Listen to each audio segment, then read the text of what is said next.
Good morning, good evening, good afternoon, wherever you are. Welcome to Dreamy Dreamland with your Sensei Al Bob. I am your griot, and welcome aboard. And here we are on the 19th of December, Sunday, and I've been thinking. Last night was quite a nice chat.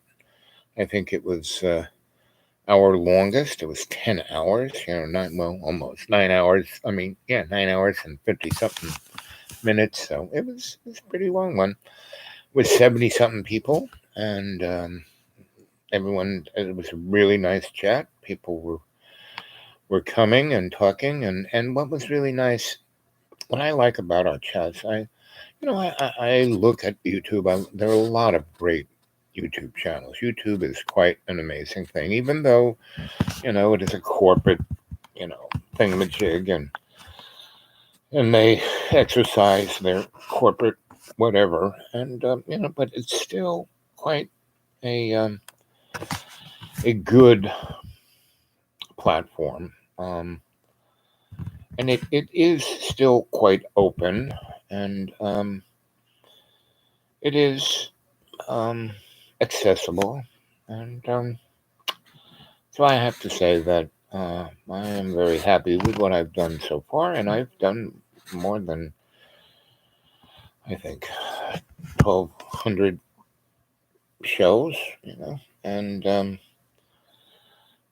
got something like 70,000 views or more.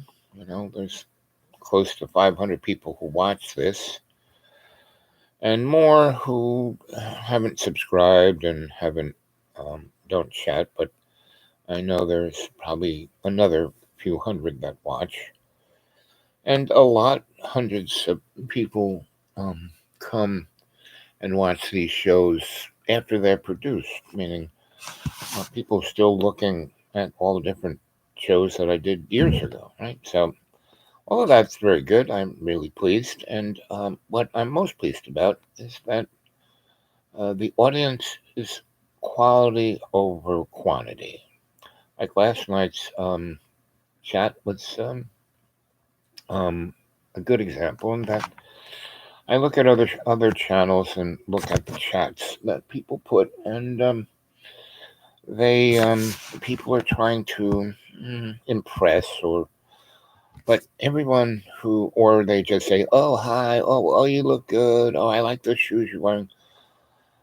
The majority of the people who do chat actually kind of open up themselves and show us the um, community who and what they are, and that is special. I don't see that really.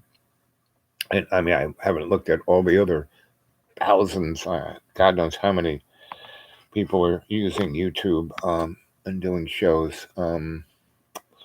But from what I've observed, that's not it. Now, I mean, there's some. I really love really graceful and dark journalism, and there are a whole bunch of channels I watch, um, and their audiences um, are great and really have thoughtful and intelligent questions to the program itself. Esoteric, alchemistic. How you doing, buddy? And and so I don't take anything away from their audiences. I think they're great.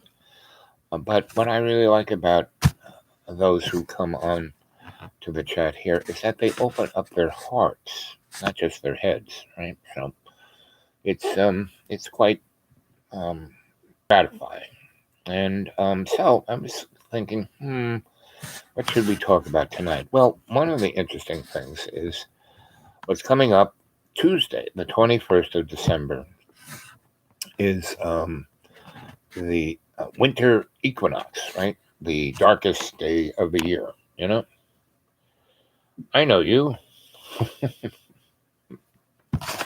Yes, I know all of the adepts and cadre on the chat, right? And an esoteric alchemist, what's best? And this goes out to the rest of the audience.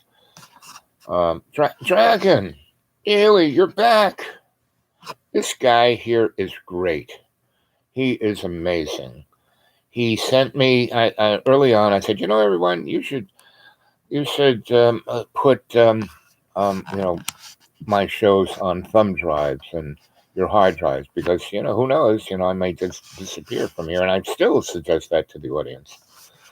And this guy here, he actually put them on thumb drives and sent them to me. And along with that, he sent me a I think you're in Canada, right, Dragon? And he sent me a Canadian $5 bill. And what was most amazing, he sent me drawings he did how old were you? 11 years old?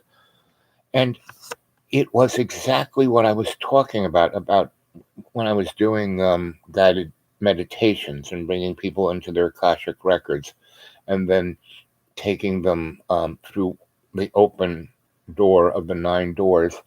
And that was everyone's individual, sanctuary, and there's a bridge that connects the Akashic record with your sanctuary.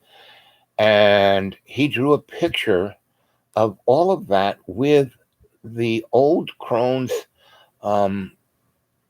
farmhouse and farm. And it was like the ground, it was floating in the air. It was quite amazing. And he did that. You were 13, and he did that when he was 13, and he sent it to me. What, you were 20 something, like 8 years later. So he drew a picture of what I was talking about on this show 8 years before I even started ever doing this show. Or how many years was the difference? And then what happened? I had no idea. I still have no idea what I'm doing. And so, in the beginning, we used to have what do they call it? Trolls, and people said, "Oh, give me the wrench." I had no even idea what that meant. Let me be the administrator. And I was going, no, no, no. And they said, "Oh, we have to, get rid of that person." And I was like, no, this person belongs to our community. And so anyway, long story short, I have no idea what I'm doing. So at some point, when I learned, oh, look, these 3 dots over here, when someone's really being annoying during a show, bingo, I get rid of them, but if they are, like there's our friend Buddy in Tasmania, he was going through issues. So he was a little rough, and people, oh, he's a troll. He wasn't, because I can see people's energies. And I said, no, no. And so I wouldn't get rid of him. And there were about 10 other people who were like that. And I said, no, this guy is part of our community. He's our family. We're not getting rid of him. And so he, I didn't. But there are some people who are really strange trolls that are, are what in in sociological, political understandings, there's a thing called the Stalinist obstructionists. I mean, they have no real agenda. They just want to throw bricks at the window, right? It was very strange. I had some unfinished art, and I completed it just before I sent it to you. Yep. So, anyway, so I had no idea, but at some point, Dragon was on, and I inadvertently got rid of him, and I had no idea what I did or how I did it, and couldn't do it. And now, esoteric, he's come back, and because he knows this better than I do, so at a certain point, I'll just put a different name and come back as that. So that's what he's done. So thank you very much, Dragon, for being so patient with me, and I love you eternally. And how have you been? So me, I'm always good. So here I'm in Virginia, and I'm right on the border of Virginia and West Virginia, and I've been house sitting a friend for a month, and she's just come back. So I'm planning to go back up to the school with John, and we'll see how that works. And yep, we all teach each other. Yep. And so I got to over this month and a half. I went to all of my fancy doctors, and so I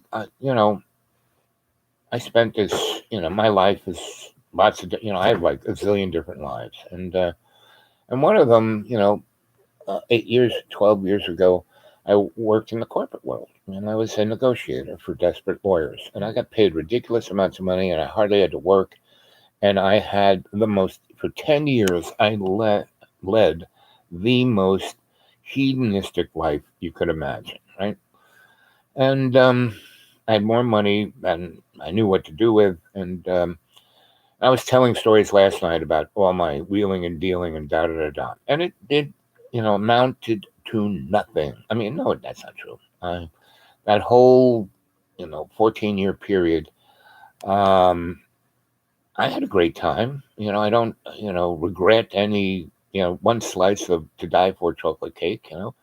But I did gain 220 pounds, and I did die in a plate of spaghetti. And when I came back and they were rolling me into an operating room, they were going to cut my legs off and crack my chest and do a quadruple bypass. And I said, no, no, no, no, you're not doing that. I didn't sign up for this. Wheel me back to the ICU. And it took me 6 years to crawl back. I lost 220 pounds. That's pretty amazing. If I hadn't, I'd be really dead.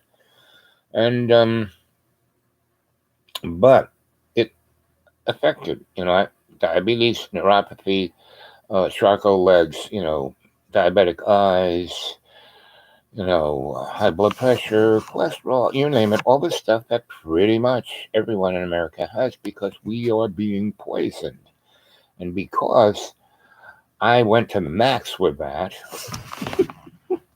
I died. And I went to the other side. I had the life review, and my master's there said, "Well, that's good. Welcome home, good boy." But I said, "But what?" Well, you can stay here, but at a certain point, you're going to be thrown back into the wearing blender of karma and shot out in some place where you'll have no idea. And this life that you're going through was the life that you made a contract to come in and do certain things. Well, you've done about 89% of everything you said. So, but that, 11% or 15% or, 19% that you haven't done, that will be the karmic dynamic that will, throw you out into the wonderland again. And who knows where that'll be. But if you go back and complete your efforts of that 19%, well, you'll be able to step forward. You'll be able to ascend, but like a baby step, not, So some people say, who cares? I'll just take it easy here and then, throw the dice with the karma. I said, okay, I'll go, I agreed to do this, so I'm going to complete my agreement, right? Well, I came back and there's a price to pay, and that meant my body was totally. So, I went to the doctors and they all looked at me and they like my orthopedic guy. He took a new set of x-rays of my legs and he said, I don't even know how you walk. Your legs are mush, because when I was crawling back up, I had metal clamps on my legs that went from my big toe to my hips, right? That supported me, right? And I had to walk with a walker. I don't walk with a walker. I don't even walk with a cane. I mean, if I'm out and about in the woods, I'll have a cane just so if I stumble, I won't fall over. But they were like amazed, and I still have all the things wrong with me, but my blood sugar, I'm keeping it between 93 and 25, which is pretty amazing, and I'm not taking any drugs for it, and that's like pretty amazing. I mean, if I eat too much bread or have a piece of cake or chocolate bar or a couple of glasses of wine, my blood sugar will spike up to 170. And, I have to take, cinnamon, turmeric, and coumarin, and they work very nicely. And so my doctors are pretty freaking amazed. And I used to be a alternative healer, right? And I was a osteopath. And so there are a lot of points on your body that control the many different systems in your body. And, so I know how to manipulate them. And that works pretty good. And so anyway, as my endocrinologist tells me, and the endocrinologist is the guy who takes blood and then he looks at all my organs and see like my sits rate. When you have all the things I have, you have a high sits rate. You get infections, and if you get infections in your legs with the diabetes and the charcoal legs and the neuropathy, they'll chop your legs. And that's what they wanted to do with me. They wanted to chop my legs. I said, no, no, no. So anyway, to answer your question, Dragon, Mr. Esoteric Alchemist, I am doing pretty great. I mean, I'm always in pain, but again, that is a blessing, and that it gives me this parameter. Like when I woke up this morning, oh boy, as I'm sleeping on this couch, and my legs kind of lay on each other, and so when I wake up, and so when I go to sleep, my autonomic system kind of turns off, and so all of that stuff that I program to make everything work kind of fluffs off, and my body does its own thing. So when I wake up, it's like, ouch, my everything from my toes to my hips was like, ooh, screaming pain. But it allowed me to exercise my ability to conscious intent, I am, conscious intent, I am, conscious intent, I am.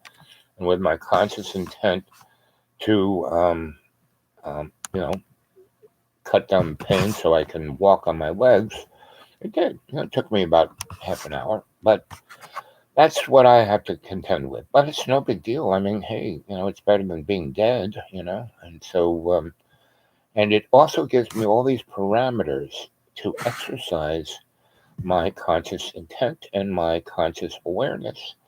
And it allows me to have a platform to be my best.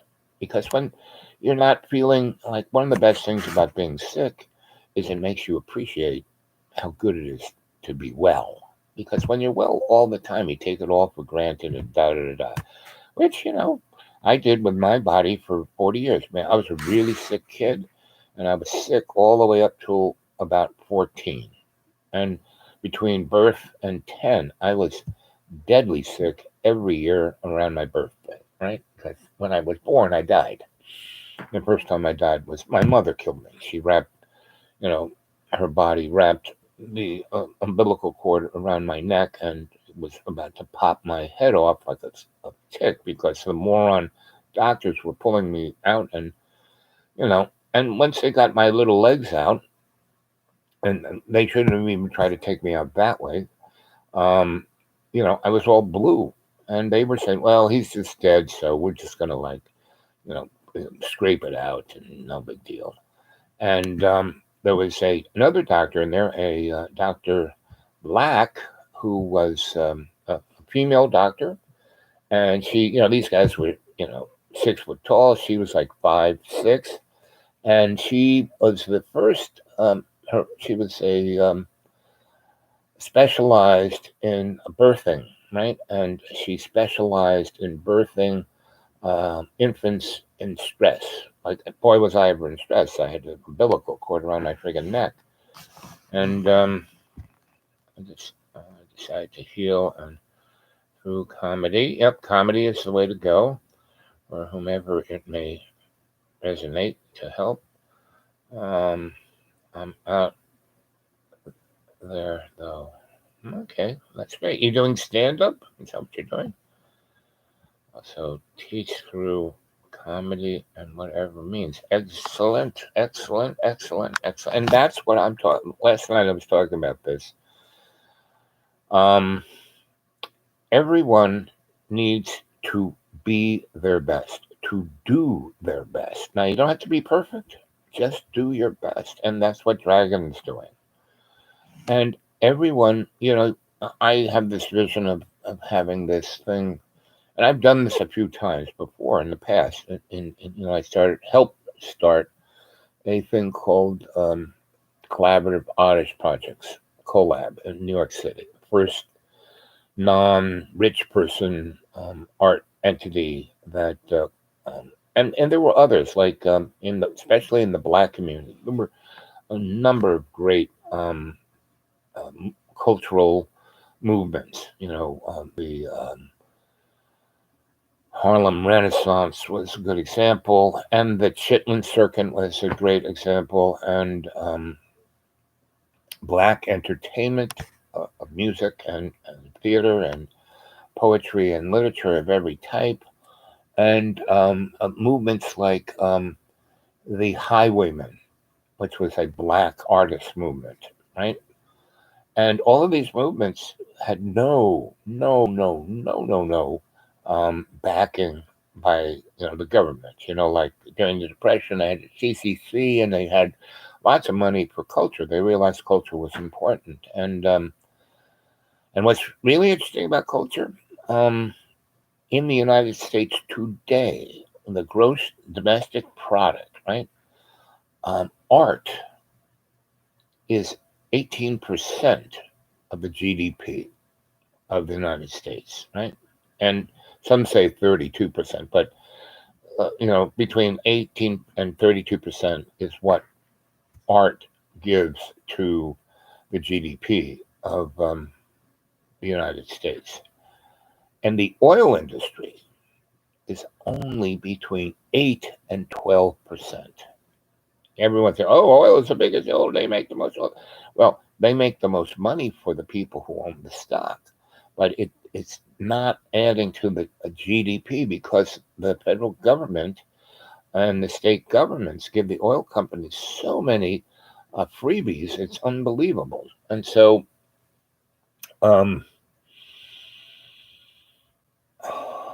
I Collab was a thing that we wrote grants, got money from the NEA, from NISCA, from every New York State art councils we could get it from, and we gave it to the artists. And then when artists had ideas for something, we helped them because we were an umbrella. Before they could get their own 501c3, we would umbrella them. So things like PS1, Brooklyn Academy of Music, Knitting Factory, Franklin Furnace, the Kitchen, PS1, did I say PS1? And a number of others. And then once we got them off the ground, we didn't control them, we didn't own them, we let them do their thing, and we would do things in consult with them all of the years past. But our whole thing was to enable people to do their dreams and to assist them any way we could to make it successful. And we were like 100% successful in everything we did. And so when I was in Asheville, we started something very similar called the Artist Trust, because the political structure and everything was so corrupt. And it was, all these cultural things were supposed to be done, and the administrators and the politicians took all the money. So we started this thing called the Artist Trust, where we administrated it, and we were very successful. In the middle of Asheville, the square there, I forgot the name of it, but anyway, there is a big art center, right?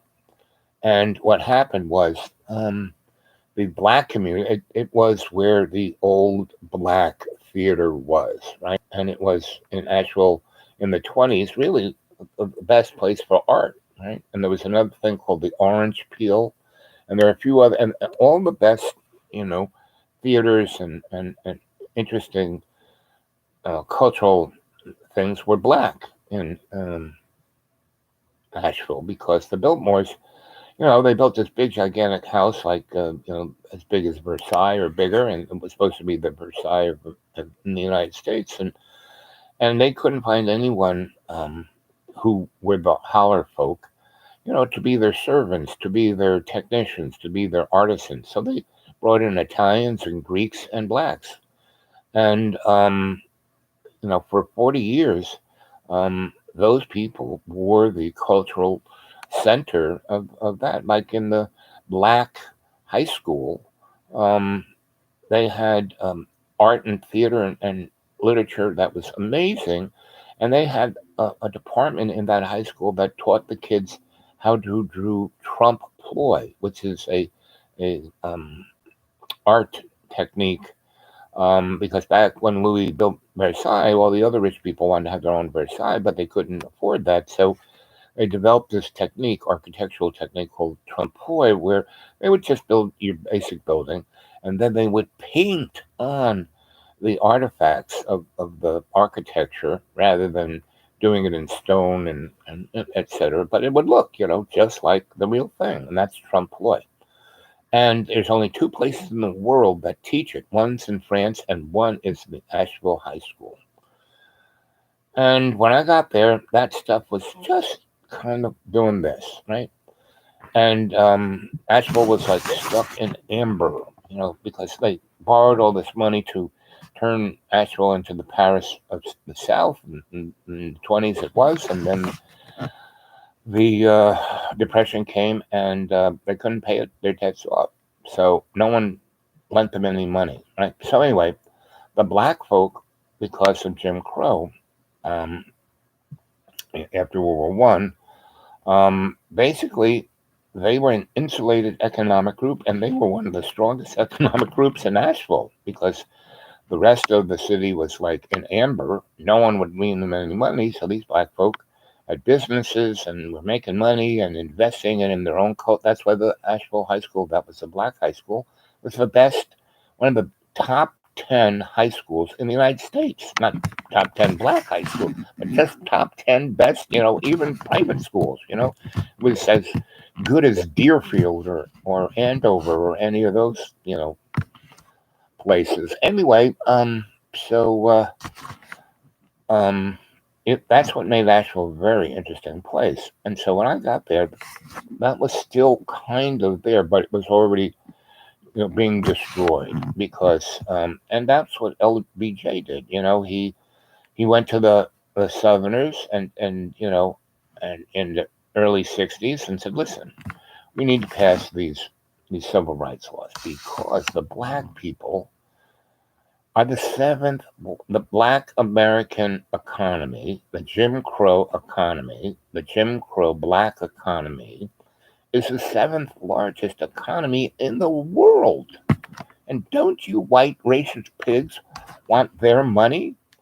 You don't ride the bus. You don't eat at the cafeteria. Let's just, integrate it and then take their money." And that's exactly what they did. And then they used the whole concept of bread and circus, which, so the Democrats could, corral that whole vote and depend on it by giving them chump change, and then get them addicted to, stop being entrepreneurial and just be poor, right? And expect the check to come in. And now they're turning that, that concept into the whole, forget, white people don't realize that they're not superior to black folk. They're in the same boat as black folk. That 1/10 of 1% owns everything, controls everything. As the rest of our economy craters, like, in 2020 when they, closed everything down, they destroyed private little businesses. But guys like Elon Musk and Jeff Bezos, made billions. With the biggest transfer of capital from the poor folk up to the rich folk. I mean, and that is the whole little thing that they are doing. But it doesn't matter. And that's what I'm saying is that on the individual basis, like I keep saying, in your neighborhood, just do those little things, have potluck dinners, have poetry readings, have book clubs, have, get together with some friends and have a restaurant in someone's house. And that's what the black people did. When I lived in B City here, between Lynchburg and Roanoke, there was a black community that, you know, everyone in that town didn't even know was there. I mean, it was so segregated. And this is in 2000, or really 1998. And I was on the edge of it, and I only found it because one day I was sitting on my porch and I said, "Boy, what is that smell?" Because this little town had no, the Hardee's was the only restaurant in town, and I basically smelled this amazing smell and just kind of followed the scent and walked about 4 blocks into this neighborhood. And it was all black. And I'm looking at, oh, look at this. And then I found all these cars parked in front of this house, and everyone's sitting on the porch eating, really good food. And I just kind of walk in and looking around, and everyone's looking at me. And these two grandmas came out, and she goes, "Son, what are you looking for?" And I said, "What? What this food? What do you? Oh, you want a plate? Oh!" And they filled me up this plate like that high of chicken and fish and collards and rice and you name it, they had it. And they had this great pineapple upside down cake with coconut frosting on top, and you could have as much as you wanted for $5. It was unfriggin' real.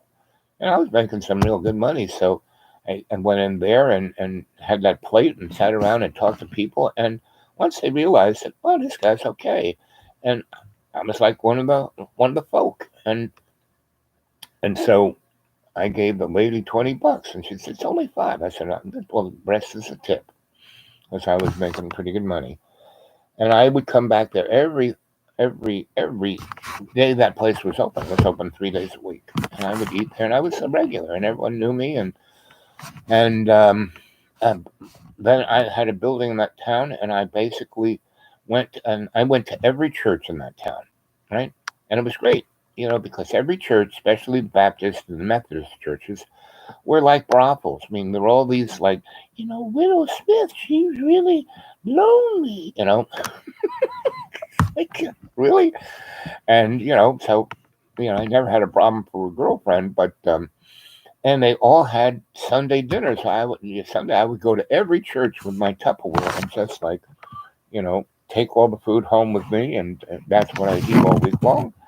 And so I had the food and my social thing all down.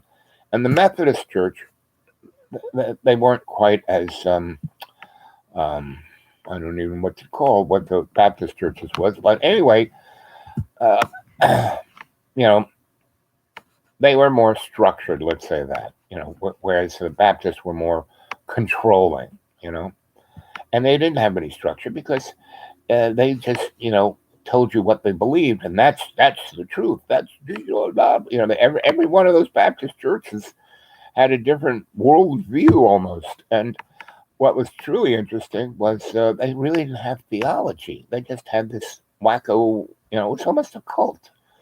And, when so I went to all the churches, and why are you going to that other Baptist church? They're evil people. I said, what are the Baptists? They're like, oh, no, no, no. I said, well, how about the Catholics? Well, they're just heathens. They're okay. They don't know any better. How about the Methodists? Well, but all the Baptists hated all the other Baptists. And I went to all the other Baptist churches, and I went to all of them, didn't not go to any of them. I just went to them all. And so at a certain point, once I was there about almost a year, I just focused on the Methodist church because they were, not as like, so because I was schooled as I was going to be a Catholic priest, and then I was going to be a rabbi. I could read Latin and Greek and Hebrew, and I used to teach in all those Baptists. Before church, they'd have Bible reading, and I would go to them all, and it was like, and and they were like, it's very interesting. The Baptist, at least in those, like I said, none of the Baptist churches were the same. They were all different, and um, they were almost, and I lived in North Africa, so I used to go, to the Islamic uh, religious centers. When the call for prayer came, I would come and do prayer because prayer is prayer. And it's all the same God, right? It's not a Christian God, not a Hebrew God, not a Baptist God, not a Islamic God. They're all the same. It's all the same God. Anyway, so I found Islam way more interesting, open, and spiritually accessible than these Baptist churches. And like I said, they were like a cult. But anyway, I tried to do my best in that town, and I did. I did all kinds of interesting things. And at the end, when I kind of moved on from there, I had a bunch of properties, and I sold them for way more than I bought them for. And because real estate's all about buying low, selling high. And one of the buildings, what I did was, this one building had been a speakeasy, and so it had a nice kitchen in the back. And they had this mezzanine that looked like a piano, and they had a bar that looked like copied it, but it was also a music store, and that was its front. But anyway, I got the Methodist Church to go and have a satellite church there, and I had the black folk who were doing all the cooking put their restaurant in that thing, and it was the Methodist Church sponsored it, so it's nonprofit, so no one had to pay taxes. They didn't have to be insured or this or that. It was all under that church, and we had a brunch church, right? And the black folk would, the three grandmas would do all the cooking, and we employed 20 people, and I paid them all $10 an hour, and this is in 1998 and 99, and those folks who had jobs like in the lumber yard, and so the white people who worked in the lumber yard got like $8 an hour, and the black folk who worked in the lumber yard doing the same job or even harder jobs were making $3 an hour, and it was like, so basically I turned that whole building over to the black community, but it was sponsored by the Methodists. And the Methodist minister was a great guy, really great theologian, great, he was, a very enlightened person. And he didn't like the term liberal either. He said, I'm progressive. I'm not a liberal. And I said, that's right, because liberals are people who feel guilty about being racist. So he'd laugh.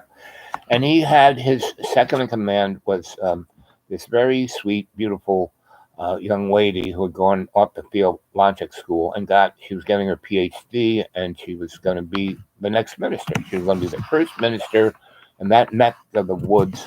That was a female, right? But it's Methodist, so it couldn't ever happen. Still couldn't happen in a Baptist, church today over in that neck of the woods, or any part of that woods. But as a message, so she was doing all the outreach, she was doing all the community stuff. And they had a lot of really good things. They had daycare, they had health care, they were really trying to help their community, and it didn't matter whether you were white or black, poor or rich. Let's say all the other churches just wanted rich white people, because everything in those churches was what was getting put on the plate, right? So they sponsored the satellite, restaurant church, and when I left, I donated it to the church, and by that time, all the real estate in that town, it started to be a trendy little town, and that's why I made that. I made way more than I ever. And watch last night's show. It was a 10-hour show last night. Woo! And right now it's 39 minutes and 18 seconds, and welcome aboard to Dreamy Dreamland with your Sensei Al Bob. Your griot, telling you stories. And if you want to get a hold of me personally, you can get a hold of me at the Dude Awake 42 at Gmail. The Dude Awake 42 at Gmail.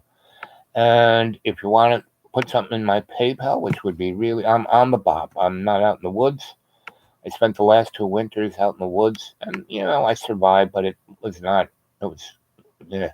It's hard to live in the woods camping when it's like 30 degrees below zero. I was snowed in there, couldn't even get out between Christmas Eve and Valentine's Day, and it would be somewhere between 35 and 50 degrees any one of those days, depending on how sunny it was. But it would be like 9 degrees below zero, and some days we had 18 degrees and 8 degrees, and at night, below zero, so I survived it, but I had to, stay in my thermal suit for a month and a half and never take it off, so it was interesting, this last year I did not take a shower for a year, you know, and or at least, you know, 11 months. And it's interesting. Your body actually likes it. It makes oils and does things. And I mean, when we were cavemen, we didn't have showers. So but showers are very comfy. You know, what do you think about uh, what is that? Gemateria? Gemat- gem- huh? Let's see. Soul food. Yeah. Well, actually, those grandmas, yes, soul food, yes, they, had all the fried chicken, fried fish, black eyed peas, collards, rice. But they also she made all kinds of other great stuff, So she was not just, a one trick pony. She made really good lasagna. I showed her how to make eggplant parmesan, and she was just a great chef. And once I, moved her into that restaurant and she wasn't doing it in her kitchen, it had a Garland stove and big sinks and nice chopping tables and a kind of walk-in refrigerators. She was cooking all kinds of great stuff. Not just that. She had worked in New York in, a really fancy restaurant, and she was a cook. So um, that little place, and then that one restaurant that was sponsored by the church was it got a lot of coverage and news, and so people were coming from Lynchburg and from Roanoke to eat there, and that's when that town got popular. And one of my other buildings I sold to this guy from New York who made and that little building had been a speakeasy during Prohibition, so he was a mobster-y kind of guy, and so he had a men's, club slash steakhouse, right? And he bought that little building for about 6 times what I paid for all three buildings, right? And you know, when he said I want to pay this, I said fine, good, and I said, well, that's 6 times more than.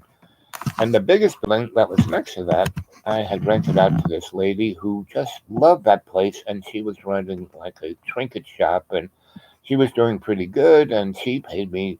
I was wanted like 600. That was like the kind of going rate. She paid me $1,800. It was like okay, because I said, so what do you want to pay for rent? I didn't say I want this much for rent. I said, "Well," and so she thought that was great because she was paying a lot in the other place she was at, and it was like 10 times more the space. So she said, okay.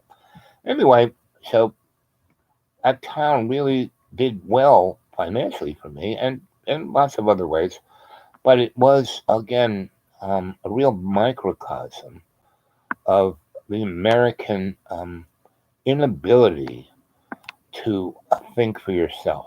Meaning there was this, you know, old, old wealth white men who ran Chamber of Commerce, City Council, and they were stupid white guys who was trying to keep their town in the Stone Age so they could control it.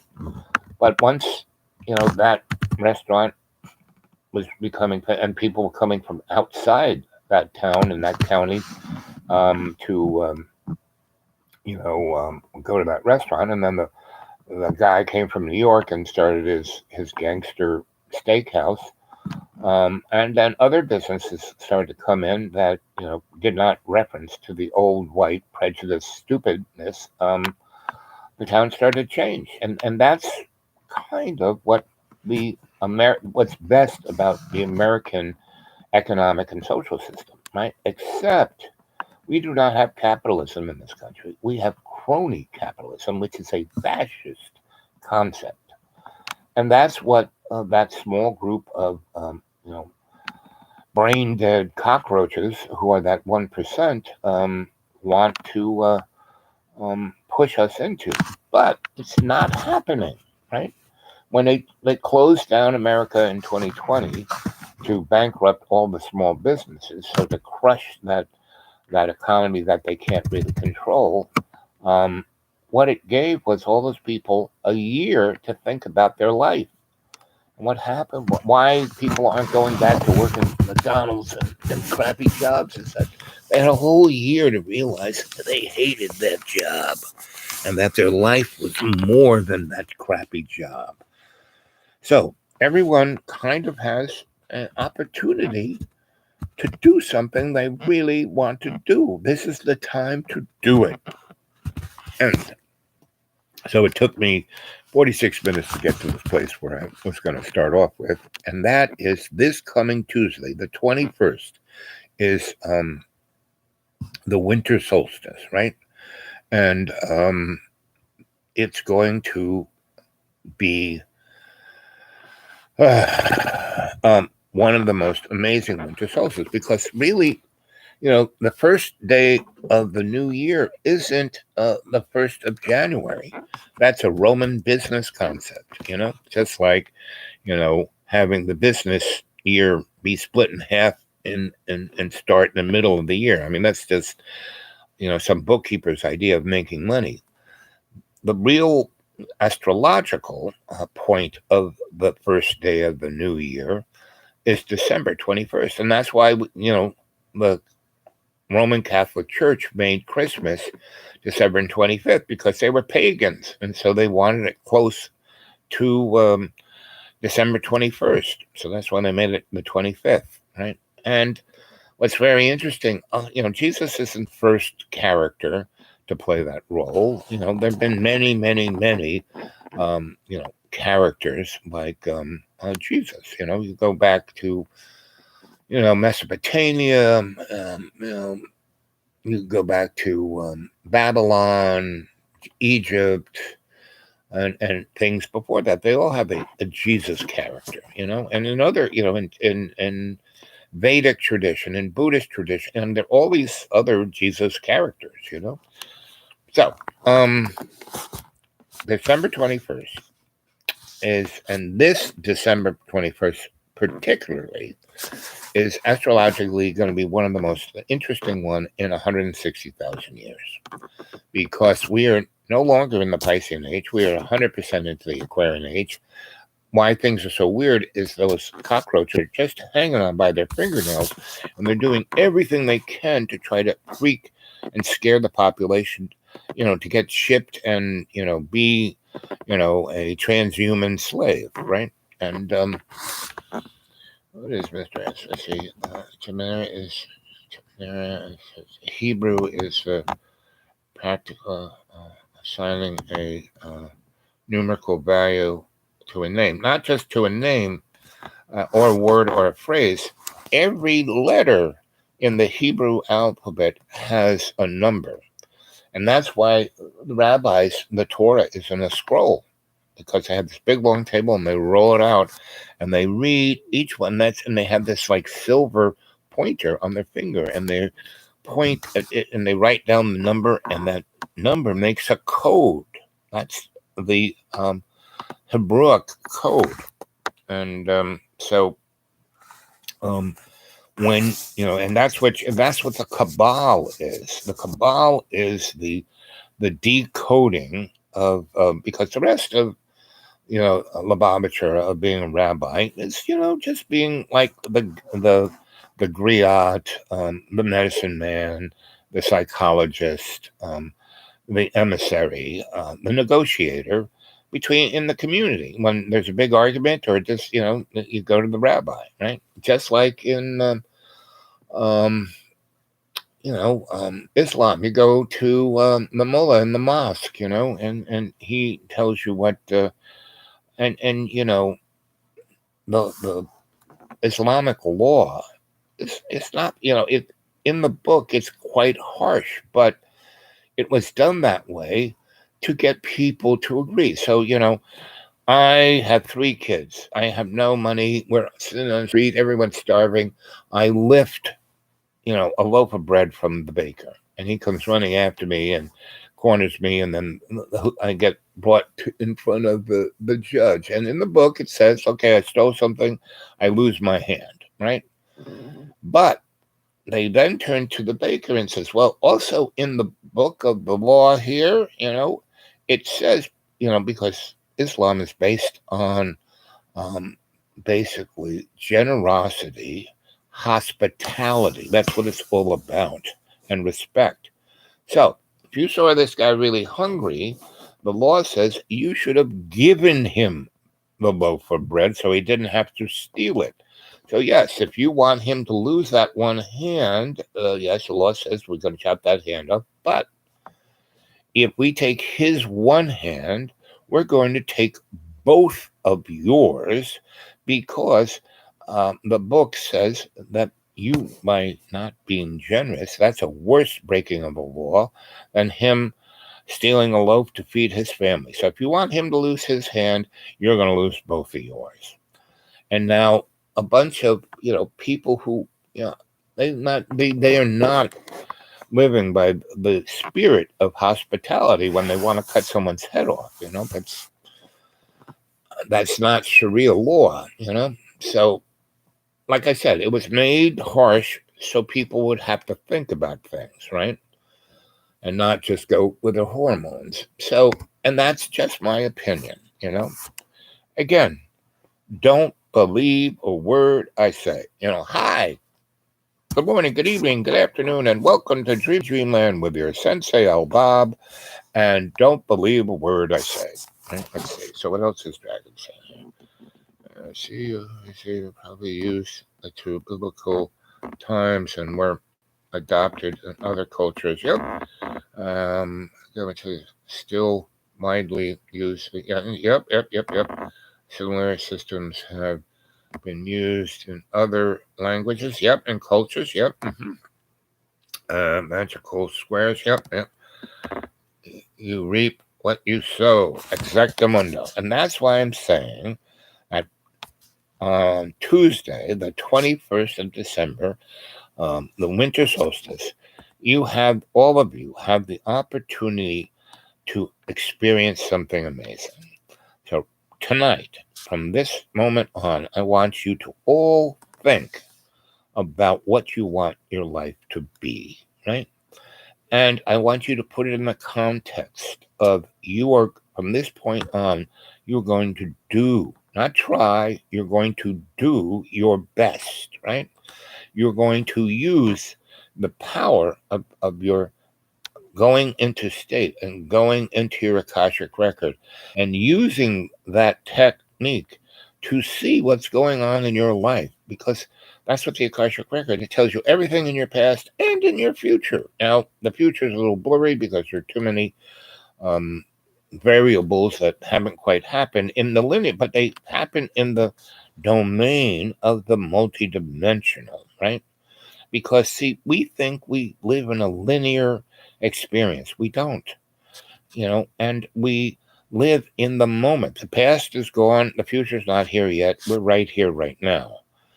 And if we, in every day, in every way, in every moment, take the piece of the earth and make it stronger with love's co-creation, we will do our best. You don't have to be perfect. No one's perfect, This little bag of water here, this is just an avatar. It's not who you are. It's not expected to be perfect. There are too many variables. It's very weak. It's very susceptible. But if you are moving forward in your life, with the construct of conscious intent, meaning everything you do, you think about, how do I want to do it? What do I want the outcome? I mean, good thoughts, bring good words bring good actions bring good events, good events bring good outcomes. Where if you're just ruled by anxiety, you're going to have bad thoughts and then bad words and then bad actions and then, bad outcomes, right? But if you are doing your best, not trying, doing your best, and, and you can't be perfect, but you can do your best. And if you do that, the world will change for you and everybody around you. And so this Tuesday, there's this opportunity. If so, from this moment on, if you're thinking with conscious intent, how do I want my life to be? You think about that for the next 2 days, and then when Tuesday shows up, that whole day, you are visualizing yourself in everything you're doing, going to work, driving, eating, talking. You're visualizing that doing your best, how you want your life to be, and you are doing it. And what you're doing is you're walking through a doorway into another dimension of your best life. You're no longer in the antagonizing, anxious, bad ideas, bad thoughts, bad words, bad actions, bad outcomes. No, it's your best. You're doing, not trying, you're doing your best. And you have this opportunity to be assisted by the winter solstice. And you have to realize Tuesday, the winter solstice, is the beginning of your new year. 2022 starts for you Tuesday, December 21st, right?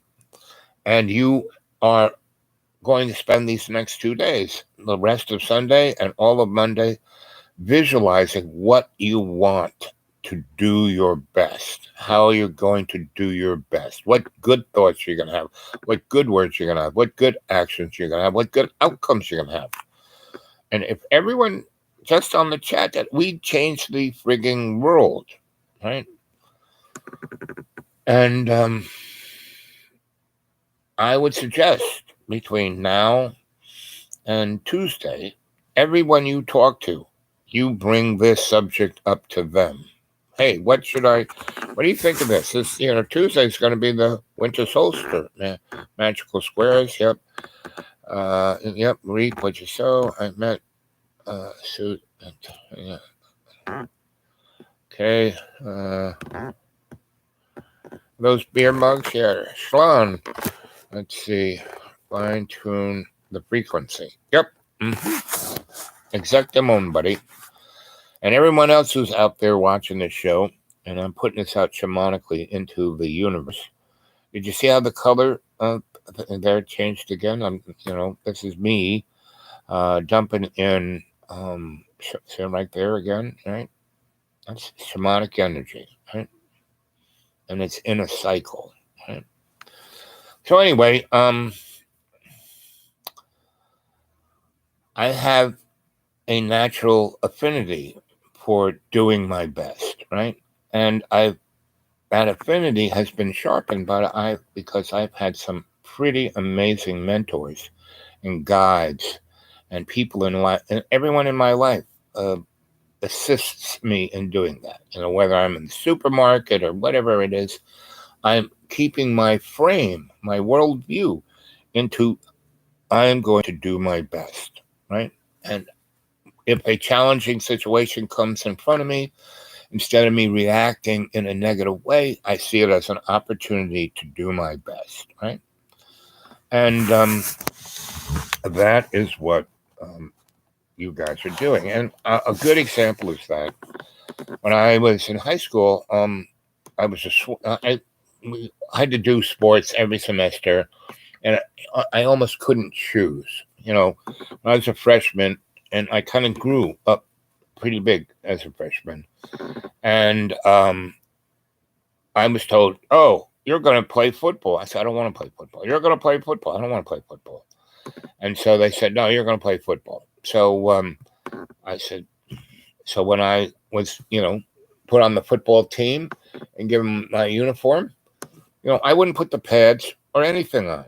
I would just wear this, shirt and pants, and they would say, and no, first of all, they wouldn't even notice, but um, I wouldn't wear the helmet, and I was a lineman, and basically what I did was the guy in front of me, I'd say, listen, I don't want to hit you, don't hit me. And what we're going to do is we're just going to put our hands up and play patty cake. And because my good friend, he was also a lineman, so we always made that sure that we were getting, so we would just kind of slightly push against each other, and that was it. So we never, right, and we never learned any of the, you know, you know, uh, what we, anything. We just didn't do it. We just were standing there, right? And anyway, so the first game we played was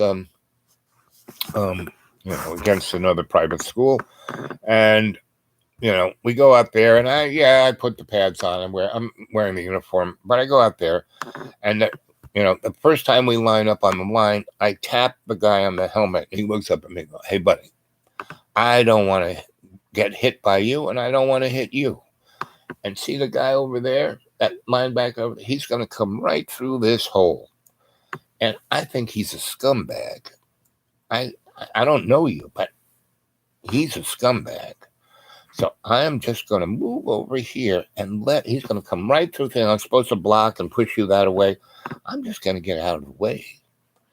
And he's going to come right through here. And you tell that other buddy of yours that you two guys just plant him in the ground.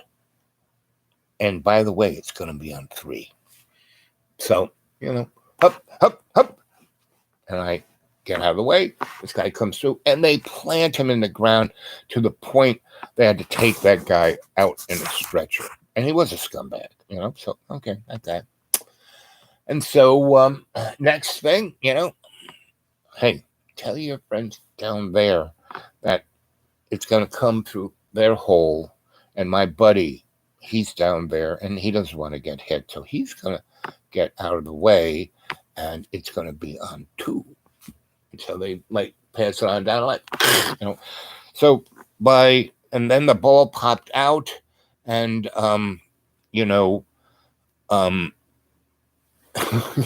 got it. The third time they got it.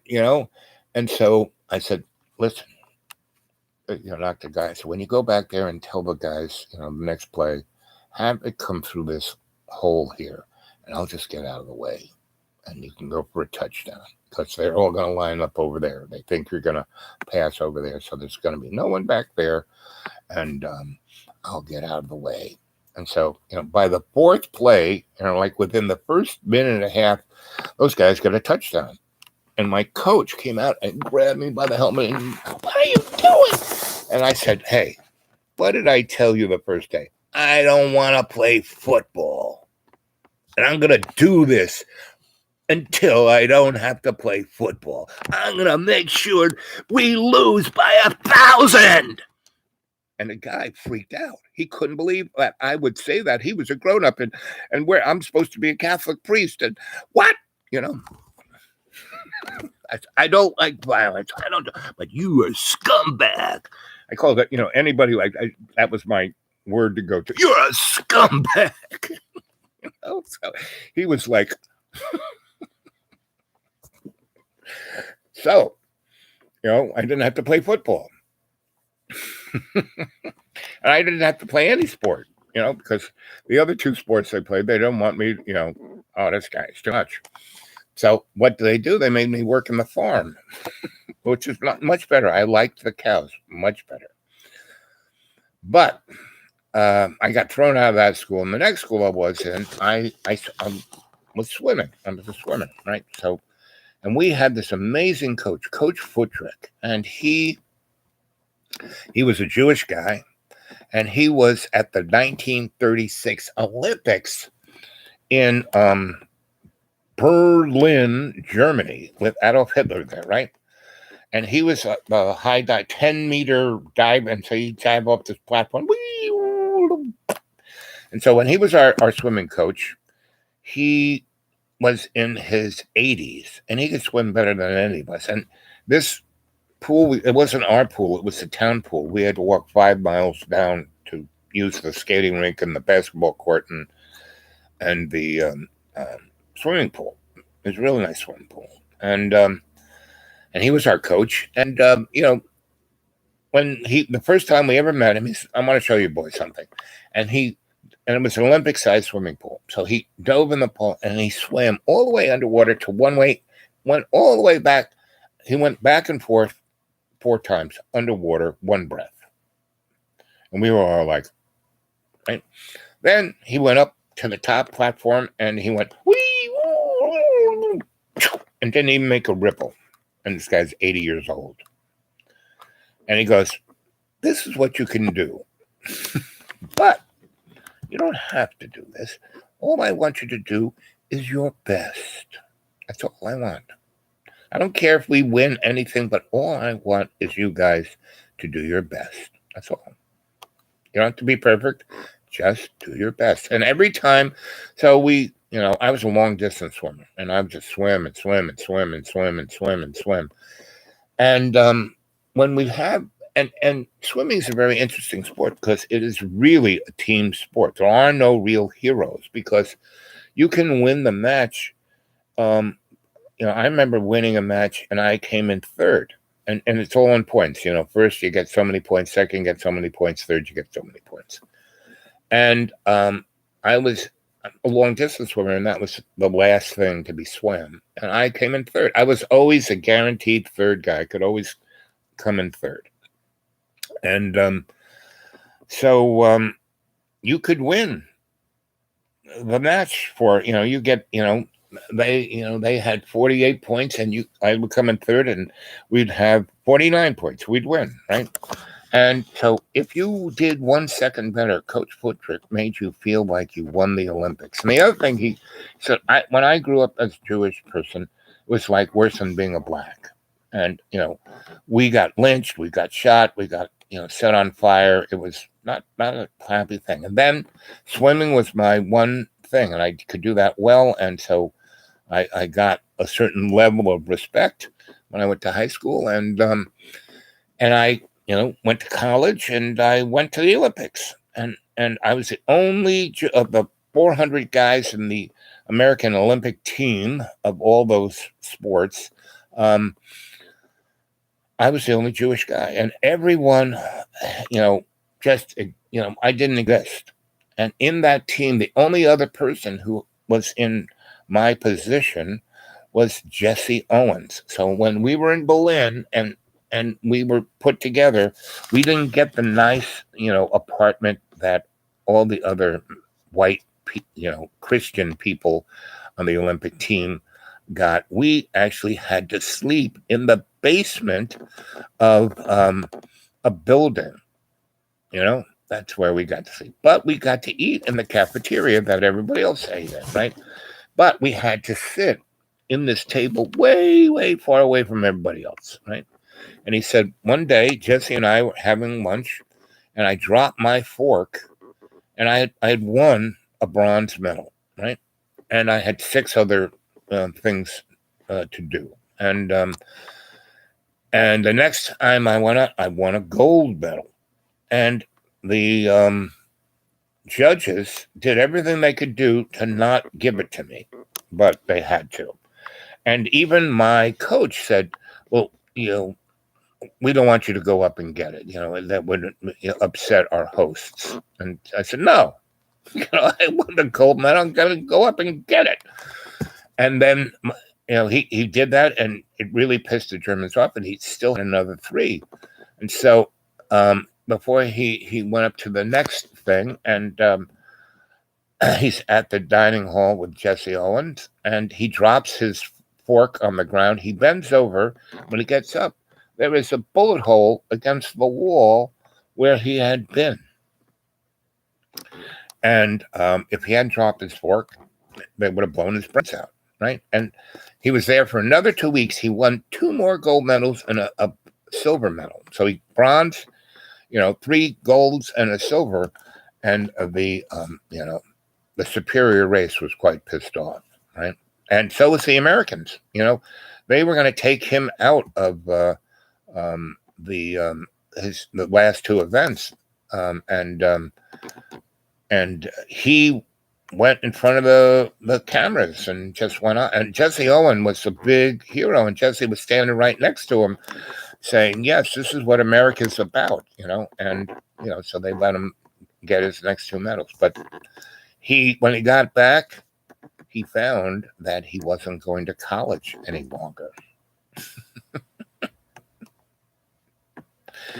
And when World War II broke out, he went in the Army and was in the Air Force, and he flew bombers, B-17s. He got 3 Distinguished Air Medals, which is the highest thing you can get. It's like,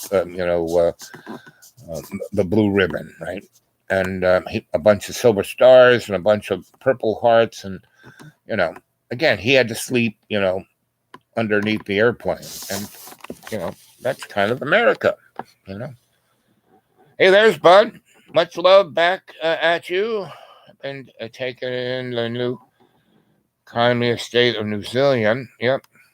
And it sucks. So, buddy, is New Zealand better or worse than Australia? Do they have death camps yet in your country? Worth your weight in. Oh, Bob, thank you, darling. I've been seeing so much crazy all over the world. You guys have been getting it bad.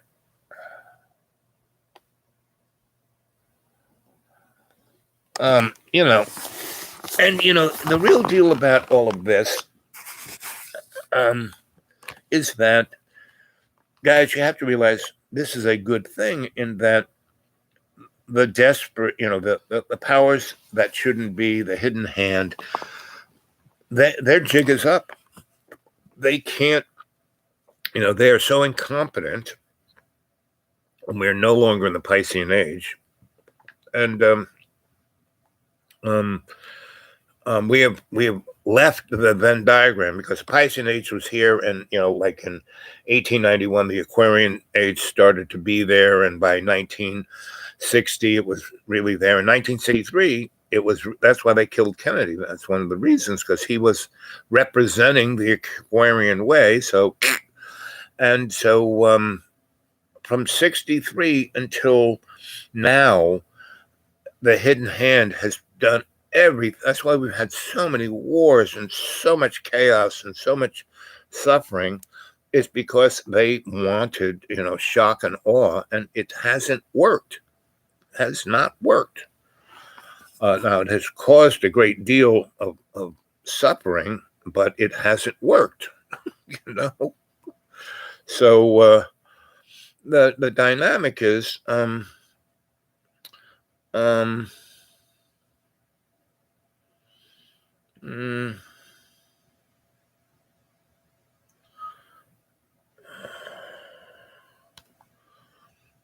there's a guy named Jimmy Dore.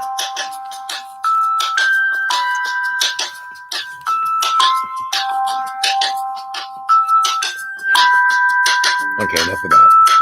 Come on. Saying, Francis, I am pasting below a piece from Wired. There's this thing called the Bering Declaration. And by the way, this was in your article where you were talking at the Gray Zone, where you were talking about the horrible effects of the lockdowns. And you were pointing out the science and critics of it and how they knew this was going to happen. Well, that was the point of that last segment, that they knew this was going to happen and they didn't do anything to avert it. Exactly as predicted, 500 million people were forced into poverty, 120 million people forced into extreme poverty. They knew that was going to come from their way they were handling the pandemic, and they did nothing about it, and it exactly worked out the way they predicted. I mean, that's just nuts. And now I want to move on to this, because this was attacked in your article. You featured this in your article. You want to explain to people about what the Barrington Declaration was, or is? Well, it's mainly 3 epidemiologists, Sunetra Gupta from Oxford, Martin Kulldorff from Harvard, and Jay Bhattacharya from Stanford got together and tried to propose an alternative means of handling the pandemic.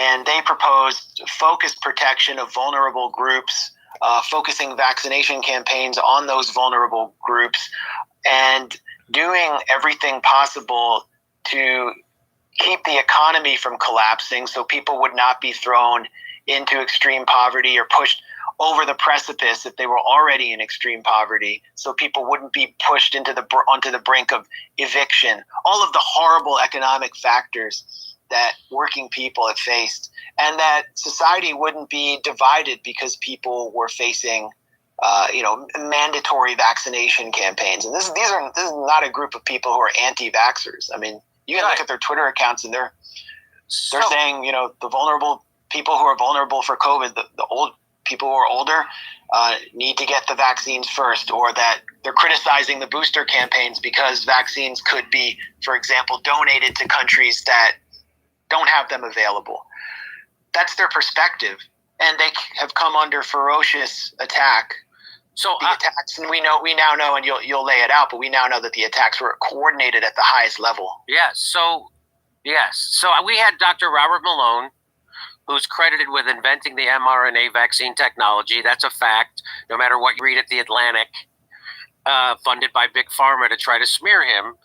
But he came on this show a few months ago, and on this show, he said the way you deal with the pandemic like this is not with a leaky vaccine, especially if it's leaky, meaning that if you get vaccinated, you can still pass the virus and you can still get it, even though it reduces both, according to YouTube.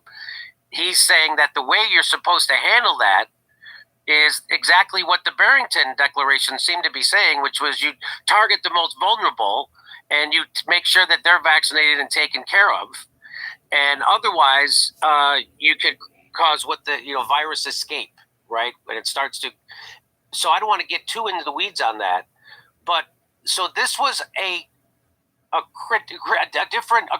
critical of the current policy, the policy that the government under Fauci was rolling out of universal lockdowns and universal vaccinations. They had a different idea. Put it that way.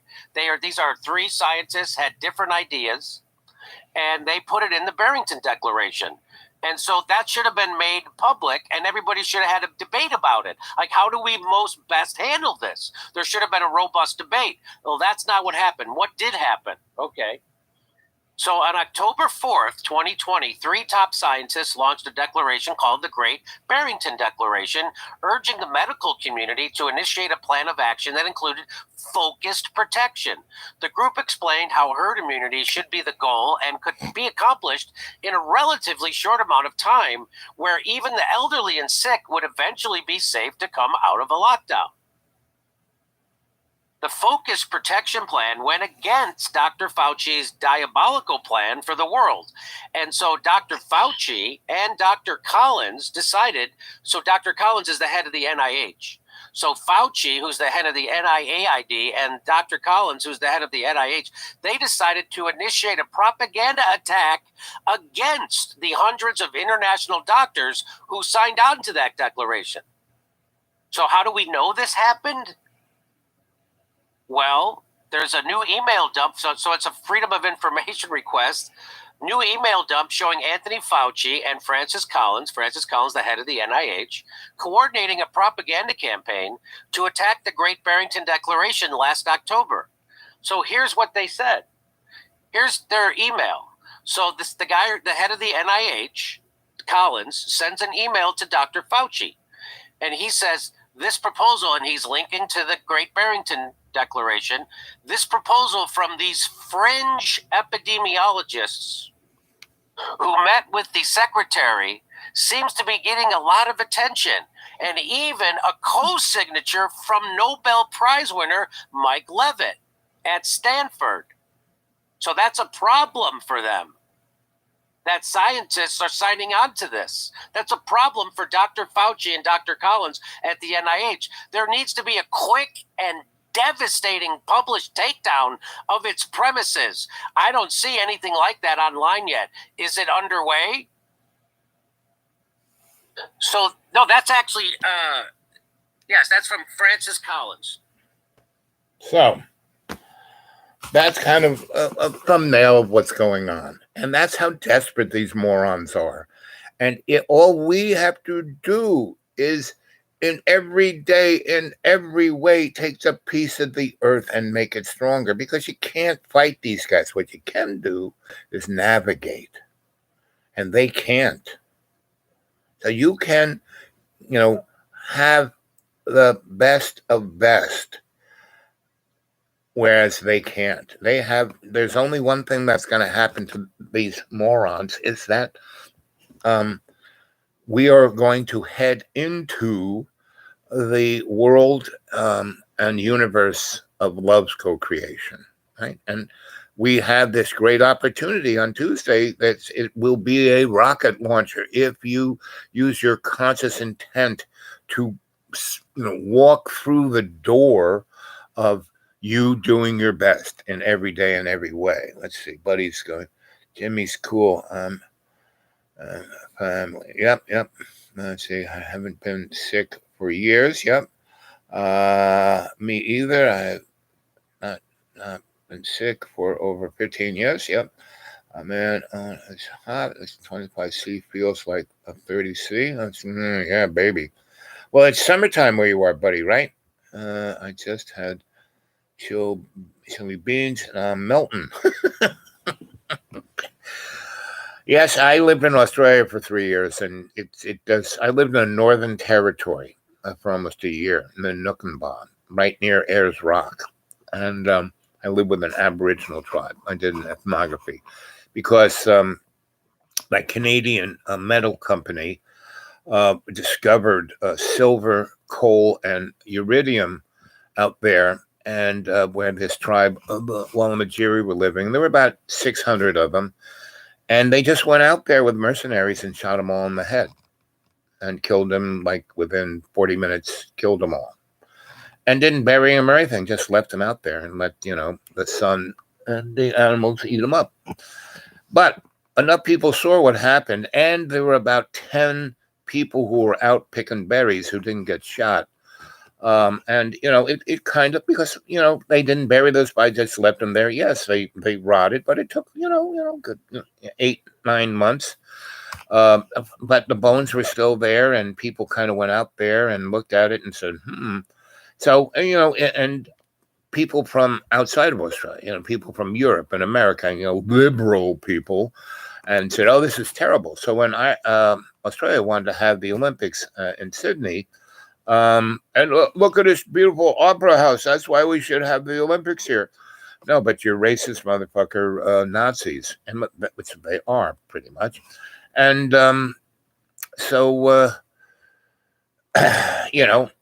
they hired me to go out there as an anthropologist to do an ethnography on these people and identify their sacred sites, so they could make them nationalized, so the mining companies couldn't build. They just the sacred site was like 800 million square miles, but the Kawabris, where the artifacts were buried, where they wanted to put like a little fence around them, and say, "See, we're really sensitive to indigenous people." And what was truly amazing of these folk, of the Aborigine folk, is that I had no idea I was going to do any of this. And I was just going to visit a friend. I was going to take my sweetie wife, and we were going to spend. My friend lived with me and my wife for a few months, and he was a total horn dog. I mean, every woman he ever came in contact with, he had sex with. Yeah, he just was unfriggin' believable. And we hung out together for about 2 months. My wife was in San Francisco, and then we got on the Gray Rabbit and went across the country, and we were in the middle of it. And my buddy, who ran the Gray Rabbit, Lester, he had the World Community Consciousness Church. So he got his 501c3, and because he was a religion, he could have buses without having to get them licensed, right? Because if you're like Trailways and Greyhound, they have to have all kinds of license and inspections and everything. And he didn't. And he was the hippie bus line, the Gray Rabbit, right? And so, and it was like what his real thing was underneath. He in about 20 different places around the United States, he owned buildings and he had farms growing his product. and he was using the buses to transport the product to these buildings that were like, his churches, but they were nightclubs. And that's kind of how I met him. And he also had a building right next to where I was staying, and he nearly killed me by parking his diesel buses right next to me, and I nearly suffocated on the fumes. And I went in there, "What are you doing? You're going to kill me." And he said, "Oh, I'm sorry. I didn't even know you were there." And that's when we got friends. He goes, "So you don't make any waves, don't worry about it." Then he took me into this room and says, "Here, why don't you take one of these, like it looked like, a bale of hay, but it wasn't hay. It was his product. It was all bud, He said, "You're going to have one of these." That was like, that probably, it was, that bale was probably, I don't know, 6 keys maybe. Anyway, he just gave it to me, like to ameliorate me. And then he came over and saw where it was. We figured out how not to kill me, where to park his buses. And then he says, "I have this building, and I hear you're an electrician." I said, "Yep, man, I got some problems." So I fixed everything. Then I took him to disco. Then we became best of buddies, right? And then he would take me I could go anywhere in America on the Gray Rabbits. And he had a place in every city: St. Louis, Chicago, DC, New York, Boston, New Orleans, Miami, LA, San Francisco, Berkeley.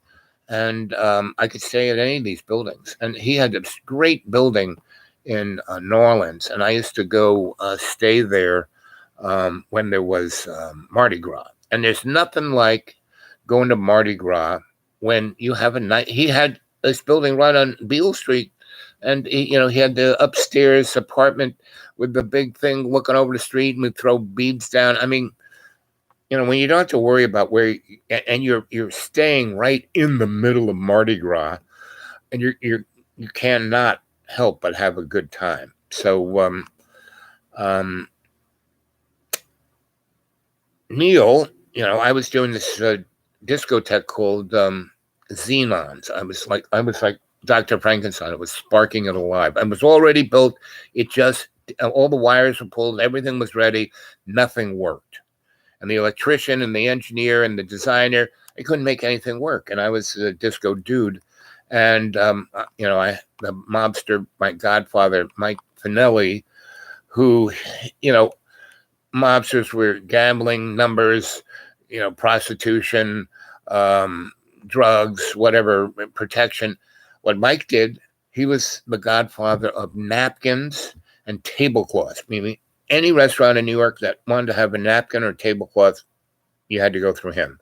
Any bar that needed to have beer, he controlled not the beer, the taps. You could not get a tap in New York City without going through Mike. And in New York, they had these amazing rolls that were like junior little baguettes, right? Crunchy outside and gooey on the inside. And his partner was Grandpa Hotel Bar Butter. And those little pads of butter were invented. You get this basket of these amazing rolls and a plate of butter that were in these pads wrapped up in this gold foil. And you crack the roll and you take the foil off, and your thumb would be on the one side of the, not on the buttery side, but on the foil side, and you push it in that roll and you take the wrapper off and then squeeze the roll together and eat it. It was like heaven. You had this crunchy outside, this gooey, doughy on the inside, and this pad of butter that was just the maximum butteriness. It was truly amazing. So I was doing this, I was getting this disco Xenon. Go Google Xenon Disco New York City, and I brought it to life. And these mobsters came to me. My godfather got a hold of me and said, "Hey, I want to come down to my restaurant and I want to introduce you to guys. I have an interesting job for you." So I showed up, and there Tony Two Toes, and that's because he was cleaning his gun and he shot 2 of his toes off.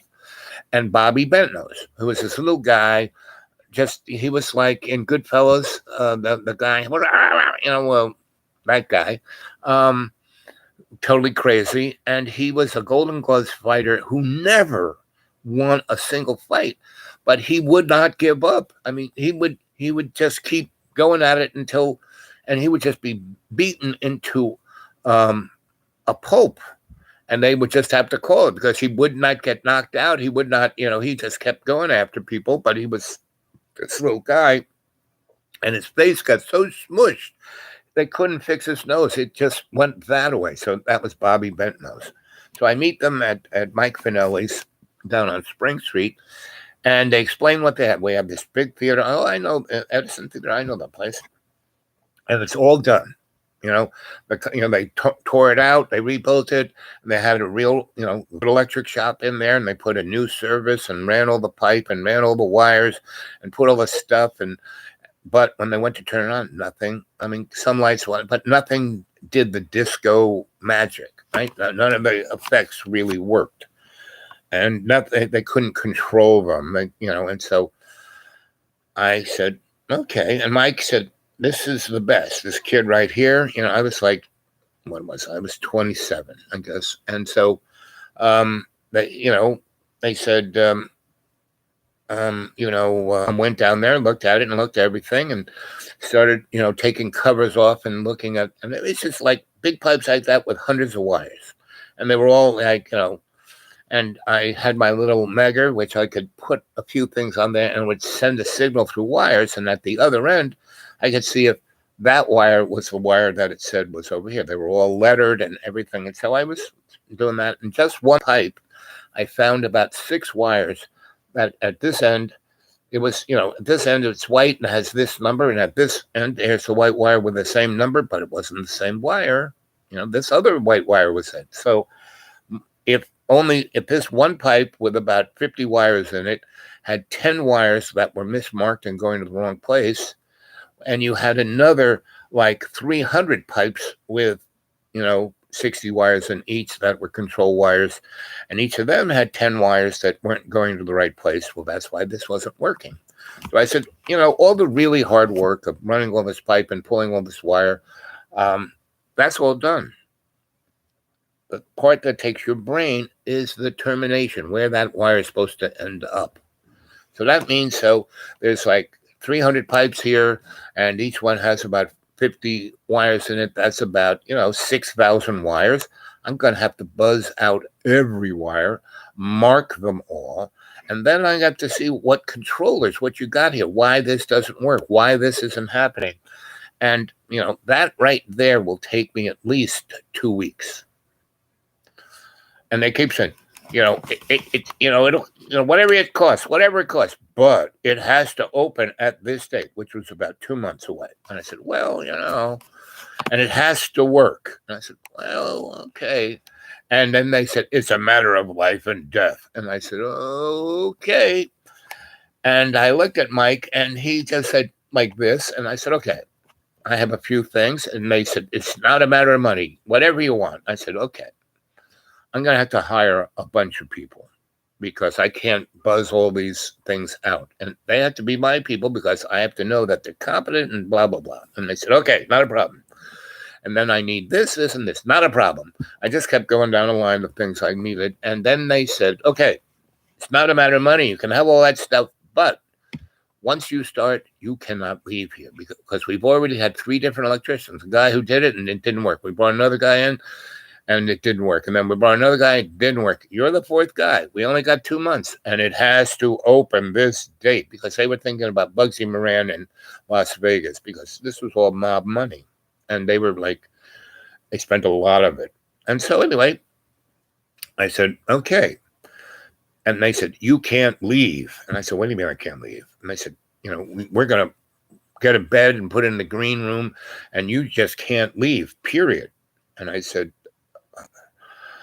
well, I'm married and, I have other responsibilities. Well, if you sign on to this, you have no other responsibility but this. And luckily, I had no other real job going. I had no, and that's why I think Mike said, we got nothing else doing. You're just hanging out. Why don't you do this? This should be interesting. And you'll make, whatever it costs.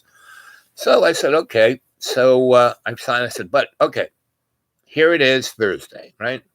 From now until Monday, I am not coming in here. I'm going to go line up people. I'm going to go take care of business. I have a wife. I'm going to go, out of town because she'll go crazy if I'm she's not going to see me for 2 months. So I'm going to send her to her hometown of San Francisco. And I need, so he gave me $1,000 cash right there. Bing, bing, bing, bing. 10 Benjamins. I said, no problem. And I said, okay. The other thing I need for you guys to do is, however you do your travel log, whoever is your travel guy, I need a ticket to go from Kennedy to San Francisco, like here it is Thursday, either Friday or Saturday. Make it Saturday, okay? And so I said, okay. So I got their phone numbers and that they would answer, and they gave me one of these little, they hadn't cell phones in those days, but they had these little pocket things that they could text you, right? It was before cell phones. Anyway, so they gave me one of those, and so they could totally always get in contact with me. So I take care. I get everything ready. I line up about 20 people that have been my helpers over the years that I knew were confident. They would do what I told them to do and do it the way I told them to do it. And so I said, okay, this will work. And I basically said to these people I'm going to hire, I want them to be paid $100 every day. I got 20 people, 20 times 100, right? Every day. I'm not going to, you pay them, have that in your hand. End of the day, you give it, because that will guarantee them to come back the next day and the next day and the next day. And that's a good idea. Not a problem. Whatever it costs. So, so I had my crew. I took my wife to the airport and put her on the airplane to San Francisco. I gave, got another couple $1,000. I gave it to her, to, go have a good time in San Francisco. And I said, I'll see you, in about 2 months. Right. So Monday, show up there. Sunday, I came in and they gave me a key so I could, come in. And there was a room that was going to be an office. I made it my office, and I built a couple of tables. I had a couple of carpenters. They still had carpenters building the bars and stuff like that. So I had them build some simple tables and shelves, and I moved all my tools in. And there is a really great materials place, and that's like right there for Broadway. And I knew those people real well. And I said, okay, I'm going to do this. Oh, you're going to do that? Oh, good luck with those. Those guys are crazy. They don't get shot, don't end up in a concrete mixer, that. And everybody who I talked to, I needed help from. They said, you're going to work for those guys? They're nuts, So anyway, I start off and I get my crews, and we take all the covers off. We pull all the wires out. We're buzzing everything. I'm documenting everything. I'm photographing everything with my throwaway cameras and getting them, printed every day. And they have a person in their office that they assign strictly to me. So I will have whatever I need immediately, right? I am the top guy on the list, right? So, but I'm sleeping in this place. So by the fourth day, they're always like sending me text messages, and they are always like bugging me. And I haven't seen sun for 4 days, and I'm starting to get a little crazy. And I go, I need to see the sun. So I go to Tony. I say, Tony, because Tony was less crazy than Bobby, had been hit so much that, like I said, he was like Joe Pesci, right? You think I'm funny? You call me? He was like, anyway. So, but Bobby, Tony Two Toes, he was, he wasn't as crazy as Bobby. Anyway, so I said, listen, I need to see sunlight. I need to go to breakfast, And he goes, I got just the place. Every morning I'll get here at 5, and it was summertime. So, and we'll walk over to 8th Avenue and we'll go have breakfast. I said, okay, sounds like a plan to me. So, and I said, and that's good. We'll have breakfast, and I'll give you the whole list of what I need and this and that, and give you the report. So, because you got to stop texting me. You're wasting my time by doing it. Stop hanging over my shoulder, and you got to get, Bobby Bentnose, these next 2 months, he cannot come in this building. He's just driving everyone nuts, and they're scared shitless of him. So if you want this done, he's got to be not here. Go have him kill other people someplace else, So he goes, not a problem. And so, the next morning he comes, to the green room, and they brought in a brand new king-size bed, really nice. You want girls? I'll have girls here. I said, no, it's too much. I'm married. I'm monogamous. I'm no nice, nice, but no. So the first day we walk, come out. It's 30-something street. I forget what street, but go Google it. Here, let's Google it right now. Let's see what they say. Okay.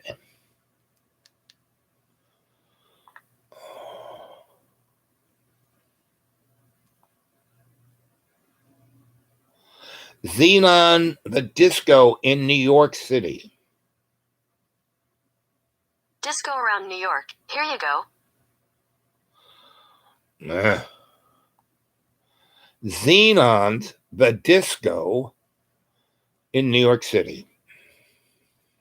According to Wikipedia, it was located in the former Henry Miller Theater at 124 West 43rd Street, which, prior to Xenon, had been renamed Avon at the Hudson and was operating as a porn house.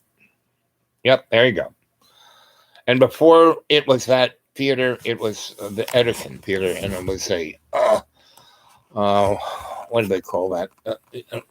Not Broadway theater, but a kind of cabaret theater. Anyway, so there it is, Xenon's, right? And what else does it say about Xenon's?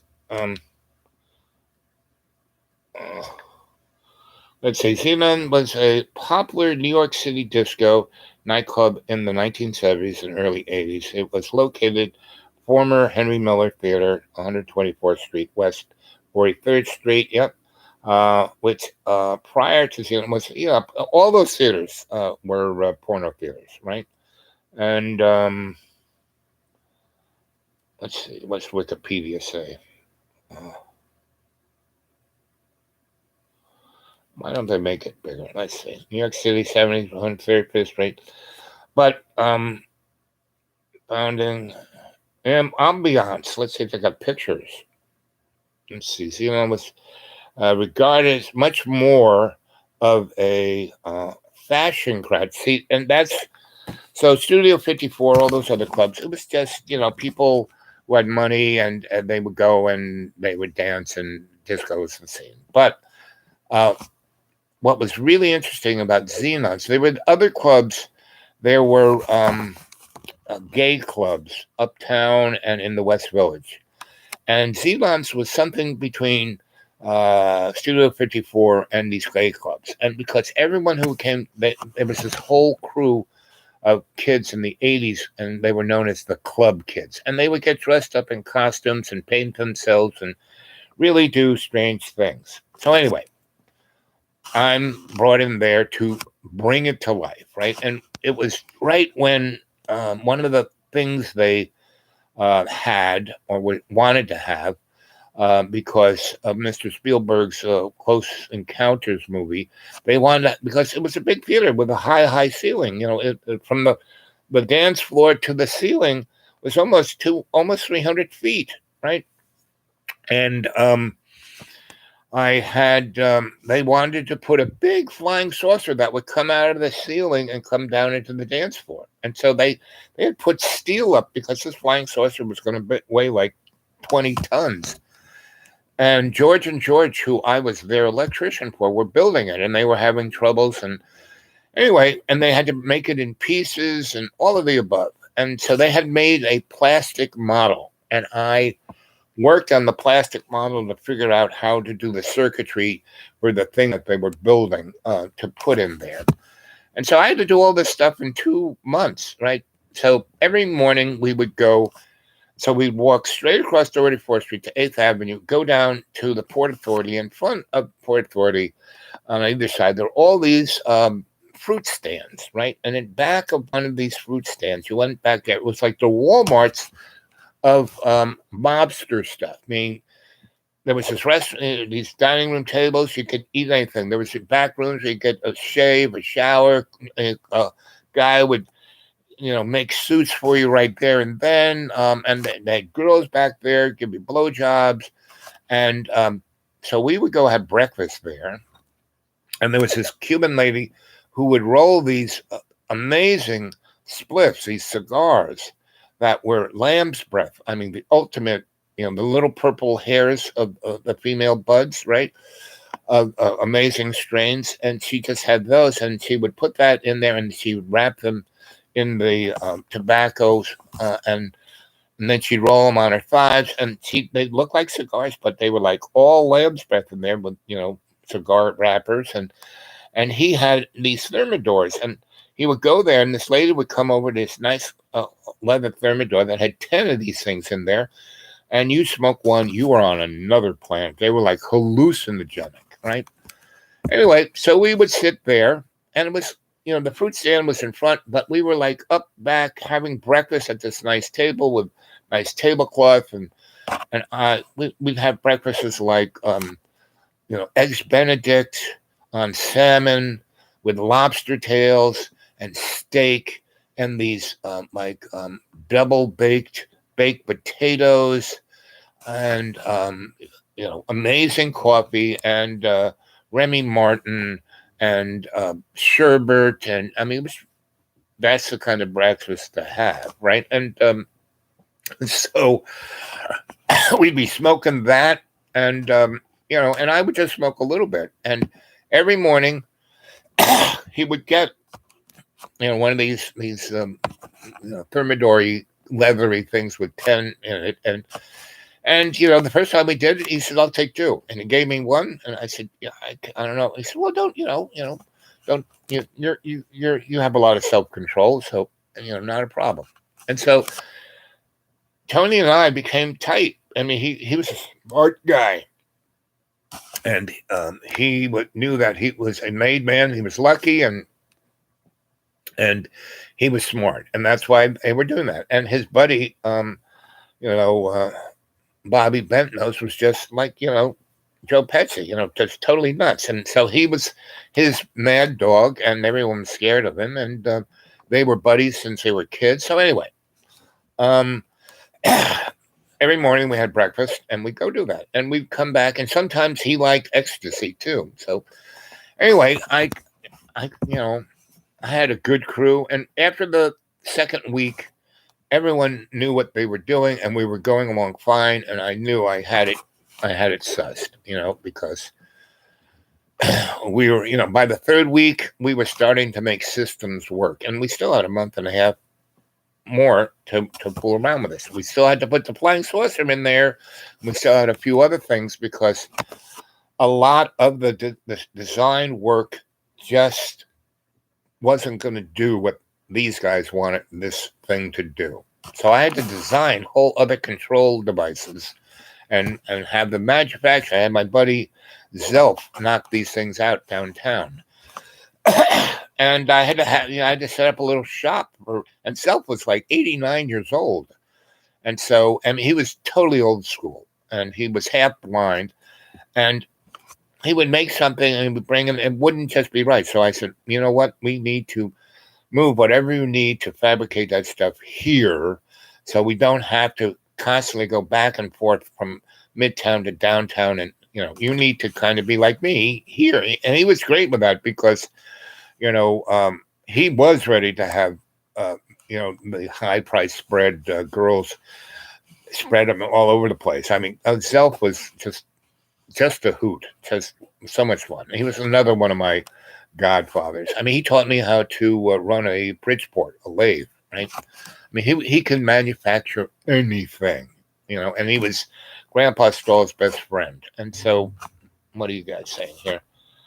I've lost the feeling in my frontal lobes.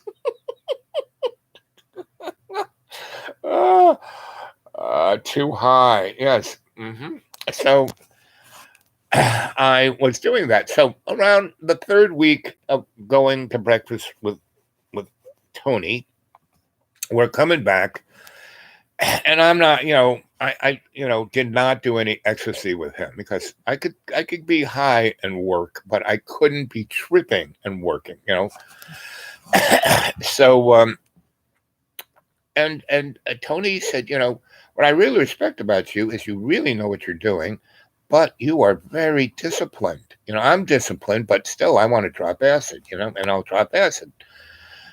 Anyway, and he had great. You think I had good stories? This guy had really good stories. Anyway, and so we're one of these, third week, and it's a Sunday, and this gangster Walmart's never closes. 7 days, 7-Eleven, 24/7, 365, right? So it's always there. And so on a Sunday, we're coming back, and there's no one on the street. It looks like everyone's gone left, and it was summertime, so half of people have already left New York City. So Sunday, summertime, no one in Times Square. No one.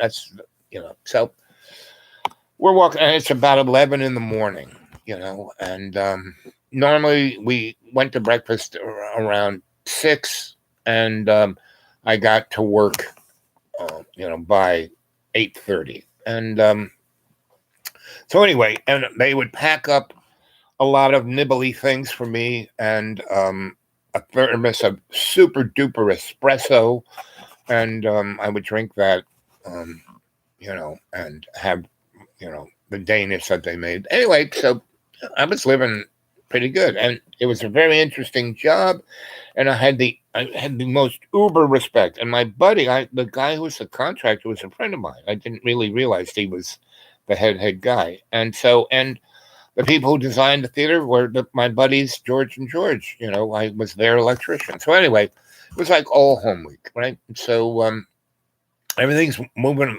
The contractor, he's got it almost rolled down. He's working on the bars and all the finishing touches. And the third electrician, who was a pretty good electrician, he's hanging all the light fixtures, right? And when I need electrical that's not complicated control stuff, he's doing that. And, he's getting whatever it costs, right? So he's happy to do that.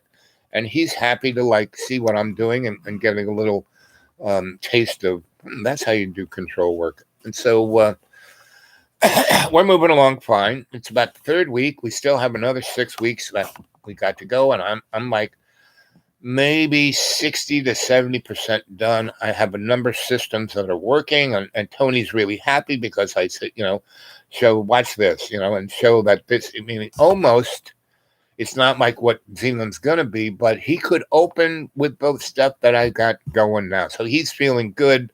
He's not going to get murdered, and everything's fine, right? And so he's doing pretty good. And we're going to breakfast every morning, and we're smoking, and we're having a good time. And he's really smart. He actually reads books, and he's really enjoying talking to me in a way that he doesn't have to be a mobster. And so, and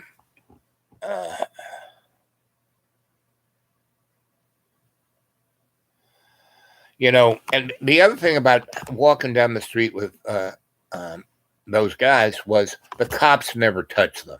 These guys were so much made men.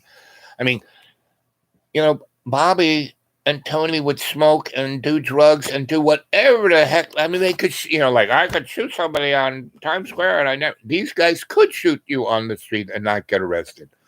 So to walk with those guys, it was like everyone looked at you like, uh-oh, he's one of them, so I better respect him. So anyway, life was pretty good. And we're walking across Times Square, and in the middle of Times Square, where 8th Avenue crosses across Broadway,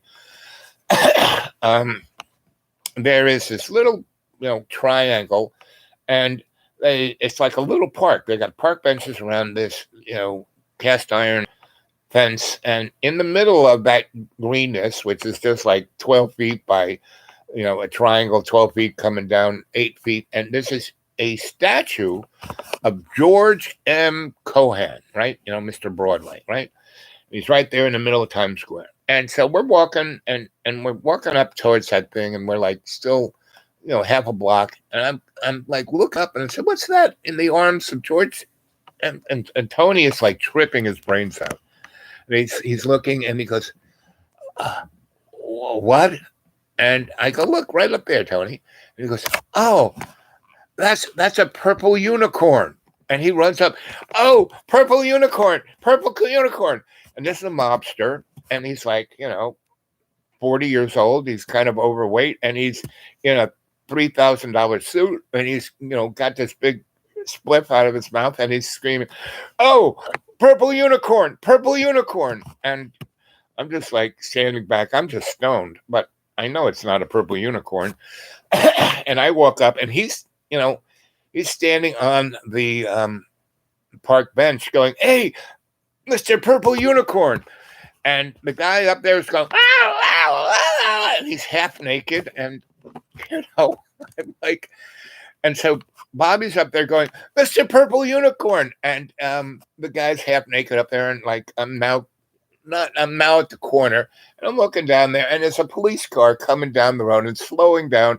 And Bobby's up there going, Mr. Purple Unicorn. And the guy's half naked up there. And the police car just slows down, and comes, to almost a stop at the corner and the light turns red. So he stops and he's like right there. And he goes, what's going on? And I said, you know who that is? Oh yeah, that's Tony Two Toes. Nothing's going on here. And he goes, and the policeman, thank you for saying that. He kind of just turns the wrong way up the street because there's no one there and he's a policeman. And that's like, if he went any other way, he'd still be seeing that. So he goes the wrong way up the one-way street and goes away. And you can see him on the phone on this thing. Don't go to Times Square, anybody, for the next, how long you going to be here? I don't know, maybe 10, 15, 20, let's say a half hour. For a half hour, no one come to Times Square.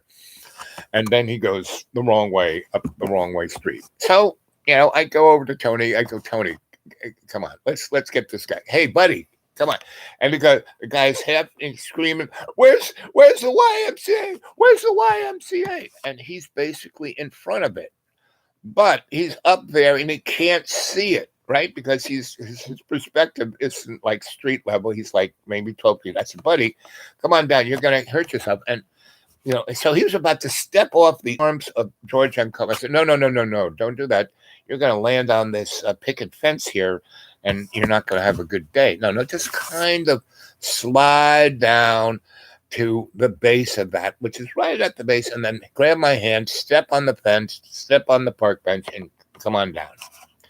So comes on down. I have this thermos of super duper, espresso coffee, and it has the cup on it. So we're the three of us, Tony Two Toes, half naked white crazy guy, and me. I pour this and I say, here, drink this. He goes, that's Billy. That's Billy. It's got a kind of strange accent. He goes, that's Billy. That's Billy. It's so good. I haven't had Billy like this in weeks. Oh, it's so. And he starts to cry. This is Billy. And I go, okay.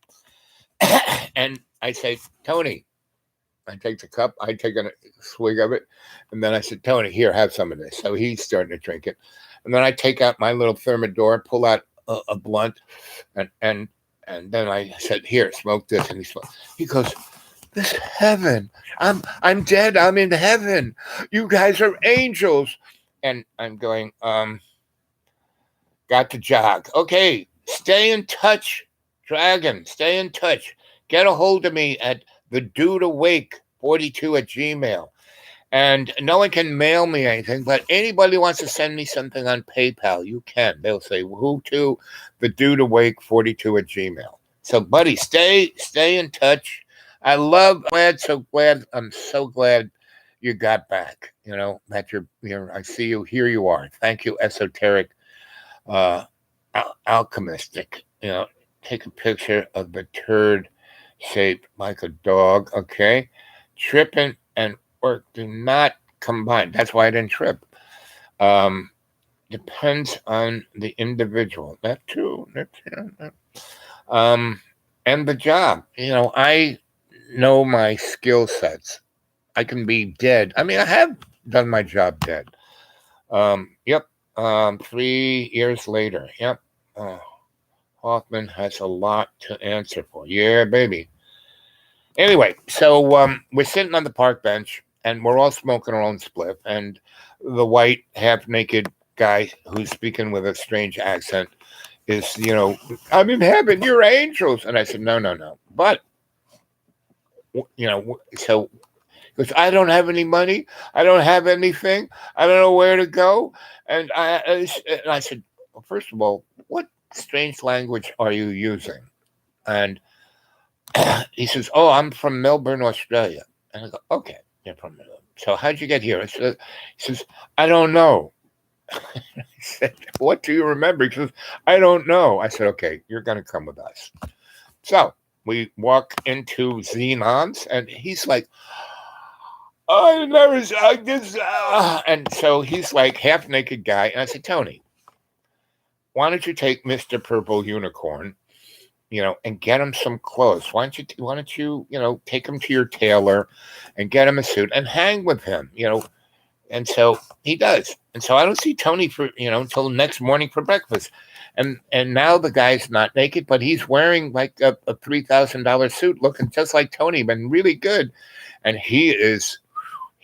they've already visited the titty bars because Tony owns about 20 of them. He's already, seen the prostitutes. And my friend, this is Neil Curtis. And Neil Curtis is, guys, who Gary Trudeau is in America? He wrote a comic strip called Doonesbury. And Neil Curtis was a syndicated cartoonist in Australia. And he was their version of, Doonesbury guy. But he was even stranger. I mean, so, he's, staying with Tony. He's not staying but he's, we have breakfast every morning, right? And Neil has, gotten into the flow of things. So he's not insanely naked purple unicorn guy, but Tony he didn't call him Neil. He called him Mr. Unicorn. And so, and he would introduce him to his other, mobster friends. So Neil was getting off on being a mobster, right? So I'm working away and everything's doing great. And so we get everything done. We get the flying saucer in the air, and the date of us opening is coming up, right? And everything works 89%, but it's not. I mean, and it'll be a disco, but it won't be Xenon's, right? So the controller, and one of the real problems was the interface between the flying saucer and all the other effects, right? And the controller for those two things were up on the roof, and that was part of the problem. They should have been in the room. Would have been a lot easier to have just the power lines go up to the effects rather than having the controllers up on the fucking roof, because it rains up there, and the boxes that these controllers were not watertight whatsoever. And that was one of the major problems why nothing worked, because it would rain and then it would be dry for a long time. People didn't put it in their heads, oh, it might have been the rain doing this. So I had to take that all apart and redo it. And there were certain things, I moved half of the stuff down in the control room and used the pipe just to bring power up to the effects. But there was the flying saucer, I had to keep that controller up there, right? And because there were whole different reasons why I had to do it. So I had Zelf make a, watertight cabinet that I could put all that, and I had to get new controller things for all of the effects of the flying saucer. So that was the little, problem. And none of that stuff was going to show up in time for that to work, right? So I said, I'm going to make a command decision, and I will, we had intercom lines all over the place. So I had one up there, had one of them run up there, and I had them build a little roof over the cabinet of the flying saucer. And I was up there, right? And I had a wooden platform built, right? And so the opening, and so the guy who is the DJ and those guys, We had practiced, had everything down. But for the effects of the flying saucer, I was up on the roof and I had a headset on, and I would push the relays with wood. I did wood sticks, and I had the wood sticks that the front part had like a little knob, and then there was a little kind of thing that I could jam into the relay. I took the covers off the tops of the relay so I could have physical contact with them because the electric contactors weren't working. And I had this headset on. So when they were doing the show, I was up there and I was taking my wood stick and pushing the relay in and then sticking it in there so it would stick there. And then when they wanted it off, I would pull it out. And so I was controlling it like a marionette guy. And that night when it opened, the big opening, it didn't rain, but it had a tremendous thunderstorm. It was like tornadoes in New Jersey and rain, and the thunder was like right over us. And so I was up there, and everyone got dressed up, and everyone's wearing a tuxedo. And I said, you know what I want to wear? I want to wear a Japanese kimono, right? And so Tony had all the girls who were like delivering drinks were his top-notch titty bar girls, and they were all there. And so I had two of those girls, and they were like in, very flimsy outfits, basically naked. And they had two, each of them had two Japanese umbrellas, and one in each hand. And even though I had a little roof over me, when I had to move around, they would come around and put the umbrellas over me.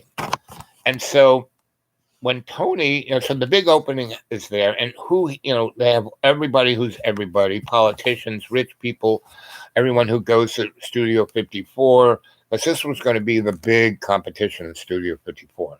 And it was, it was right on,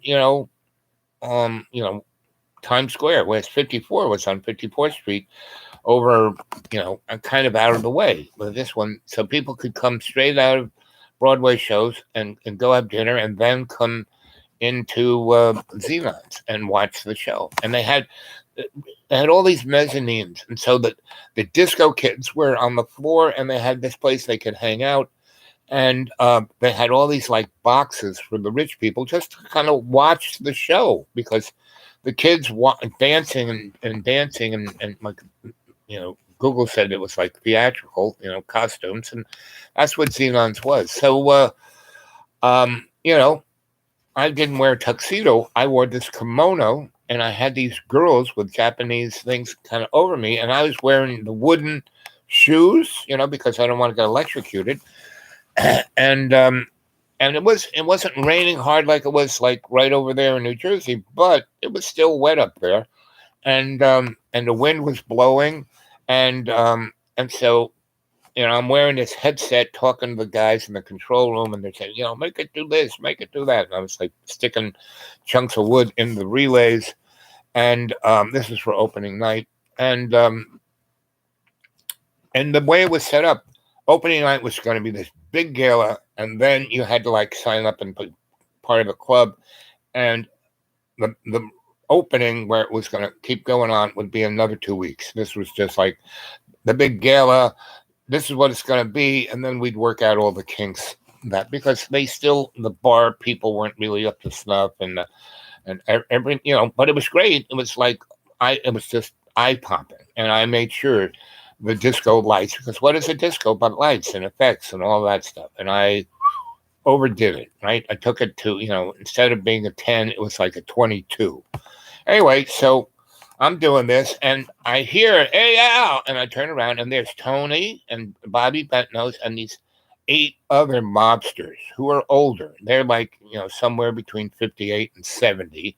And these are like and there's my godfather, Mike Vanilla. He's beaming, this is my boy, and I, all the tablecloths are, so he's like coming and hugging me and introducing to all of the Mr. Gotti and this guy and that guy, and they're, that's an interesting guy.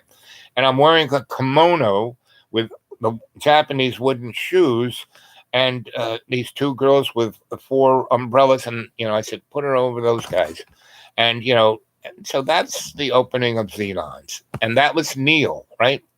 So we spent another 2 weeks, and by this time Neil is a real mobster, and he's cool, and he doesn't have to shoot anybody, doesn't carry a gun, but he's got it down. He's got the English Australian accent, and he's drawing pictures of everyone. So he is in just, and he, in the last 2 weeks, I had it all down, and we started having fun with Tony in different clubs and doing different stuff, and because I had it down, and I had my crew of 20 people, and they were, by the time we were like 3 weeks before it really had to be done, and we still had another week and a half to get it done before the grand opening, or we called it the vent. They were doing everything. I mean, they had it all down. I had it all numbered. I had it all, it was like a military exercise, and they were all there for the opening. And they were all dressed up, but they were there just in case something went wrong. And so when we finally finish everything, I get like a shopping bag full of Benjamin wrappers, like that.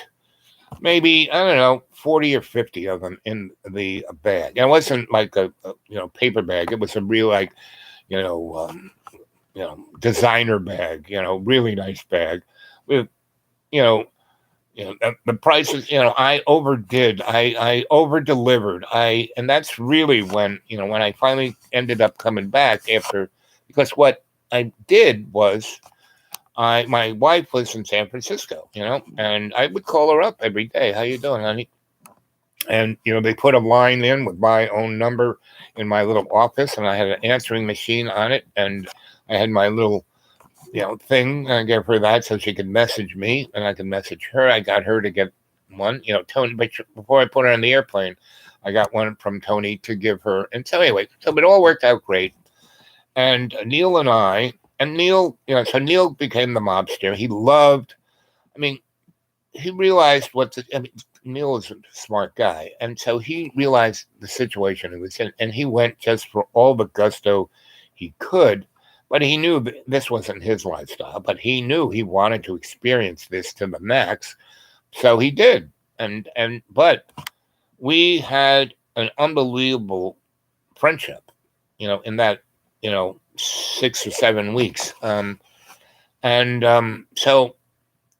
when, it was, 2 weeks before the grand event, that's when we started hanging out with Tony, and I could, not have to be locked away. And he put us up in the Waldorf, and we had a very nice time there. So I still went to work every day. I still made sure everything was going on, but it was already done, but we were just, and then we had another 2 weeks to make it like, hard as nails. Everything worked. And basically about 8 of those 20 people got a job to be there to make sure that thing always worked, and they didn't have to depend on me, right? And I did that by design. And by me doing that, I already had, the dude notoriety of all the other clubs I worked on, but this was it for me. And that's when I started doing really fancy schmancy restaurants like the Odeon and No Say No and Spring Natural and, a ton of other restaurants. And they were all mobster, top line, because they would spend $1 zillion on it, because that's how they laundered money. They would just, do stuff, and real estate too. So I, that one job gave me 10 years of unbelievable work. So anyway, we finish up. Tony gives me this big bag of, packs and packs and packs of Benjamins, and plus another bag of these little leather things of really tasty spliffs. And we get on Lester's bus heading for San Francisco. We drive, and the bus is full of European underwear models, right? And me and Neil and 2 other guys and about 20, and they were going on tour, and somehow Lester got them. Hey, you want a real experience? And it was like a rolling orgy.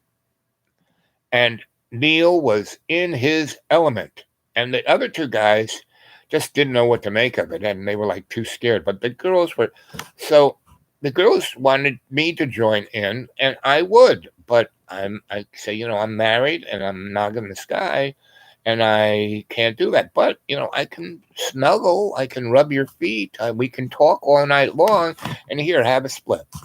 But Lester had more of this, way more, a product on the bottom of the bus. So, and one time we got stopped in Nevada, right? And this, highway patrol stopped us off, and the bus comes, and Lester goes, "Don't worry about it, I got this." And so we were listening to Grateful Dead. He takes up that truck and he plugs in Bible, Christian music, and the bus is covered in Christian sayings and World Community Consciousness Church and all the rest. And Lester puts on a collar with the black shirt, and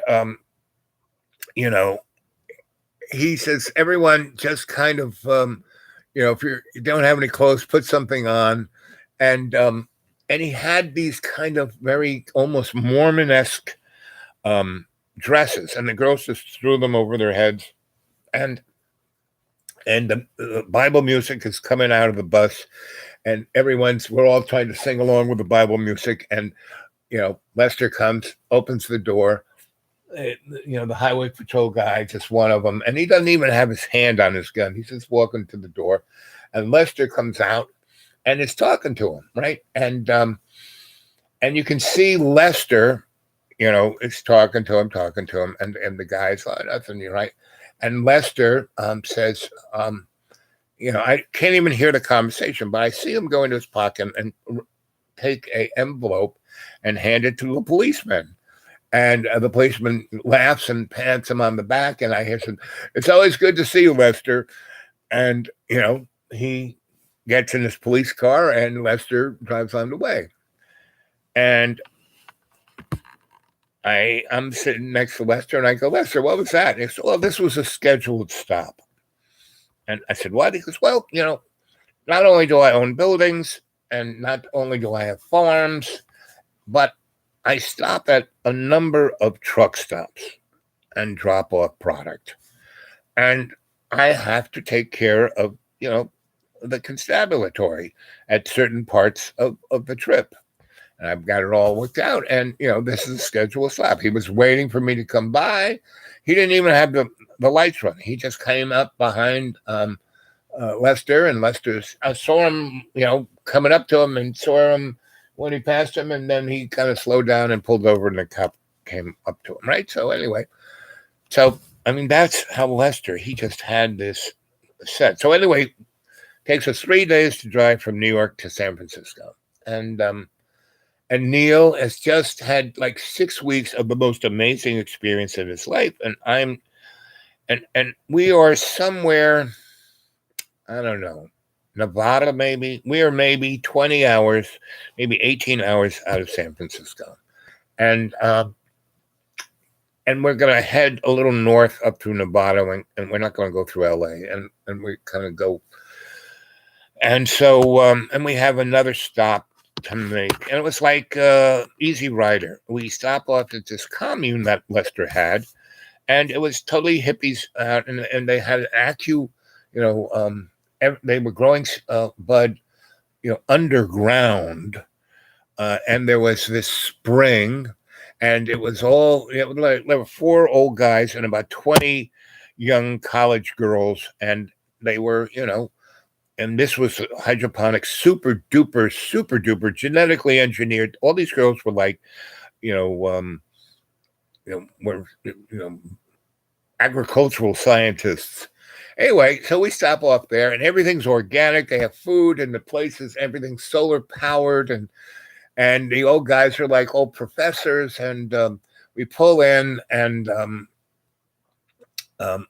Lester has already dropped whatever product he had, and at these truck stops that we kind of hit in Arizona and Nevada, and And so we stopped off at this place, and we spent the evening there. And the next day we were going to drive into San Francisco. So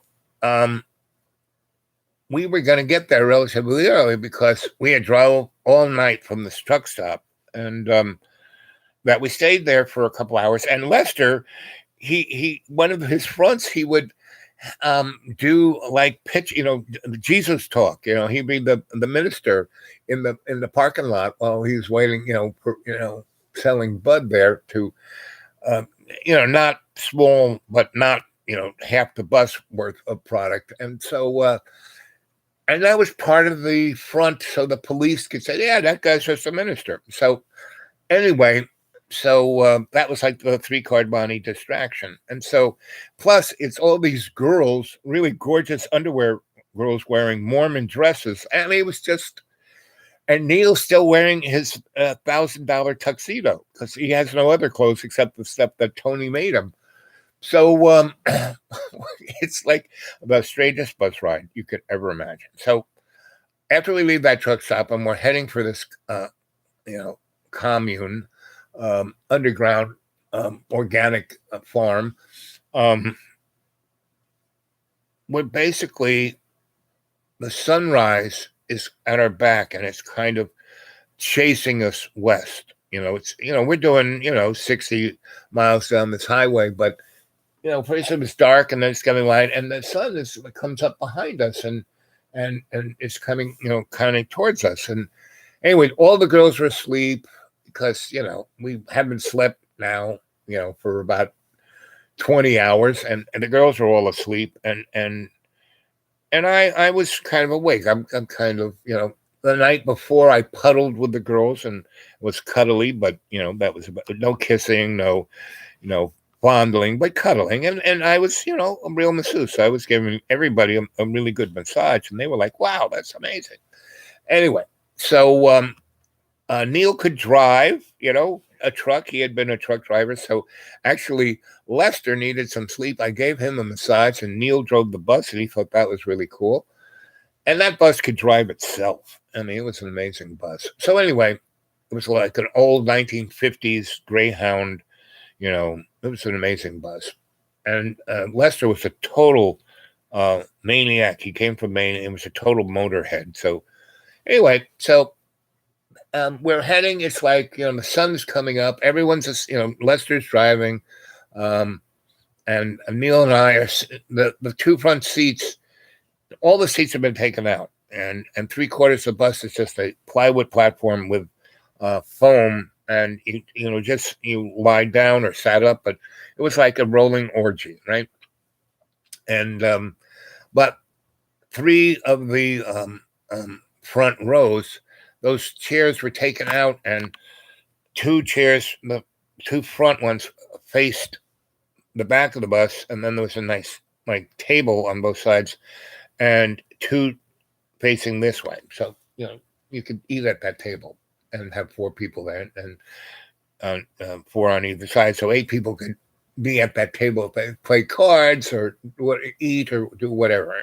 But anyway, so Neil and I, and then on the passenger side, there were 2 seats facing up front where the steps go down, right? So, Neil and I are sitting there and we're talking, and Lester's just driving, and Neil and I are talking. We're not. Lester is focused, so he's not really part of the conversation unless we ask him a question. And Neil is crying.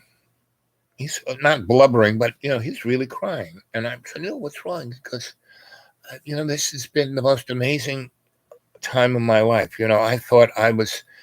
I had a great life in Australia. I'm this cartoonist. Everyone loves me. I can do almost anything I want to do there. I'm famous, and I have sex with every woman I ever see, and I have all these friends, but they're not really my friends. Everyone's phony, and I'm phony too, but I'm still that cheeky monkey. That's the act I play.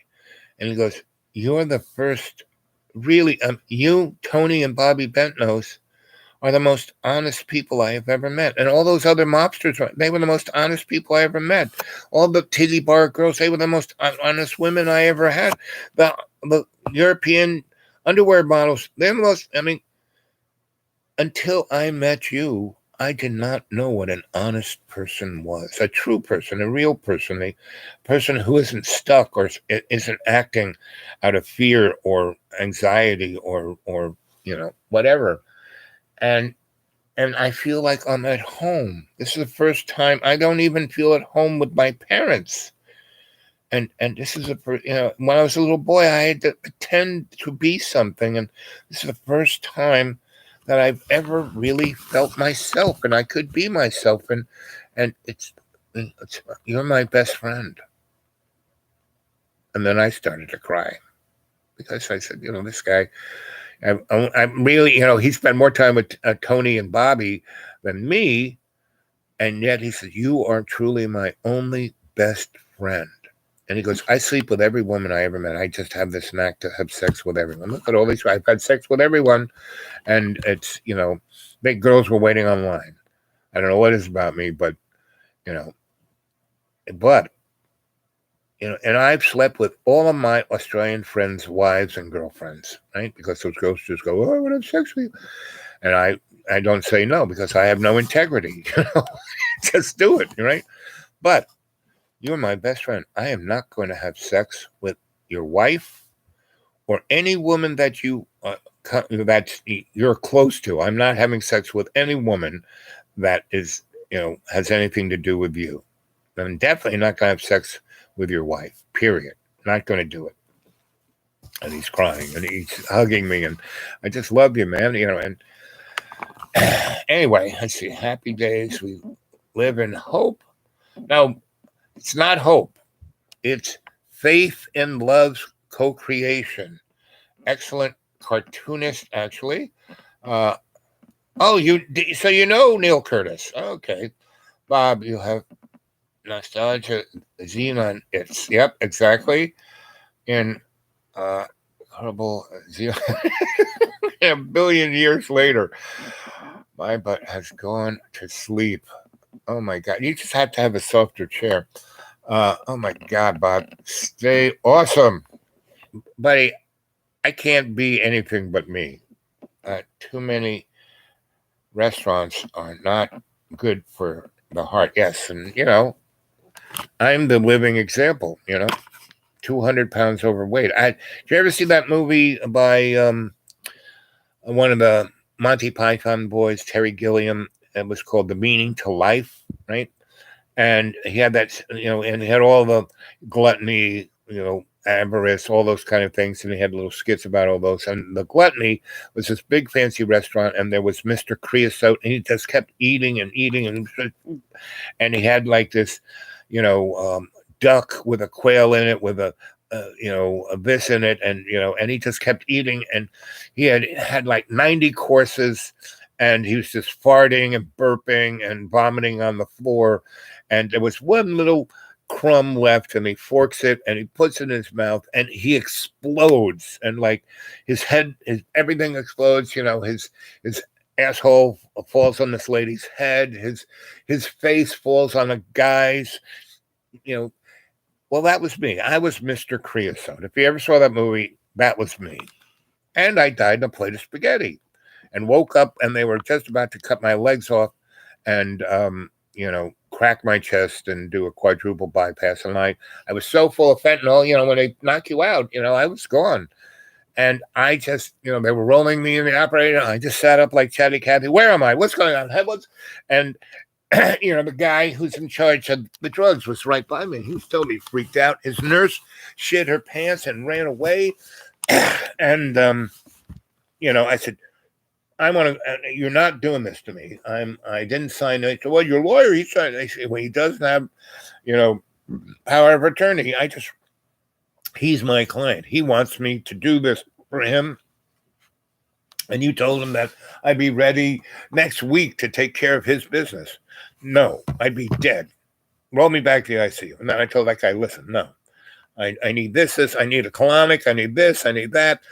Take me 1 week to get in a place to do your thing, and then I need to stay in your really fancy house down in the Keys and have those people take care of me for 3 months. And that's part of the cost of me working for you. They said, no problem. And so, yes. And now, look at me now. I am 240 pounds instead of 420 pounds. Let's see. Too many restaurants. I'm living. My ears have fallen off. Honest, Bob, like it. Mr. Creosote. Yep, that's me. Of course, I've seen that movie. Yep, of course. So, so then that was me. That was me. So anyway, Neil and I, he's crying. We go to the commune again. It was like straight out of Easy Way. We're all naked in this hot, spring, and Neil's having sex with all the farmer girls and the French underwear models are in. There's like 60 hot girls in there. Lester, me, the two old guys, and the young kids got off. It was just Neil, me, Lester, and the two old guys, and like 60 gorgeous, sexy girls wanting to get laid by everybody, right? And I was just nope. I'm waiting for my wife is only in San Francisco. I don't need to. I'm Mr. Monogamous, and these girls were just, I just love this guy, so I had all these sisters now, who just love me, and I gave them all a massage, and they were like, oh, I just love, and that's better than having meaningless sex, respect, love, and having a good time. That's way better than meaningless sex, right? And Neil, actually, we talked about that when he was crying. And so, like 4 hours later, we get to this place and we're in this hot springs, and he's having more meaningless sex than he's ever had in his life. And I said, well, what about that? He's like pumping away. And I said, Neil, what about that conversation we had about 6 hours ago? Fuck it. Don't bother me.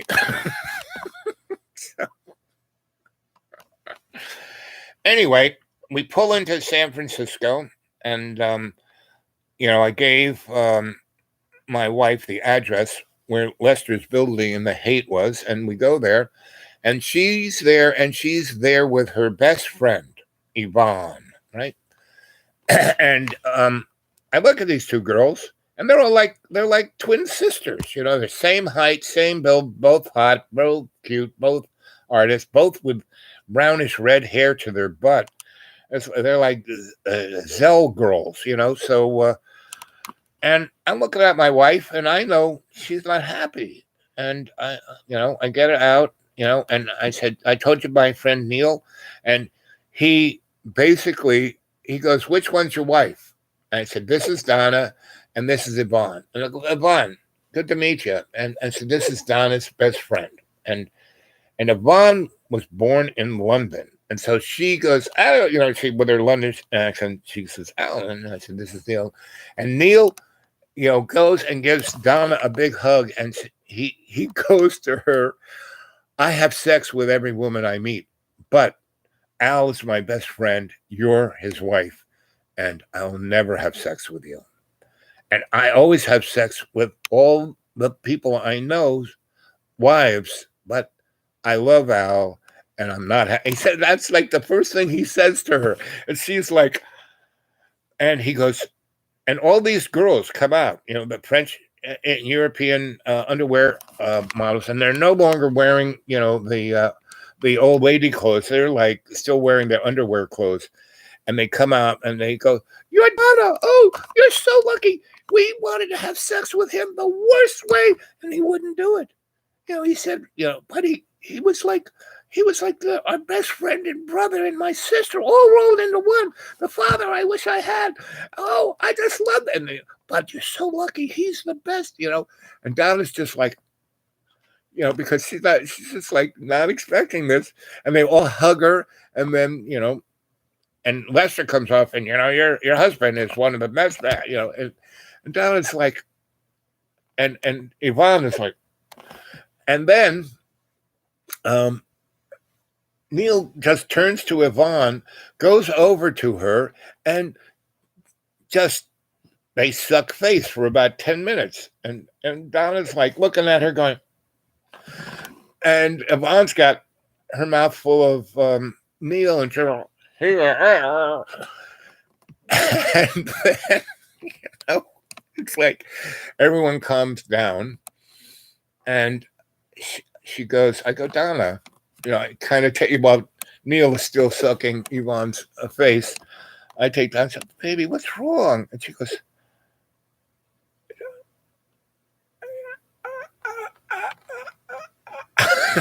that's okay. Here, let me just hold you. Let me hug you. And she starts to cry. And she goes, I don't know what to say. And I said, I love you. And I've been missing you the whole time. And she goes, how'd the job go? And I open up the bag. I must have, I don't know, 70 grand in there. I don't really, I never even counted it, right? And she's like, because it's like all of these, packs of Benjamins. And then she goes, what's in the other bag? I open them up, and there's like, 40 of these leather things. And I said, take one and open it up.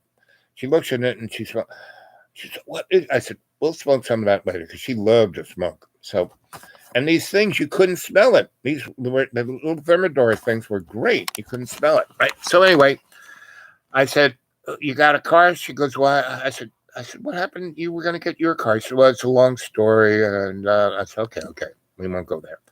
And I said, so Yvonne's got a car. And she goes, yeah, and we got to get back. So I said, Neil, stop sucking on her face. We got to get to her house. And so, and I had been told that Yvonne had a boyfriend. His name was Tony, right? And the Tony I know is Tony Two Toes, and and the Tony that's Yvonne's boyfriend is a white albino flamenco dancer, and he plays the flamenco guitar. And he doesn't dance with a woman, because somehow no other female flamenco dancer wants to dance with Tony. So because he's so full of himself. But anyway, I just got the peripheral view of what Tony was. When I talked to, because I would say, honey, I talk to her every day, and how you doing? What's going on? And at first, she was really great, happy to be in San Francisco. But she goes, Al, San Francisco is my town, like New York is your town.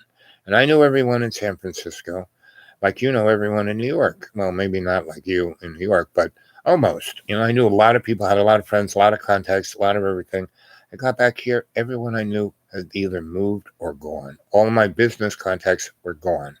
I couldn't really get any kind of work. I said, well, I gave you a couple grand. He said, yeah, well, it wasn't the money. And then she said, but, I'm down to like $300. And, when I got on the bus, I said, don't worry about it. We'll be there in 2 days, and you won't have to worry about it. $300 should last you 2 days. Well, it took us 4 days to get there. And, I called her up, that once I found out that we weren't going to get there in 3 days or 2 days, I said, it's going to take a little bit longer, but we're almost there, And I called her every day. I didn't call her. I was using my little magic box. But anyway, so she was really bummed that she couldn't have the life she had. She was expecting to waltz back into San Francisco and pick up right where she had left off, just like I do in New York. And we had been together for 6 years by then.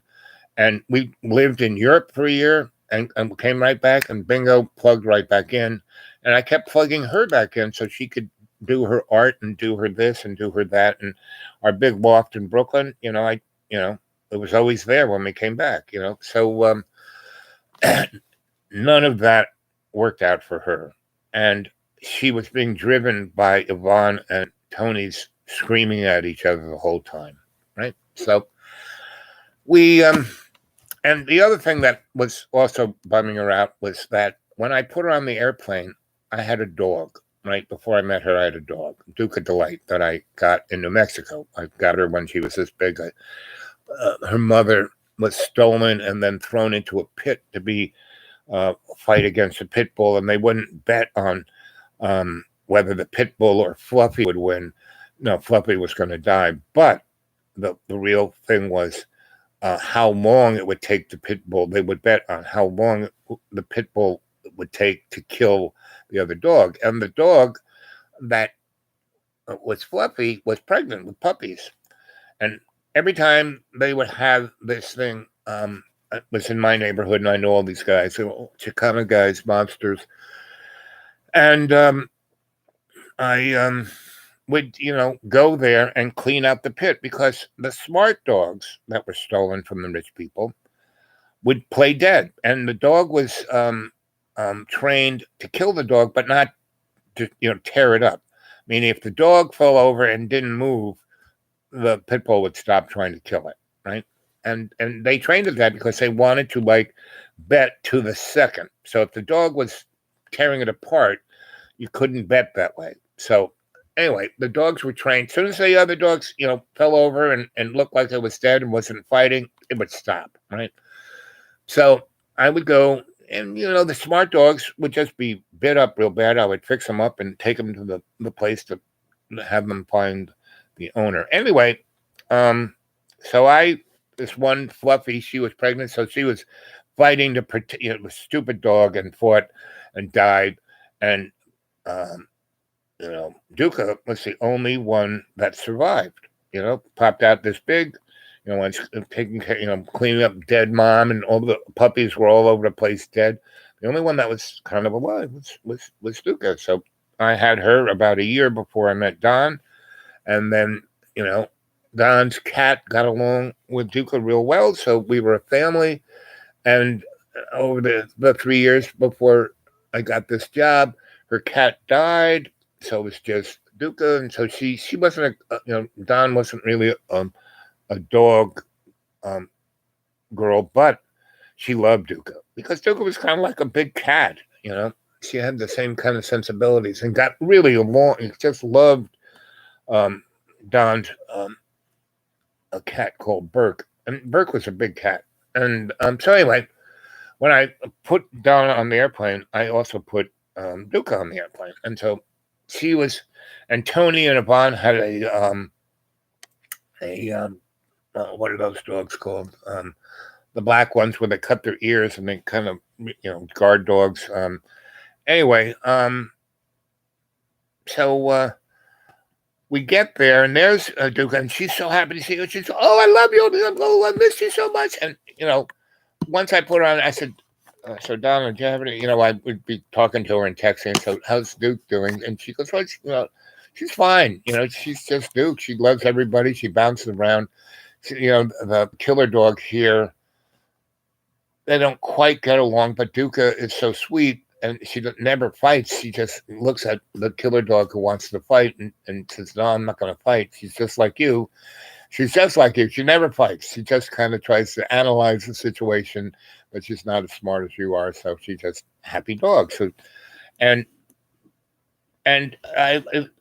she's always in bed with me and kissing me and loving me. And that makes me sad because I miss you. And so, it's nothing worked out for me. Everyone spent the money you gave me. And now I'm stuck in this house with Yvonne and Tony, and all they do is fight. And there's this killer dog, and it's really annoying. And I'm so happy that you're here with me. And that she really, she was really depressed about that one. Once I got there, she, and she's watching Neil suck Yvonne's face. And so, she starts kissing me and starts sucking my face, and then we're sucking, and Duke's there and wrapping us up, anyway. So, I go, I guess we got to go. Yvonne kind of breaks off from Neil and says, we got to get back because Tony has to go to the show and we're going to go with him. And I said, okay. So, we get there and I meet Tony, and he's really a case, right? And he is so effeminate and so, got to be the star. And he's going on about, not even talking to us. It's all about him. And he's getting ready and putting his makeup on and tuning, playing with his 98 string flamenco guitar. And so we get in the car, and Neil, Donna, and I are in the back seat. Tony's in the front passenger, and Yvonne's driving. And the guitar is over our lap. And Neil kind of opens up the guitar, and there's like, all those little knobs to tune it. And Tony has spent an hour tuning the guitar. It's perfect, right? And Neil just kind of, he kind of plays with every little knob, moves it an inch this way, that way. And, and he doesn't open it up. He just kind of puts his hand in there and does this.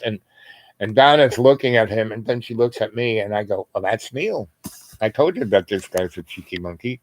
And she starts to smile and laugh, and then we're just back there kind of smiling, and we're not laughing. We're just kind of got this grin on our face.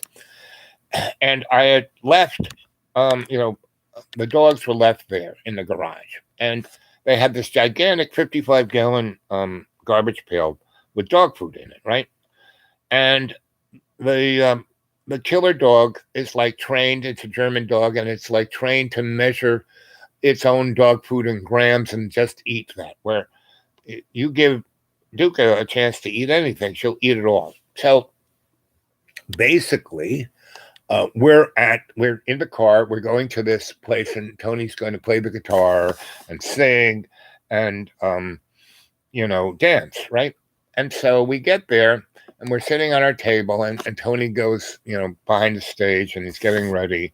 And we have we have some tapas, and we have drinks, and Neil and Yvonne are going on, and he's also really interested in Donna, and he's telling stories about me, about Xenons, and you could have seen him in the opening. He was wearing a Japanese kimono, and these titty bar girls were with paper umbrellas, and the mobsters were there, and his godfather, and Donna had met Mike Finelli, and she knew all this stuff. She'd been with me already 4 years, and she knew everything I did and all those people, and so she's like, understand. And Yvonne is like, her mind is being blown. And Donna knows what I did. She'd been around. She's seen me build other nightclubs and other fancy things, and she knows what I do. So anyway, she's kind of smiling, and she's got her arm around my arm, and she's being happy. She's more and more and more. She's like an ice cube that's thawing, and she's like, yes, okay, he's my man is back, and the world is good, and all is fine. And so and I basically said, Yvonne, where is something I can lock my bags in? And she goes, well, there is a big metal, closet, and I have my stuff in there, and I want to keep it away from Tony, so I have it locked, and there's a padlock on it, and there's a key lock. You can put it in there, and no one's going to touch that. And it's in the garage with the killer dog, so no, it's all good. Okay, that sounds right. So I put my money bag in my thing, but I take 5 Benjamins, put them in my pocket, and I take a Thermidor that has 2 spliffs in it, and we go to the place, and we're sitting at the table, and we're drinking, we're eating tapas, and Tony's back there getting ready. And, it comes to the point for the entertainment, and this woman comes out, and she plays guitar and sings a really beautiful song. And then, she does her thing, and then she goes back, and then, Tony comes out, and he's got the guitar, and he's standing there, and it looks like he's, but he's albino, he's African American, and he's albino, right? So he's got this afro, and he's whiter than a sheet, and he's wearing this Zorro outfit, and he's got his 28-string guitar, and he goes to pluck the string to make, he hasn't checked it, because he spent an hour making it perfect, so it should still be perfect. And so and it's like, and it's so totally out of tune. It is, everyone starts to laugh, and he gets really upset, and they laugh even more, and they think it's like a comedy skit, and he's just getting angry, he's screaming at him, and they laugh even more, and they're laughing hysterically, and then they clap and they laugh hysterically, and runs off the stage. and he doesn't come back, and he doesn't sit with us, and Yvonne is laughing. Neil is laughing, I am laughing, and Don is really laughing. And so everyone's laughing. They're still laughing even after he goes back there. Everyone laughs for another 10, 15 minutes. And then the woman comes out and sings for the rest of the evening, because he was supposed to, do the rest of the evening, and she does the rest of the evening. And so I tell her, after she takes a break, and I said, why don't you come over? And I tell the maitre d' guy, hey, bring a nice bottle of champagne over. I said, do you have lemon jello? Oh, yes, we have lemon jello. Bring a bottle of that. And I give him a Benjamin. And he goes, whoa. I said, keep the change. He goes, whoa. So from that point on, he is our boy, right? So he comes over with the can and the stand and the champagne and the ice and the lemon jello.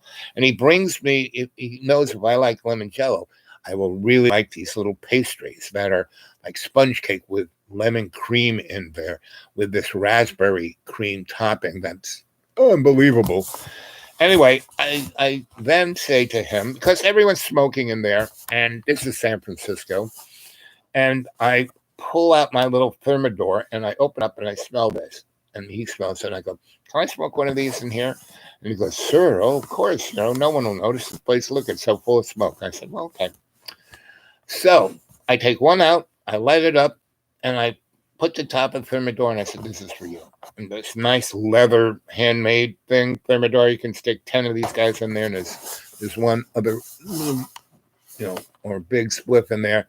And then the guitar lady, Yvonne, my wife, me, and Neil, we're puffing away on this thing, and we're drinking the champagne, and we're drinking. And so you got to, take a shot of lemon jello, then drink the champagne, and have one of these little cubey things. And we're having a really good old time. And Tony does not show up, for another hour and a half. Then the girl goes back up, and I give her a Benjamin. I say, you were really great. I want you to have this. And she, because she was like getting paid $20 to do that. And I gave her a Benjamin. And, this is 1978, I guess it is. And so she's really, no, it's even before that, 76, because we went to Australia in 77. So anyway, she is just floored, that she's stoned. She's had all the champagne, she plays this place all the time, and she's just like gets paid a little bit more than the busboy. And so she is like, this is great. This is the best night I've had here ever. And you guys are great. You're just great. And so, the night wears on, and she comes and visits one more time, and then Tony comes, storming out. He's not wearing he's wearing the Zorro pants and his white shirt, but not the rest of the costume. And he has pulled his afro back into a ponytail. We gotta go. Why didn't you come back and get it? Why did you? Who did that to my guitar? And we just laugh. And then everyone else starts laughing, And so we get in the car, and Yvonne and Tony, and we're like the three kids in the back. And Tony says that Yvonne did that to his guitar.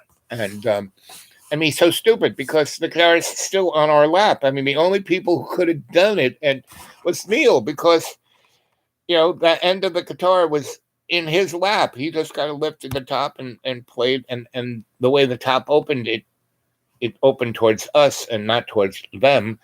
And so no way could Yvonne have done anything to that guitar. It's the only person who could have done it was Neil, right? Or one of us, right? And so anyway, they're screaming at each other, and they're going at it like, I'm just watching, and we're stoned and drunk out of our minds. And so is Yvonne, and she's driving the car. And she's doing a pretty good job. And we get back, and they go up there, and they're screaming and yelling. And Neil and Donna and I go into the kitchen, because the guy I gave $100 to, he gave me a box, like a bakery box with a whole bunch of those little limoncello cubes and some really nice tapas little things with a meat pie in there, like a pasty. And Neil, it's like a pasty. And so we're chomping on those. We're smoking more blunts. And Don's a real big fan of coffee.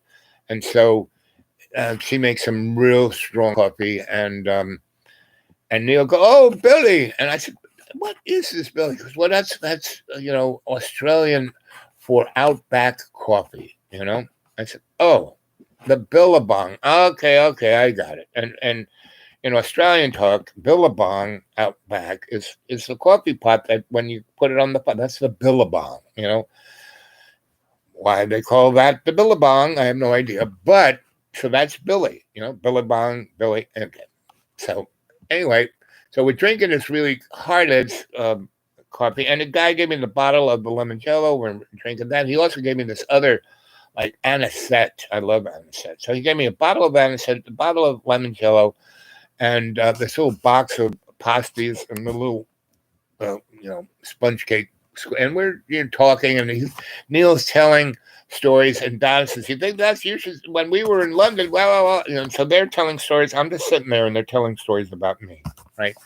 And mostly at not my expense, but my expense. And I'm just like sitting back, smoking, eating, and just enjoying my friendship with my wife and my best friend there. And it's great. And they're screaming at each other upstairs, and then smashing and crashing. I said, "What are they?" She goes, "No, they're having sex. That's how they have sex. They have to scream at each other and they have sex." And I said, I looked at her because she kind of had to have, similar thing. And she used to kind of complain. And then I said, "Okay, you want to do that? I'm going to get some wrestling matches and we will lube each other up and we will wrestle. And that will be because I used to be a wrestler in high school. And then we will have sex. Is that a good enough compromise for you? Because I don't want to, I love you. I'm not going to have an argument with you when there's no reason to, just to have sex." And she goes, "Okay." So anyway, so, and then she tells Neil that, that's how, she goes, "Well, I like doing that too, but he won't argue." So, and he goes, "Yeah, I know. He never argues with anybody. He just takes care of business. So that's why I love this guy." And she goes, "So the only way I can have really good sex is to fight first." He goes, "Yeah, I love doing that myself." And she goes, "You know what he did?" And Neil goes, "No, what did he do?" He said, "Well, he got wrestling mats and we get naked and lube each other up, and then we wrestle, to the point of where I am excited enough to have wild, crazy sex." And he goes, "Boy, I'm going to have to try that back when I get to Australia." So anyway, so Neil and my wife are becoming best girlfriends, right? And Neil is loving this. He's like, "This is," I said, "Buddy, when we were on the bus, why do you think that's what was, you were screwing those girls?" I had the better part of the relationship. And then she kind of looked at me and I said, "Honey, you heard what the girl said." And she goes, "Yes, I understand." Because she already did 6 years already. And this was nothing new. So anyway, so we have the best of time, but Neil and I have slept all of like maybe 4 hours in the last 5 days. So, we're about to conk out and my wife wants to cuddle up. And so Neil sleeps on the floor. We sleep on the couch and, and they're screaming and fucking upstairs. Right. So Donna, we don't really we just cuddle. Right. And she goes, that's a good portion of what our intimacy is. And I'm a cuddle bunny. Right. So anyway, so let's see. Too many restaurants. My ears have fallen off. Of course. Let's see. Much love, Bob. It's been a pleasure. I not have to leave. Stay. Let's see. I will be a touch bone for sure. We are in it together. Stay well. And buddy, you can always get a hold of me at the dudeawake42@gmail, where we can have a nice conversation. And if you have WhatsApp, I'm on WhatsApp. I talk to a lot of people around the world on WhatsApp. A friend of mine put it on my phone. So if you can get on WhatsApp, get hold of me at the dudeawake42@gmail, so we can swap phone numbers. and we can talk, right? And I'm not. Wait till I finish the story. You'll like the end of the story, and then I'm gonna go. It's been 3 hours. What time is it now? It's 1-1. Oh, look at that! It's 1-1-1-1 all across the board. 1 hour, 11 minutes, and 11 seconds. So yeah, I'm gonna quit relatively soon.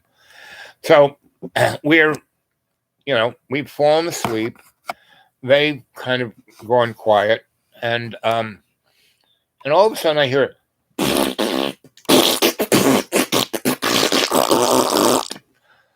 And I'm kind of, I go, ugh.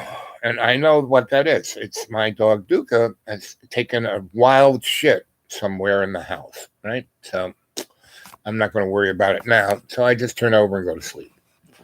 And then all of a sudden I hear a scream, and then more screaming, and screaming and screaming and screaming that doesn't stop. And then I hear Yvonne's voice say, "Oh my God, help, help." And so I, get up, turn on the lights, and what I find, the house that they live in is a California Spanish thing, right? That kind of Spanish look. And the staircase up to their bedroom and to upstairs is this metal kind of cast iron, railings, right? And what has happened was that Duca, when she was in the garage with a killer dog and the 55 gallons of dog food, she knocked it over and ate the whole thing, right? And when we came back, she didn't come out. She was just asleep in the garage. I looked at her, garage doors open, and she didn't get up. She didn't do anything. She's asleep. Good. Yeah. And so we had the night, we drank, we smoked, we went to bed, we listened to Tony and Yvonne have sex and scream at each other. And then we fell asleep, and then I hear it. And what happened was Duca ate the 55-gallon drum of dog food. And then when she didn't sheet around us. She went up those stairs and then got at the front door of where their bedroom was, and then just diarrheaed the whole thing. So her little paws then covered in diarrhea, and she covered that whole thing with about 2 inches of diarrhea over the whole 20 feet of the hallway. And when Tony came out to hit the bathroom, he hit the slick diarrhea and, aquaplaned down the hallway till he came at the end, and he went right off the steps, and his leg got caught in the metal railing, and he flipped over, and he had a compound fracture of his leg. And then he whacked his guitar hand and broke that, and he was covered from head to toe in doggy diarrhea. And he looked like a leopard because he's an albino guy, and he had doggy diarrhea all over him, but not like covered completely, but a splotch here, a splotch there. And so I called 911, and the fire truck showed up, and the ambulance guys showed up, and they looked at what it was, and they said, "Well, we're not going to touch him." And what? No, he's like, "This is too disgusting." And he's an albino guy with an afro covered in diarrhea. No. And he smells. I said, "You must have with car crashes and guts everywhere." And two of the guys goes, "Hey, he's right." And so they went out and they got, the equipment for a car crash. And what they did was they had the jaws of life, but they have different sizes, big ones, little ones, middle ones. And they had these ones that didn't have to be, they had their own air belt. And they just snipped they had a ladder, and they snipped the metal thing that Tony was caught in and just let him fall. They had this the thing that they catch people who jump out the window. They had one of those, and they had two guys down there, and they caught him, and Tony's screaming, and he's covered in diarrhea, and they just closed him up in it. They didn't put him on the gurney, and they kind of walked him out and put him into the whatchamacallit, the ambulance, and that sped away. And the guy goes, "So anybody want to go in an ambulance with him to the hospital?" And the three of us went, Nah. And the fireman came in with a fire hose and just washed all the diarrhea out the front door. And we never, and that was Tony's house, you know? So we never went to see Tony in the hospital, period. Didn't do it, right? And so, and Neil, the only clothes he still has is two of his mobster $2,000 suits. So he's walking around in San Francisco. So anyway, Tony's in the hospital. We don't go there, right? So Yvonne goes, you know, I'm just going to move. Where can we go? And, you know, she opened up the thing and took my 2 bags out and looked in them before she handed it to me and said, how much money is in there? I said, a lot. And she goes, well, we can have a good time. So in San Francisco, downtown, there's this super duper fancy, it's like the, you know, it's the fancy, I forgot what they call it, but it's like the Waldorf in New York, right? And so she goes, so let's just go get a suite in that place, right? So she gets all her stuff and she stuffs it in Tony's car, and she has a storage space. She don't have all her stuff in that house. And so she has a storage bin. So we drive there, and we're in Tony's car. It's not her car. And she drives there, and she sticks everything she doesn't want to have. And then we drive to this fancy place. We go in, and Neil has the, mobster $3,000 suit. So we go in, and there's they have a ton of different, they have 3 or 4 bars, the really super duper dining room, the nice oak room, and the nice like little tea room, right? So I said, we're going to go have tea, Neil. You go. And Neil was a pretty famous guy. He had a credit card, and he had money. And so he had a credit card money, he had plastic. So we go, and I said, I'll pay the bill. You just, get us in on your credit card and your $3,000 suit. And so, he, goes, we go have tea. He goes there, and the guy, says, what's your name? And, they have computers in those days. And, he, first thing slides his thing, and Neil has his passport, shows him the passport, credit card. And then the guy kind of runs him on his computer and goes, you're famous. And Neil goes, why do you think I got the $3,000 suit? And he goes, well, I thought you were a mobster.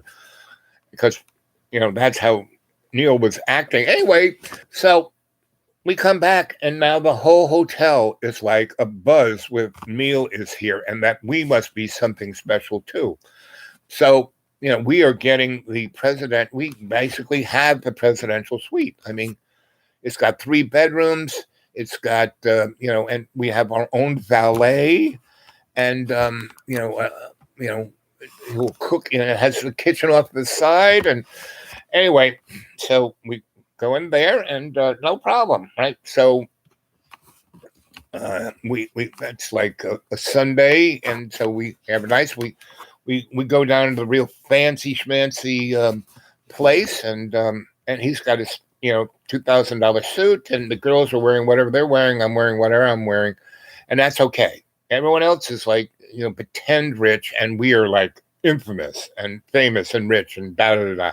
So we get the best seat in the house, and they got 3 waiters just waiting for us, and other people are waiting for their bread. And so we spend a month there, right? And so we're there, and Donna now is a happy, and we have the dog, and with the killer dog, we slept in the garage, and Duca's with us, and Duca's like, they have a special kennel, and Duca's getting her hair done and her nails painted, and she is just the happiest puppy there ever was.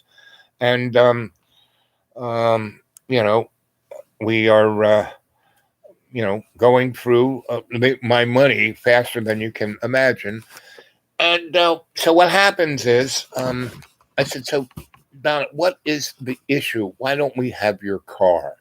And she goes, my old boyfriend has it and he won't give it back. I said, oh, really? Okay. So I want you to go with Neil and get your car back. And Yvonne and I will stay in we'll drive there. We'll be in Yvonne, Tony's car. And this was like Monday, so okay, it's not Sunday anymore. And we've already had, maybe it was Tuesday or Wednesday. We had 2 or 3 days of just having the greatest time in this hotel and swimming in the pool and having massages and pedicures and you name it, we were having it done. And going other places, right? She knew all the night spots to go, so we were going around and having the best of time. And by this time, Yvonne and Neil have they didn't have to scream at each other; they were just at it, right? And so it was Donna and I, and I almost got the hotel guys to find us wrestling mats and body oil, and so we're just having the best of times, and. So it was Tuesday or Wednesday, and we drive to this guy's house, and and I basically go, you know what, Yvonne, so that Monday we go shopping, and I get nicer clothes, so I can at least be somewhat as nice as, I can't have I could have a $2,000 suit, but not like the one that Neil had. But, we go everyone gets, a shopping spree. Yvonne, Donna, and I, we get, and the girls got really nice clothes. So anyway, I said, playing the chance, we're going to drive there, and I am, going to try to be the heavy, and, I'm going to get a baseball bat, and Neil, you just be the mobster, and the girls will just be really pretty off to the side. And so, and Donna, you ring the doorbell. We'll be over there. And when he answers the door and gets you a hard time or does whatever he does, we will walk out from stage right. And I will have the baseball bat. And Neil will step into the house and grab the guy. Because Neil was kind of, he was one of those English, Irish, Australian guys who just loves to get in fights. And that's when, why he and Bobby Bentnos got along, even though Bobby was nuts, is that they, in the 6 weeks we were there, he and Bobby got into 4 fights. And Neil was the kind of guy, the first thing he would do was headbutt you, right? Break your nose. And so Bobby really liked him. And so, Neil was a mobster, at least in his gene pool from the Irish-English modality where and so both Neil and Yvonne were born in England. And Neil's father was in the RAF. And so they moved to Australia because his father kind of was like a rocket scientist, but more like a rocket technician, right? And Yvonne's father was also like a rocket scientist, but he really was. And they came and went to California, and he worked for Lockheed on flying saucers. And so Neil and Yvonne were both English people who then went to foreign countries, and grew up in the foreign countries, right? And so they were both strangers in a strange. They were made for each other, right? And so they just had the best of times. And Yvonne and Donna were born they both triple cancers, and they were both born on the same day, almost to the second. But Yvonne was born in England, and Donna was born in Long Island. And these girls were, like I said, they were like twins. They were like Siamese twins. They basically looked alike, and the same size, same everything, same hair, and same shape, and their face was, not twin, but anyway. So we were definitely an interesting crew, and so we she hits the thing, and it's this Jewish boy, and he goes, "Oh, Danny, you're crawling back to me," and Neil took the scene went straight to it, and he like stepped and just pushed the guy in the house and grabbed him, and he goes, "No, motherfucker, we're here to get her stuff, and I'm Tony Two Toes, and this is my crazy friend Bobby Bentnose," and I had the baseball bat, and I go, because I can act. So this guy shits a brick. And she goes, "I want my cameras, I want the keys to the car, I want all my paperwork, and you say nothing or these guys are going to kill you." Right? And this guy, he's, I'm sorry, please don't kill me, please, I'm sorry. And so he runs around and gets all his stuff, and please, I'm so sorry. And he was just a whiny bitch, right? And Neil headbutts him, right? And we walk out. And Neil, what he says, "If you say anything to anybody about that, you ever talk to this woman again, I'll kill you. And then I'm going to let crazy Bobby Bentnose get down." And then Neil headbutts him right in the nose, and we walk out. And he says, "Don't say anything to anyone. If you call the cops, you're a dead man." And we leave. And we get into her car. And Neil and Yvonne get into their car, and we drive over to Tony's house. And Tony's still in a hospital. We haven't even talked to him. We don't even know whether he's alive or dead. And no one's fed the crazy dog and and when we drive the car up to the garage door, we hear the dog like screaming and barking and smashing its head against the garage door. And we just, get into Donna's car and drive away. And that was the last, whenever anyone ever saw Tony, and we go back to the fancy schmancy hotel in Donna's car.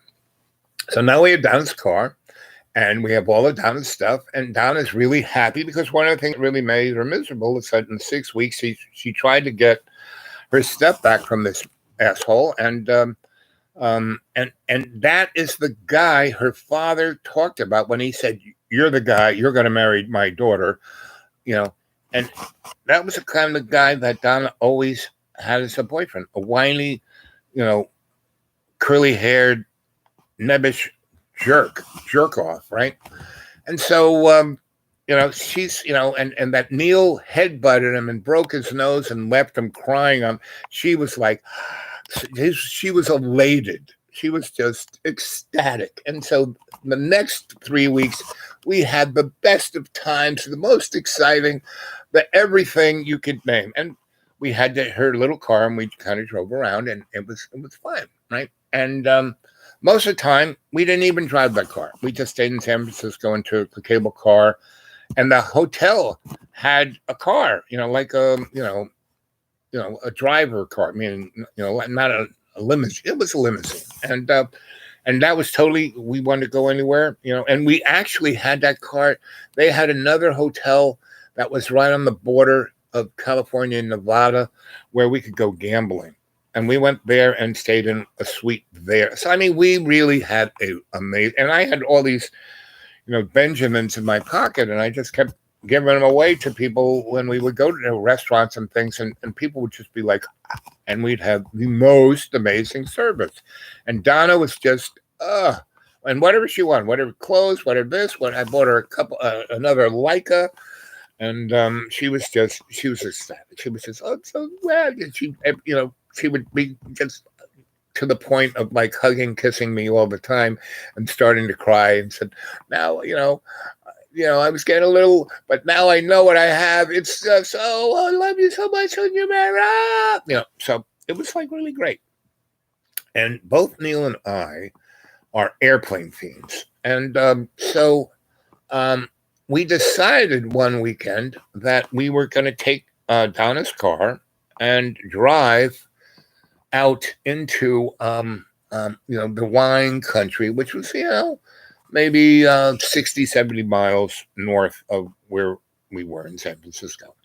And we first see if we could have the limo, but it was busy for a wedding, and they couldn't have it. And we'll get you a rental car. And then we have this car. We'll see how it's doing. And we took it, right? So we're driving, and Donna and I are in the front. She's driving. I'm in the passenger front seat, and Neil and Yvonne are in the back seat, and they were, getting at it, and they're bouncing up and jumping up and down, and then all of a sudden, the car, and we're on an interstate, and we are driving along, and there's this airport, and there's a P-51, a P-36, and a biplane, and a DC-3, and Neil goes, he's like, they're at it in the back seat, and his head pops up, and he goes, "Airplanes, get off here, get off here!"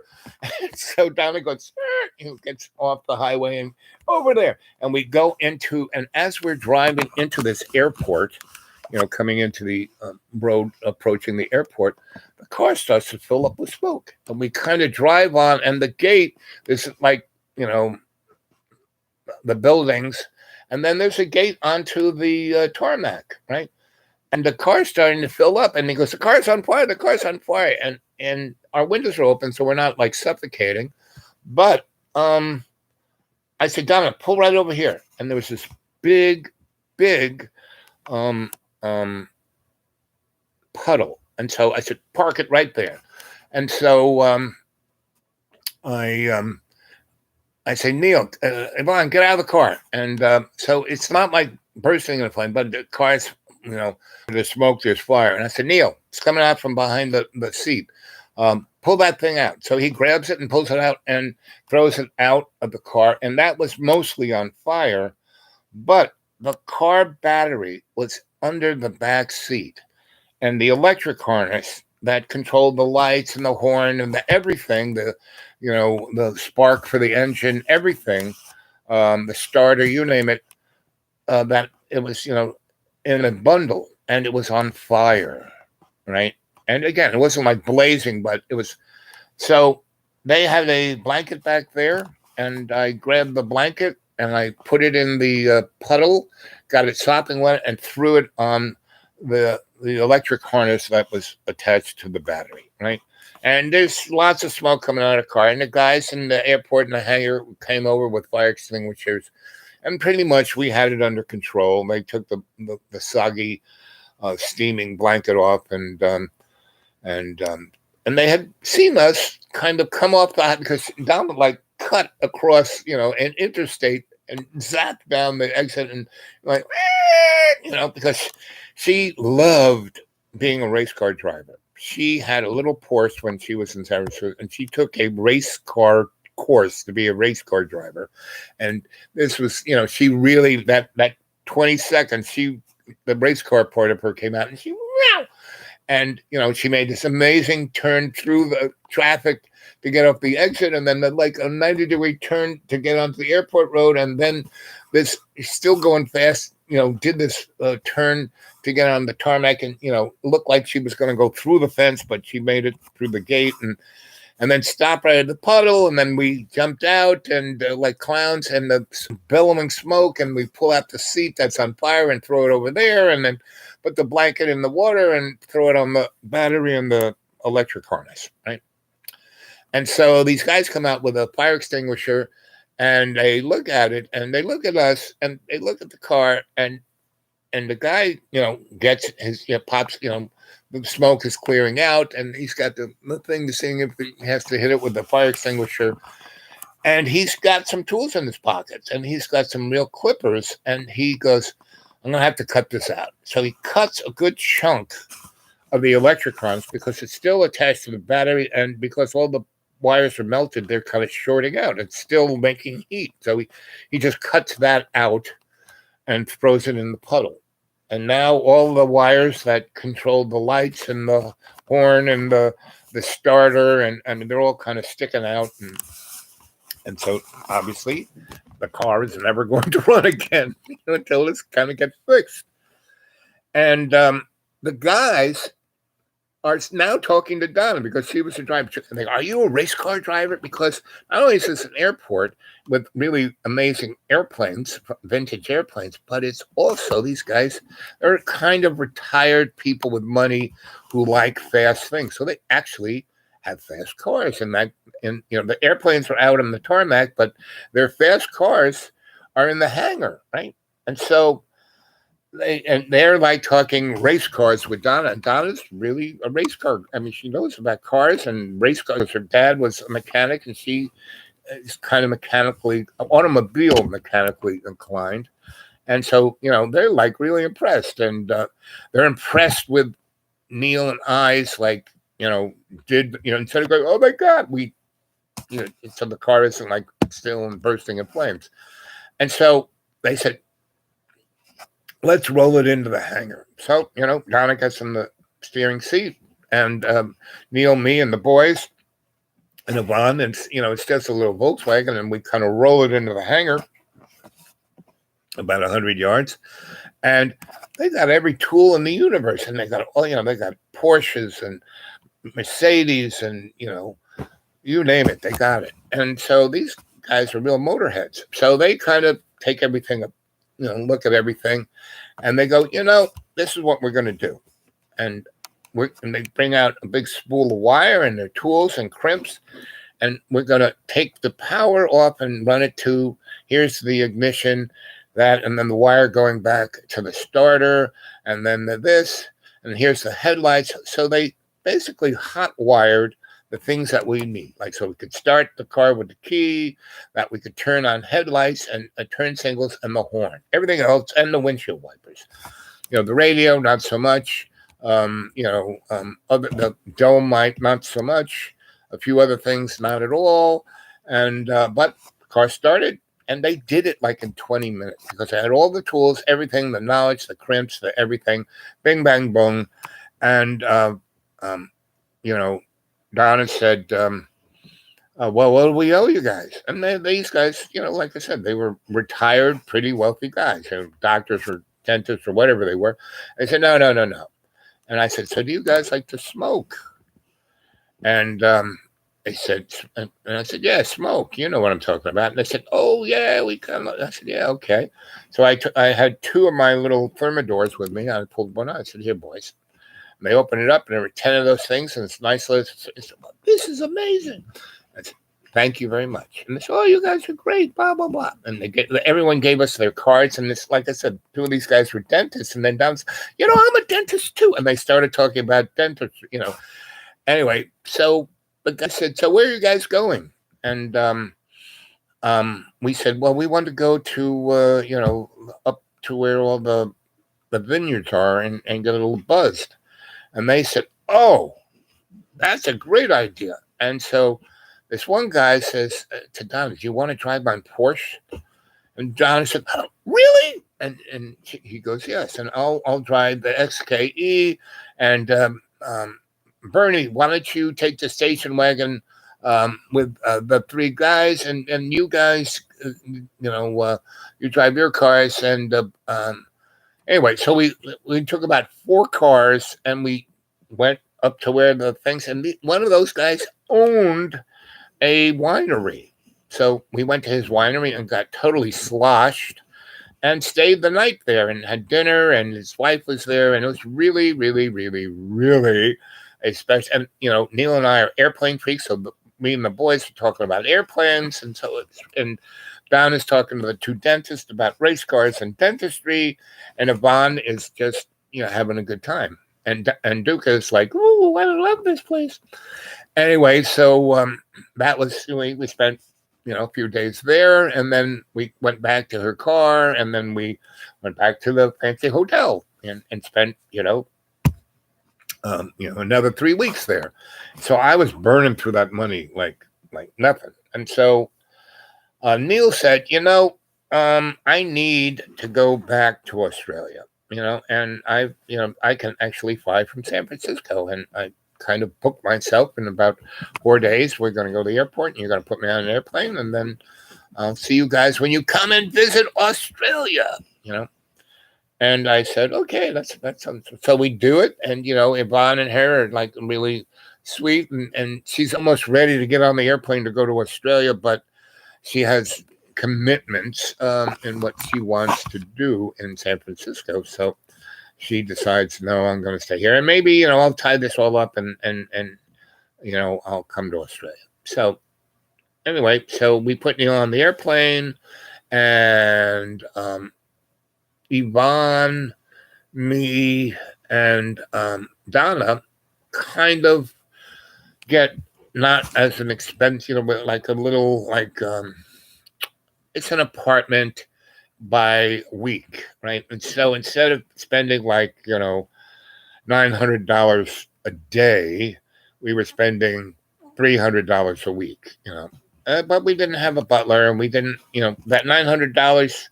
Well, it wasn't really $900 a day. It was more like $300 a day. But with that came all our food, all our booze, all our entertainment, the chauffeur. I mean, it was kind of worth it, really. But we were spending it like, I was handing out, Benjamins like they were $10 bills, right? So we were going through. So we kind of slowed down on spending that kind of money. And that was like 3 weeks. So we put Neil on the airplane. We get to this apartment. We're there for a bit. And then Tony raises his ugly little head, and not after us, but after Yvonne. And so Yvonne basically, she was thinking of going to Australia, but then her mother got sick, so she went back to England. Right? That was the easiest way, because to get to Australia, she'd have to, this, that, and the other thing, and a lot of money. And to get back to England to be with her sick mom wouldn't cost, costing me like $400. And so we took her to the airport. So it was just Donna and I. And we still were going through the money pretty quick. And anyway, so she was thinking, maybe we should stay in San Francisco, see what we can do, instead of just go back to New York. And I said, okay, not a problem. So, so we did that. And then we kind of decided we should get work, because we had already done, in a month and a half of spending lots of money, virtually half of what I had in my bag. We decided that we would get jobs just so we'd have something to do. So I looked around to get an electric job, and my specialities and everything I did wasn't available. Now, I had worked at the Fillmore East, and I knew, my boss was Billy Graham, who owned the Fillmore East and Fillmore West, and and I knew the guys who had Sun Dragon in New York, and they had recording studios in San Francisco. So I went to see those guys, and they were kind of on the energy. I mean, they weren't as exciting as when I was 16, and we were doing, because they were building their empire then. And they were just kind of doing stuff, and they really had no, need for my skill set. And they tried to turn me on to other people, rich people, to like fix their this and that. And those people, the rich people in San Francisco, were really obnoxious, because they I need you. And then when I said it would cost this much, that's too expensive. I said, you're a rich person. You can pay $150 for this. And, no, that's too expensive. So I ended up having to work for an electrical guy, and he paid me $10 an hour, which was my basic minimum. But only he gave me these slips of papers of jobs. I'd show up at the shop at 8. I'd get in the truck, and my Donna would drop me up there, and I'd get in the truck, and I had no idea what San Francisco, where it took me forever to find anything. And I mean, there's no GPS in those days. And I would get there, the client would sign it and check what time I showed up, and then check what time I left. And so I would put in 8 hours of work, but really, with driving around and doing all that kind of crap, I would, doing the job, I'd maybe do 3 hours. So the first week I was there, I got a paycheck of $117 for a 40-hour week. I said, no, that's it. Fuck you. And then I went to another electrician who kind of did the same thing, but I said, no, you're going to pay me for every hour I'm here. He goes, well, if you're worth it, okay, I'll do that. So, and first day I'm there, he sends me to this house, and, a Spanish-y kind of house, probably built in 1930. And I go in there, and the lady says, the lights flicker. And I go, lights flicker, okay. So I check things out around, the switches and the lights, and make sure it's not the light bulb and a few other. And it's really old. I mean, it's got plug fuses and Frankenstein switches, and it has knob and tube wiring. That means it's not in Romex, not BX, it's not in an armored. It's just wires on insulators, right? That's how they used to wire houses. And so I say, well, all the wires I can see here seem to be fair, but they're really old. And it's California, it's hot, and so I get to where I can feel the wires, and they're kind of brittle. So I see that all the wiring is going up into the ceiling above. And I say, so there's a crawl space up. Oh yeah, there's a crawl space up there. And so I push the thing, get the ladder, go up there, have my flashlight looking around, and the whole ceiling, and I see some knob and tube here and there, but everything is covered with this vermiculite insulation, right? And so I get up there and I'm crawling around, and I put, I'm like walking on, on my knees and hands, and I got a flashlight in my mouth, and it's dusty and vermiculite everywhere, and it's super duper hot up there. And I put my hand on this thing, and I look down, and it's a squirrel, and it's like, fried and dried out like a leather wallet. And I go, ah! And when I do that, I put my other hand over here, and I get electrocuted because it's just copper wires up there because all the insulation has baked off. I get electrocuted. And, if you got an electric shock between your two fingers, not so much. Between these two hands, it's going across your heart. And so I'm like a cartoon character. I'm like up in the attic, like, ah! Like little sparks coming out of my ears. And I flip around about 4 times, and I come crashing through her living room ceiling. And I basically, leave a imprint of my body in her ceiling, and all the plasters on the floor, and she's like freaking out, and not, are you all right? Look what you did to my ceiling. I've been electrocuted, and my hair is standing up, and I'm covered in vermiculite, and I got the squirrel in my mouth, and it's just, I said, fuck you, bitch. And, oh, how can you talk to me that way? And I said, with a squirrel in my mouth, and I throw the squirrel at her, and I go into her bathroom with my clothes on, turn on the shower, and shower the vermiculite off of me. And then I walk out dripping wet and muddy vermiculite everywhere, and a plaster from her ceiling. And she is out of her mind. Get in the truck, drive away.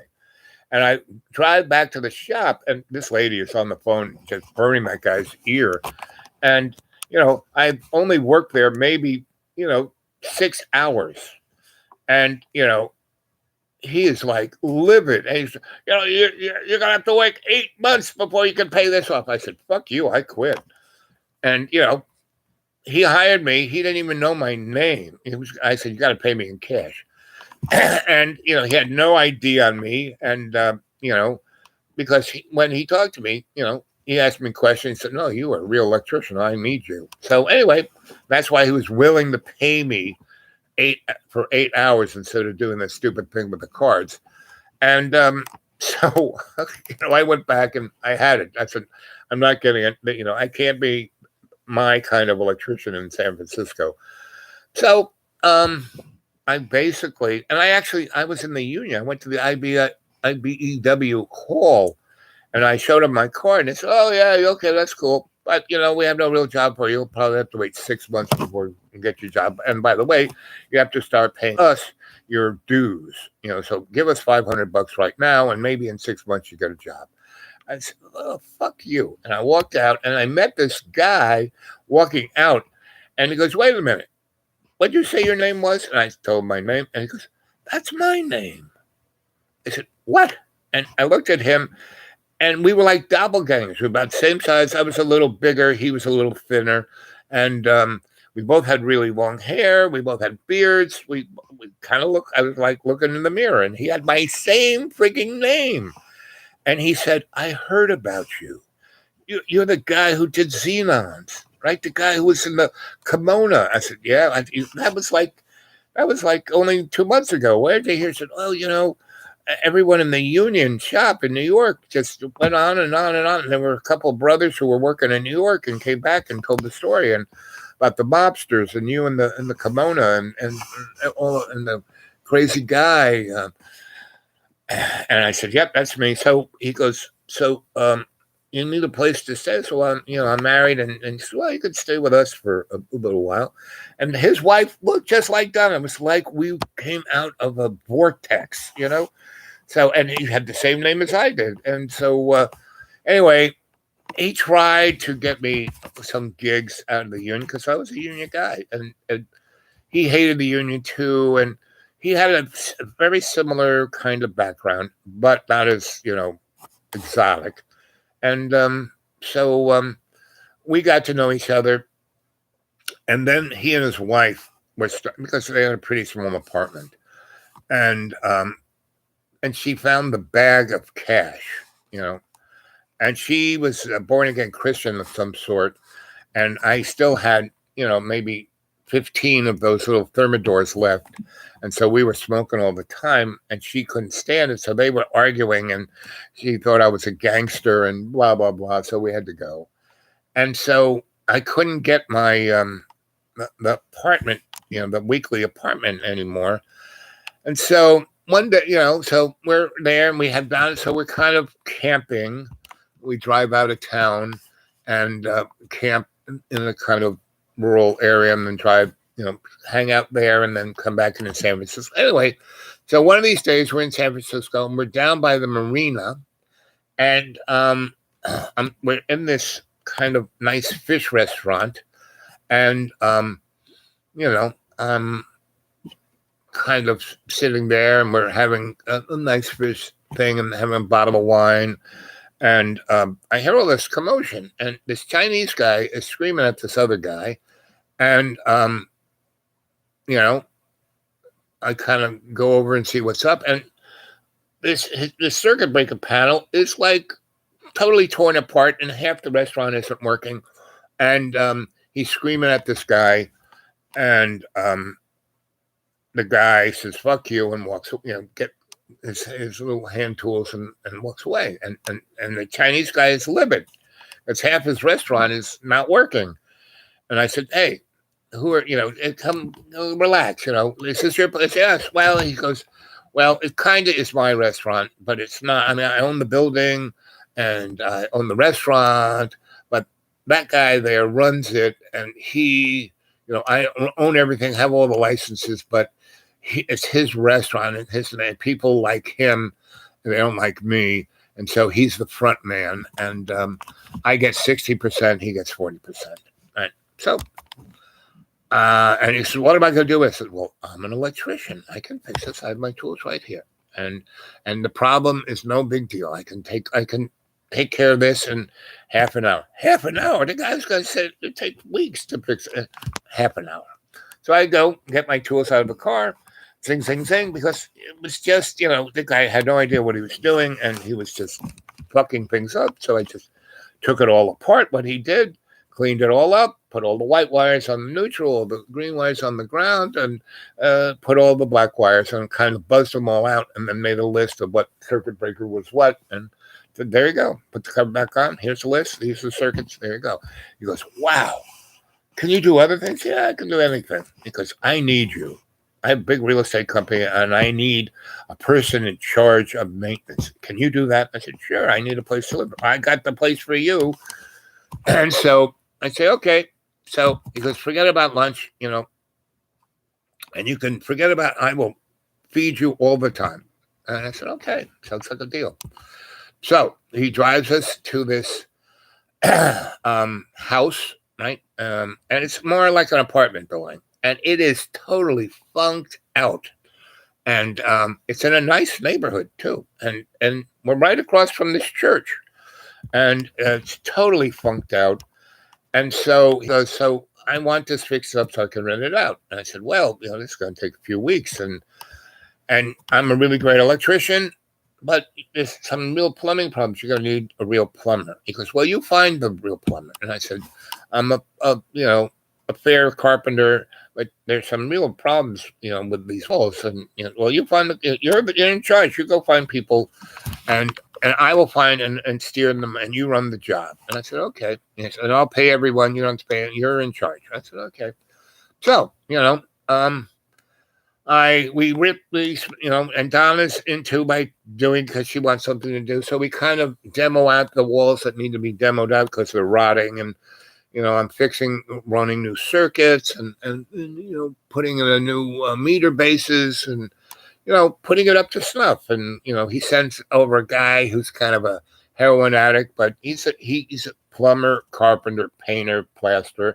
I mean, he's pretty good, but he's definitely a heroin addict. And and he's also got AIDS. And it's in the 70s to a point where no one really knows what AIDS is. I kind of know, but everyone's scared of it. And, they're scared that if he breathes on you, you're going to get AIDS.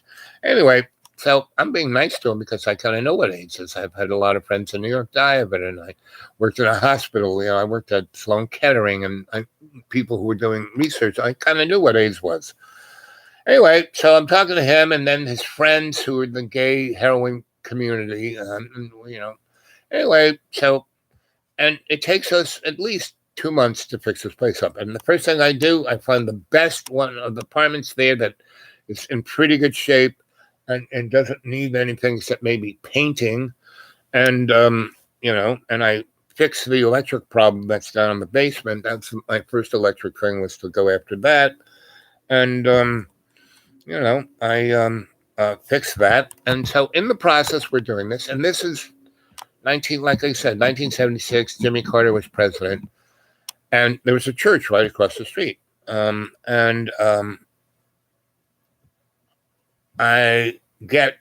a place like Lowe's. It's not Lowe's.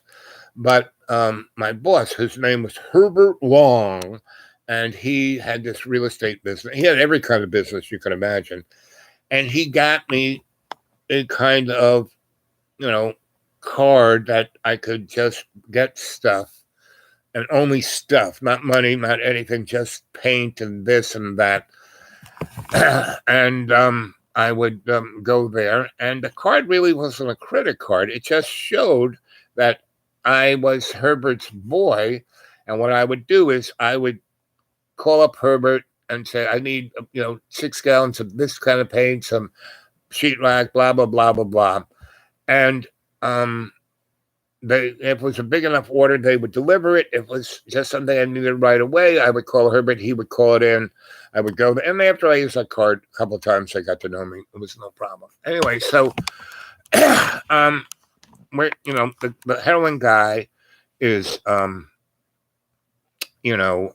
painting now, right? So we're painting, we're done all the work, and I had the nice apartment upstairs. We painted that first, and the electric works, the plumbing works, and it's a nice little apartment. And it's faced right towards the church, and it's got nice light, and Herbert put a nice bed and a table and a couple of chairs, and it was not comfortable. And Herbert, to his word, would feed us, but not so much cash, not so much money. He said, after the job is done, I'll pay you, right?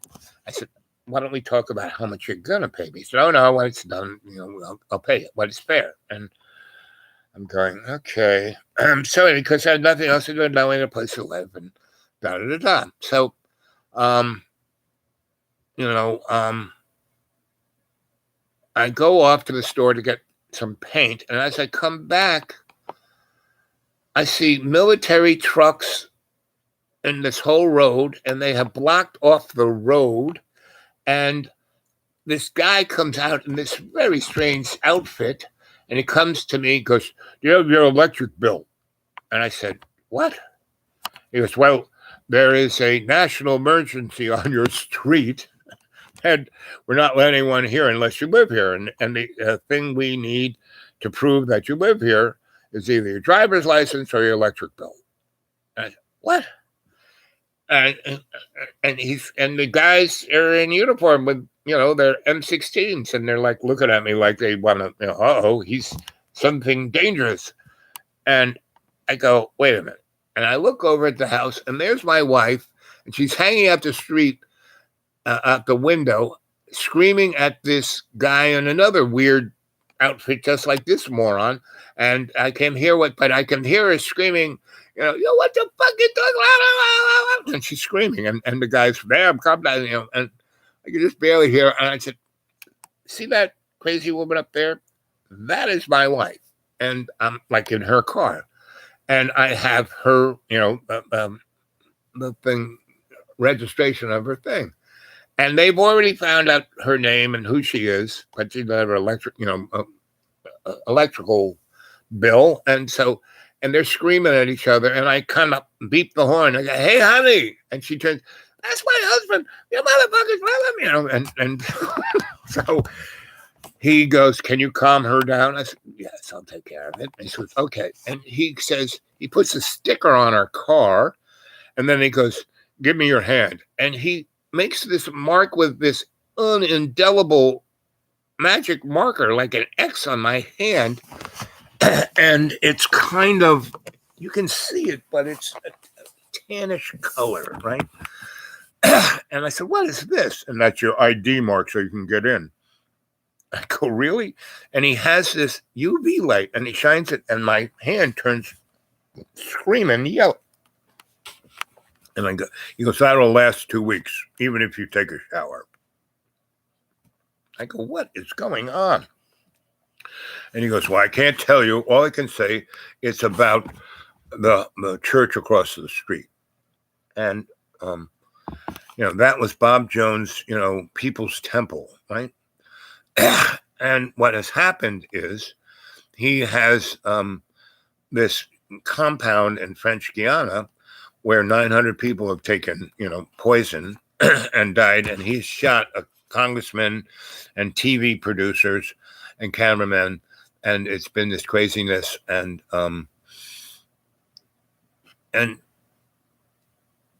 then the guy says, and it has to do with the CIA. I said, national security? I mean, because I hadn't even heard about this yet. But once I got home, and we didn't have a TV, but it was a car radio, right? So turned on the car radio, and because we had the car fixed. I still had money. I had the car fixed. And it wasn't a big deal. All they did was, it cost me $28 for electric harness. And, all I did was, had crimps and, colors the same. And then it just kind of snapped into the thing. It took me all of an hour to fix the car. Anyway, and $28 for the harness, right? So the car, was good as new. And I drive there, talk to the guy, calm my wife down, and she came out and they gave her a mark on her hand, and they wouldn't tell us anything. And so, basically what happened, I said, come on, honey, let's get in the car. We're going to go buy a radio or a TV. And so we went, to, a store like Walmart's, Macy's or whatever, JP Morgan or, Sears, whatever we went to. And we bought, a radio, right? Because TV, I don't want TV. So, but the radio was a nice little radio, clock radio, and we bought that. So we would have a clock and a radio, and it sounded pretty good. So we got that, and it also had a little tape deck at the top. So she had some tapes from her stuff. And so, so now we had tunes and a radio. And so, I turned the radio on and we were listening, and we hear about Jim Jones and the People's Temple and because of San Francisco. And he started in San Francisco. And he was really involved with Nancy Pelosi and all those other Democratic San Francisco girls who went on to become, Feinstein and a few others, and she, really involved in that, right? And then he left San Francisco and he went to French Guiana and bought 1,000 acres and had this, little, paradise. And then they all committed suicide and killed the congressman. And what it seems to have been was he worked for the CIA and they were doing mind control, and it was an experiment, and it kind of went south. And part of the experiment, see if everybody killed themselves. And so all of these people were part of this, 900 people were part of, this commune and were part of this church. It was almost a megachurch, right? But all their families were in San Francisco, and the congressman who got killed was from, San Francisco, and they basically brought all the bodies back, but not after. So all of this Holocaust went down, and the military didn't get there for a week. And so all of those dead bodies were out in an equatorial rainforest for a week. And, their bodies, they, went to rigor, and then they kind of bloated. And so how they dealt with it was they went in there with spacesuits and liquid nitrogen and froze the bodies like hard wood, and flew them back in military, aircraft. And they didn't want to make a big deal about the bodies in San Francisco or being in America. It was a big deal about what happened in French Guiana. And then after that big deal, the news cycle moved on, but they didn't want to, and that's why where that church was, instead of having all those bodies in the morgue that's right downtown and people would see 900, So what they did, they had 32 Baskin Robbins trucks, just a number of flavors, and they stuffed them all with the 900 bodies. And that road was kind of San Francisco, so the road was kind of like that. So all the trucks were on that, and so when they were IDing the bodies, when the families would come and get the bodies to be buried, they were still frozen.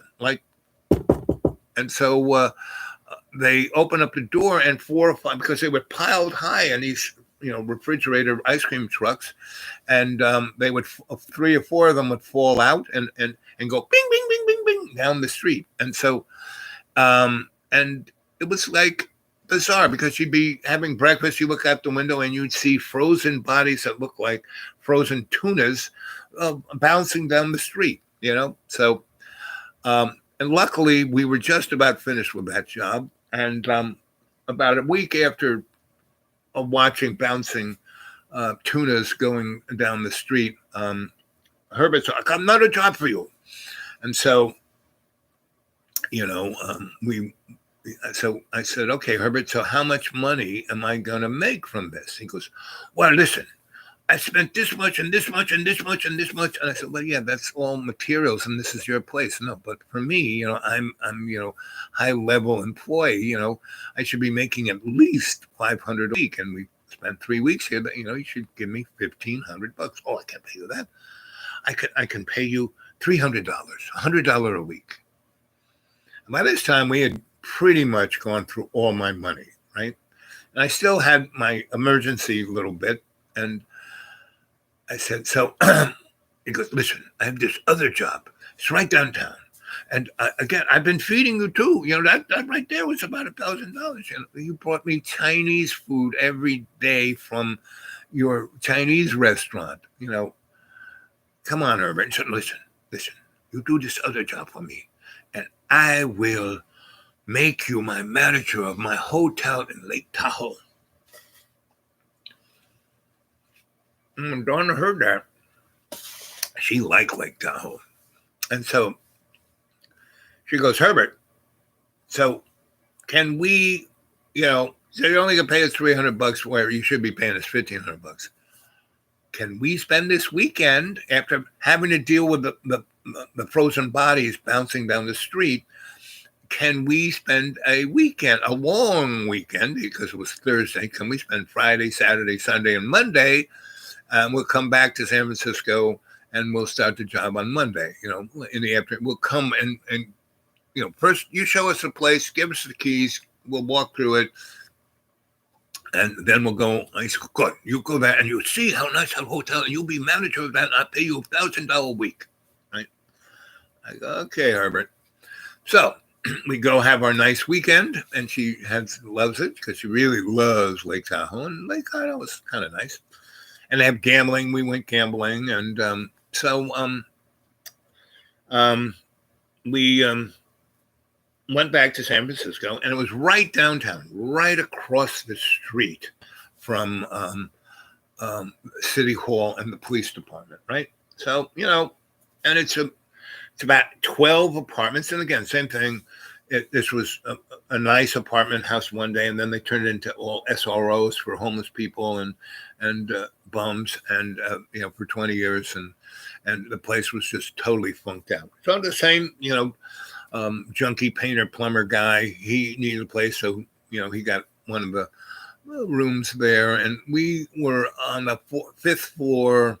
It was a 6-floor building, and there was one still apartment instead of being sliced up apartment. And so Herbert wanted us to he was thinking of turning it into a hotel, so because he didn't want to like smash all the walls down, but he wanted them where you could make them kind of into suites, like where there were a bathroom that two of these, put them together, two of those, so we didn't have to smash up everything and destroy everything. And so he was thinking that a hotel, because hotels in San Francisco made money. So we said, okay. So we started that, and he got a couple other junkie guys who kind of knew what they were doing. And we're working away, and I'm figuring out how to do it and what rooms are going to go together and what bathrooms and how we can switch that by just, moving a door here or taking half a wall out there. And we're doing that, and it's going along pretty good. And he is now giving me $100 instead of buying me the Chinese food. He's giving me $100 a week Mondays for food, right? And Friday he's giving me another $100 for general everything, right? And so because he did really good on what we did across from the People's Temple, and and we're going along, but it's still like slave labor, right? And he's takes advantage of everyone and everything he can, right? Now I can appreciate that because we got to talking, and he was telling me about his history, and he was telling me about he wasn't Chinese, he was actually Japanese, because he came from this Japanese family who he went to the concentration camp, and his parents died, and this Chinese family knew his family, and so he went to them. So and he changed his name to Wang because it was at that time better than being a Japanese name. So anyway, so he told me all these, unbelievable stories about what that was about and why that happened, because all of these families had been here like for they were Americans, just like Italians or Germans, but what happened was the Japanese were really, they came there, they started businesses and were doing, and had real estate, and were doing really good. And then what happened was FDR, the next time he ran for president, his second thing, he needed San Francisco to win, period. He needed that. So the Democrat guys said, okay, listen, this is what we're going to do. All these Japanese people, they're not Democrats, they're Republicans. And so the war has just broken out with Japan.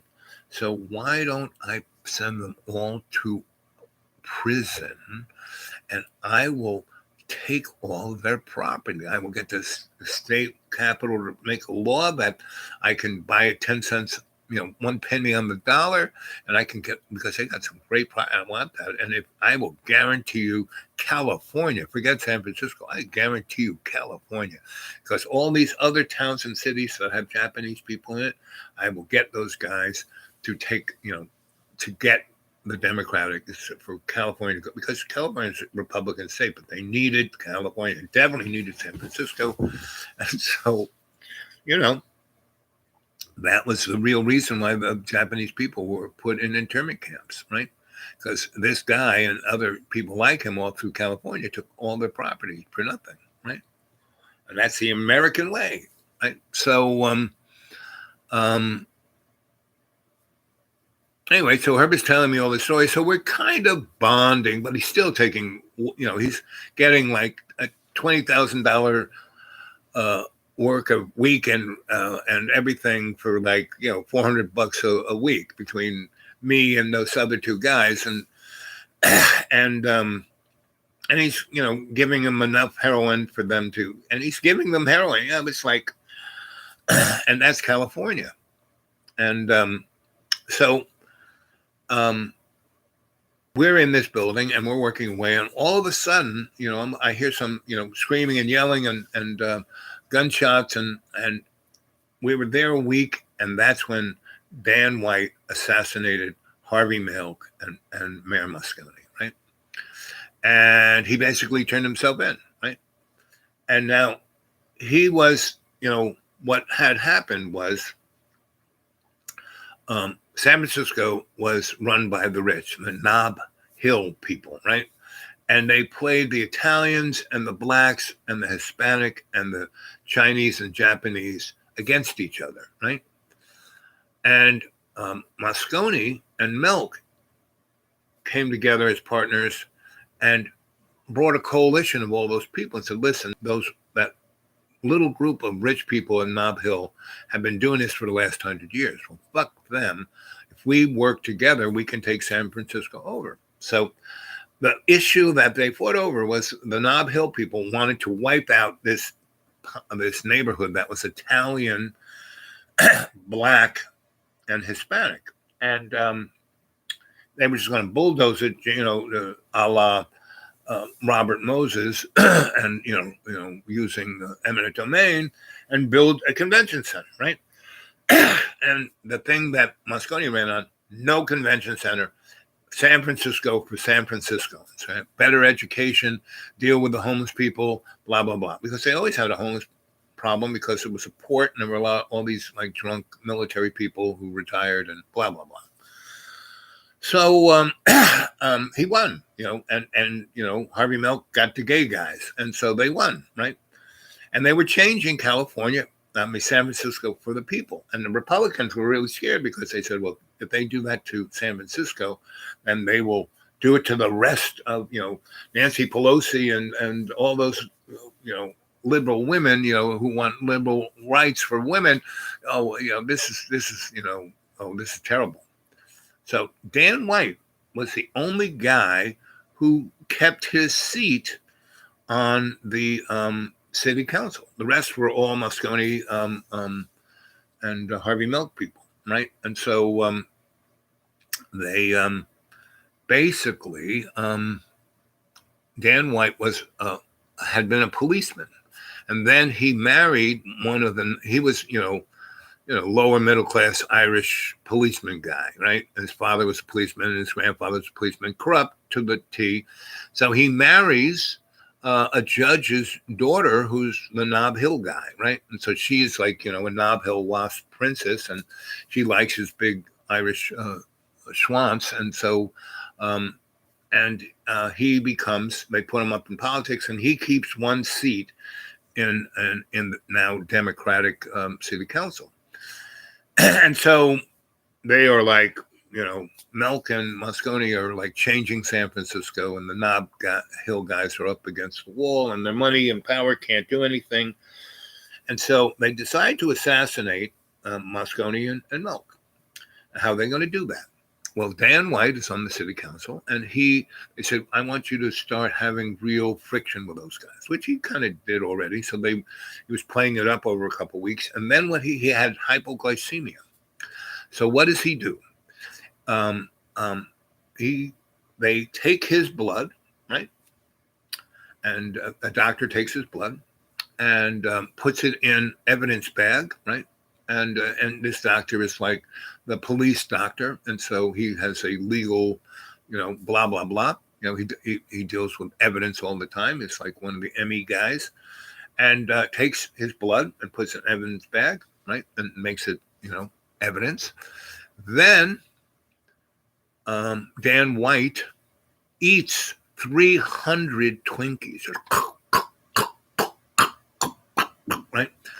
Then he, waits a little bit, like an hour or two, so all that stuff kind of gets into his blood system, and then he drives down to City Hall and just kind of right in the front door, walks in, starts screaming at Moscone, and empties his revolver into Mayor Moscone, blows him away. I mean, empties, 8, his head, his gut, his heart, he's just, full of, St. Valentine's Massacre look and blood everywhere.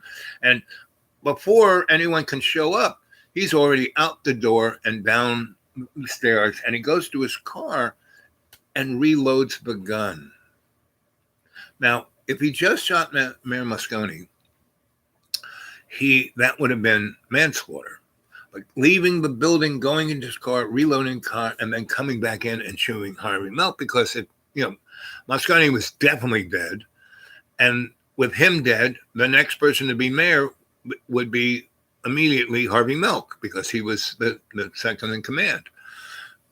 And so he goes and empties his revolver in, and while everyone's up there at the mayor's office going, what the fuck happened? They hear bang, bang, bang, bang, bang, bang, and they all run down, and there is Dan White with a smoking gun in his hand, the same one that shot Mayor Moscone, and he stays there. And it's like he's been programmed, and he stays there. And police show up, and Dan, what have you done? Because these are all his buddies. He's been in the police department. I shot Mayor Moscone and Harvey Milk. I had an argument with them. And so they take him away. And the Emmy guy who has Dan White's blood before he ate the 300 Twinkies goes into and takes his blood, puts an evidence bag, puts it in the fridge. And so, he's up for murder, 2 first-degree murders, right? And so Dan, he's obviously, and so they send him to the hospital, go, something's wrong with Dan. And they said, boy, this guy's blood sugar is like through the roof, and he's got hypoglycemia. So they said, oh, he's going to die. He's of shock. So they kind of do that, and he's in the hospital for a little bit. So he then, he's in the hospital, and that's when the Emmy guy goes, I was at the house, and I took Dan's blood. And then, when, we were in the office, and he was sitting, there in front of the bloody Harvey Milk, I took his blood there, and then in the hospital, they took his blood and said, he had, sugar acidosis, was totally off the chart.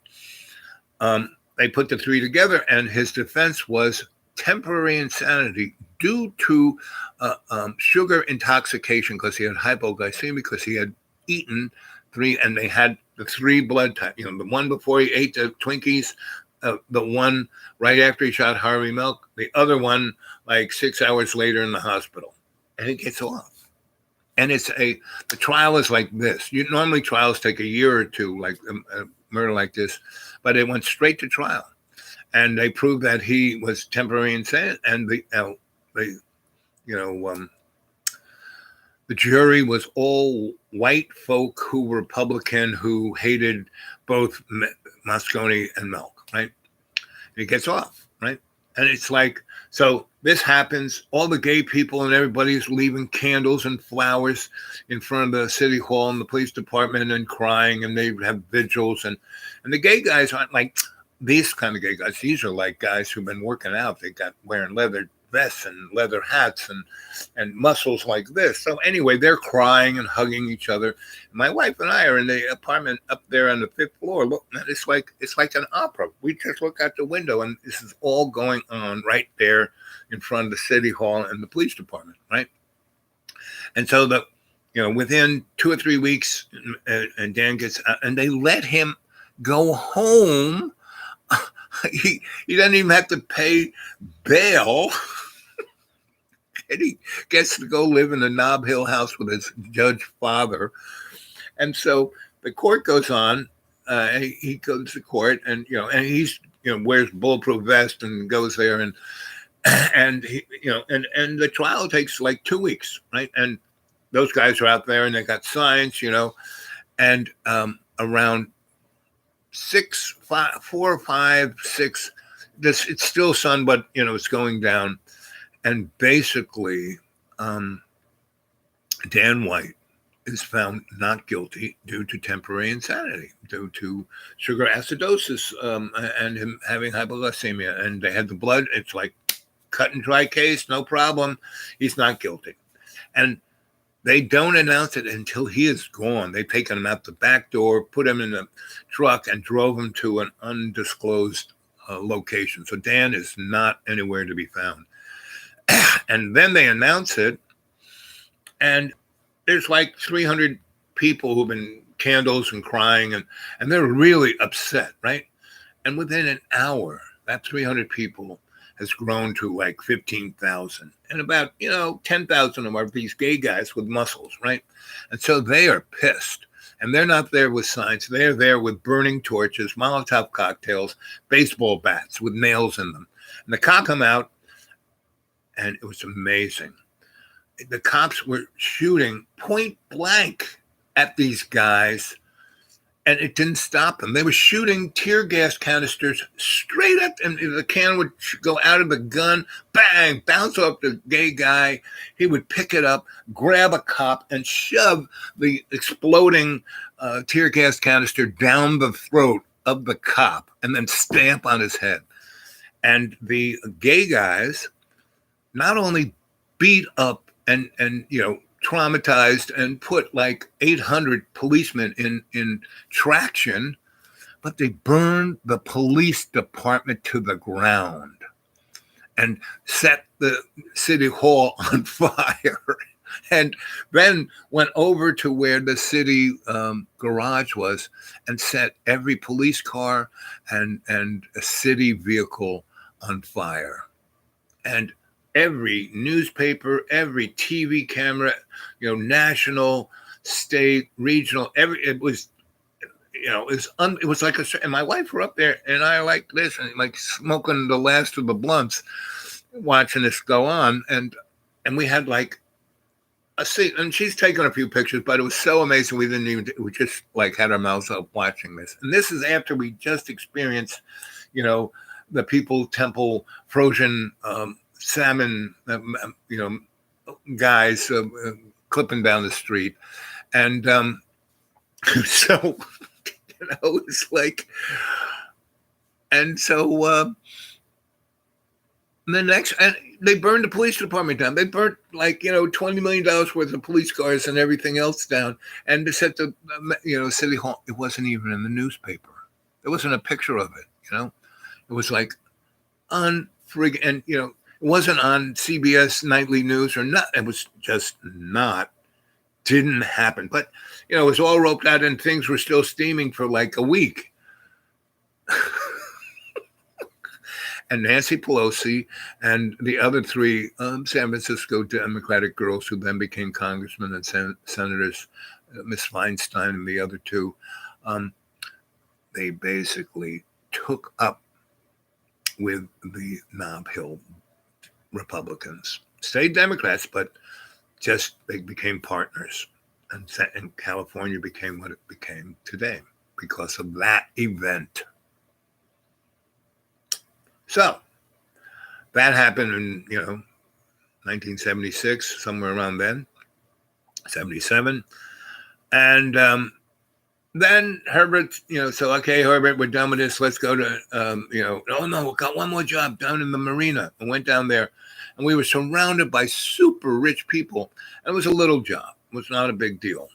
And then you can go, and you got $1,000 a week, right? So, we're working on that, and we fixed this apartment up. And my wife says, let's go back to New York. This is no. And then I say, okay, let's get this. Don't you want to go to, she goes, well, I do like that hotel. I did. So anyway, takes us about 2 weeks to finish this job. It's all these rich people, and they find out, and Herbert now it's like giving us like $50 a week just to buy food, and all we can afford is I can go to this guy who makes New York bagels there and a schmear, so I can afford a New York Times, 2 coffees, 2 bagels with salmon and schmear every morning, and that's basically our meal, and some Chinese food that Herbert brings every now and then during the 2 weeks we were there.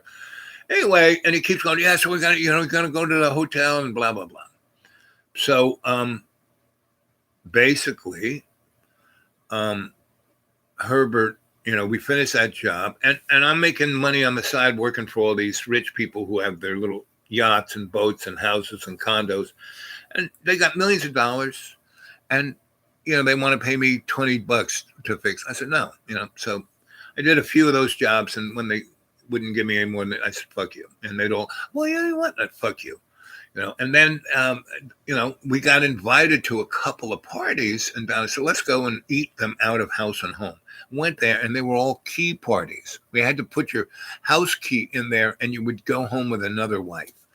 And it was like, so the first time that happened, and these people were so plastic, so phony, so two-dimensional. It was like unbelievable. And so the second time we went with suitcases to we just went in there, went over to where the shrimp and all the hors d'oeuvres are, and we just kind of went like this, right? And then stuck the booze in there, clipped up the suitcase, and walked back to our car. And we didn't spend more than, 15 minutes there. And we got in the car, drove away. And that was the end of the rich people trying to get me to fix things. So we had enough food there for at least 2 weeks. And then we finally finished that job, and it was time to go to the hotel. And Herbert said, I have one more job. You fix this, and I'm going to take Don up to the hotel. And Donna, and he was always kind of leering at Donna. And Donna said, no way, motherfucker. You want me to, he goes, oh, no, come. And he kind of grabs her arm, and she just goes, bam! And all the frustration of the last month and a half, she just lets him have it and then starts going at him like that, screaming, rape, rape. And we're in the marina where all these people are. And there's, Herbert, and she's scraping, his face and his shirt and his chest, and his blood's everywhere. And she's going, rape, rape, rape, rape. And this cop comes, and she goes, he's trying to rape me. He's grabbing me. He's taking me up to the hotel, blah, blah, blah. And Herbert said, no. And so Herbert takes out his wallet, takes all his money, and puts it in her hand. She says, get out of town. And so that was it. Then we got out of town. Went back to New York. And basically, Yvonne had come back and was in this little apartment, and we actually went to be with Yvonne for a few days. And when we were in Yvonne's, Donna went comatose. She just was like, because of all of this craziness that happened, and she was like this psychic neuron. I mean, she had this quality of being connected to the ether, and she didn't want it. It was in her gene pool from her grandma. Her grandma was a crone from Ireland, and she just didn't want it, and she just kind of went comatose. And then we got, Yvonne got a phone call from her mother, and she, and Donna was comatose, and I got on the phone, and what happened? Her father died, and Donna had picked that up.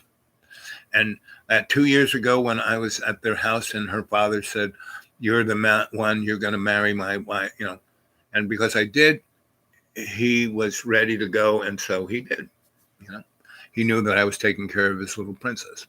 So she knew it. And so, Yvonne, we got, went to the airport, we called up, got 2 tickets to, the red eye back to New York. And we went to the funeral, and then we basically, what we did was, I looked around. There was nothing really I wanted to do. And Donna really needed something better and different. And so actually I got, and Neil and I were both writers. So we were like writing. He had a new girlfriend. So I'm not like you. I'm going to have a wife, and I'm not going to screw around anymore, blah, blah, blah.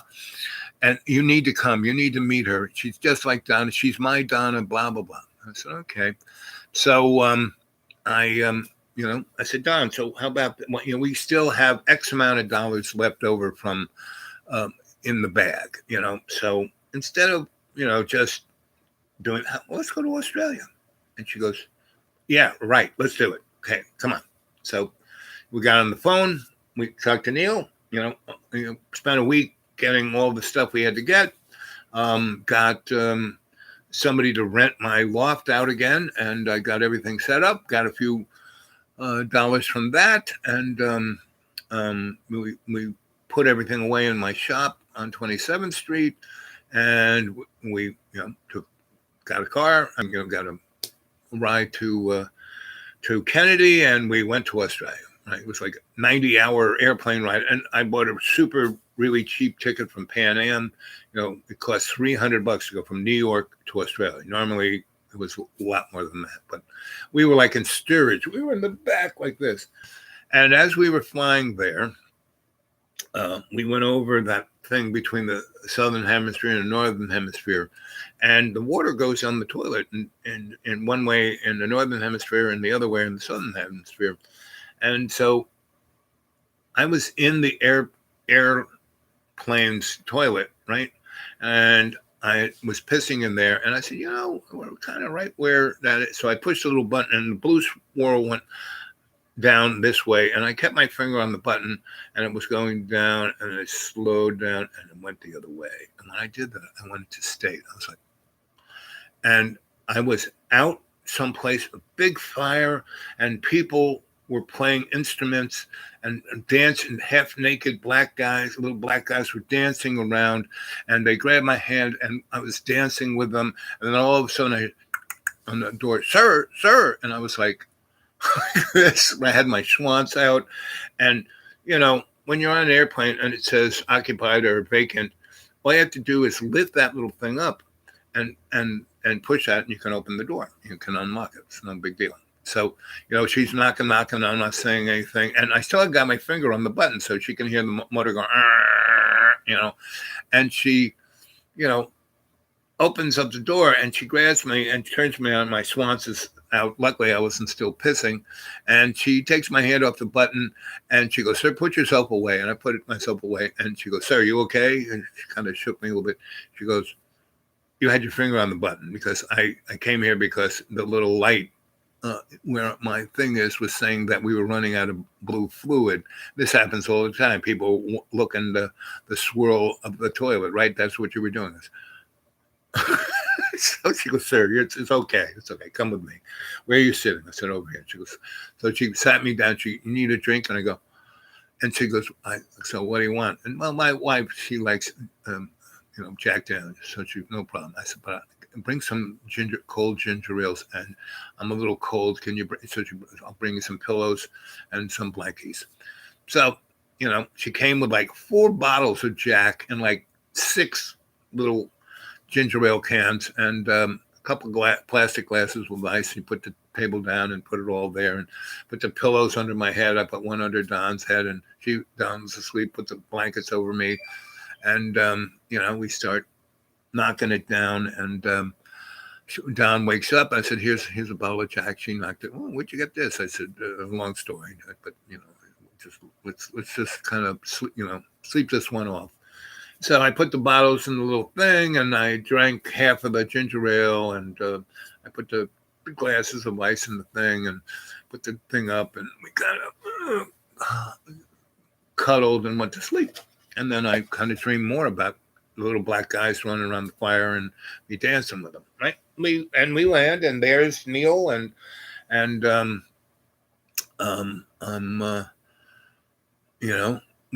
he's on the other side of customs. We kind of go through that, and we go get our luggage, and Pan Am has lost all our luggage. Now, I'm a really, experienced traveler. So before we got on the airplane, A, I insured everything. B, I had this company, the insurance company, to legally say what was in and what it was worth. And then I had a copy of the international law that Pan Am, if they lose their bag, they have to, pay me what everything was worth, because I have to replace it, and you just can't strand me here. So there's actually international law for that. So I knew that, and I had all of that, so I had the insurance policy. I had the list of what I had, notarized, and legally what it was all worth.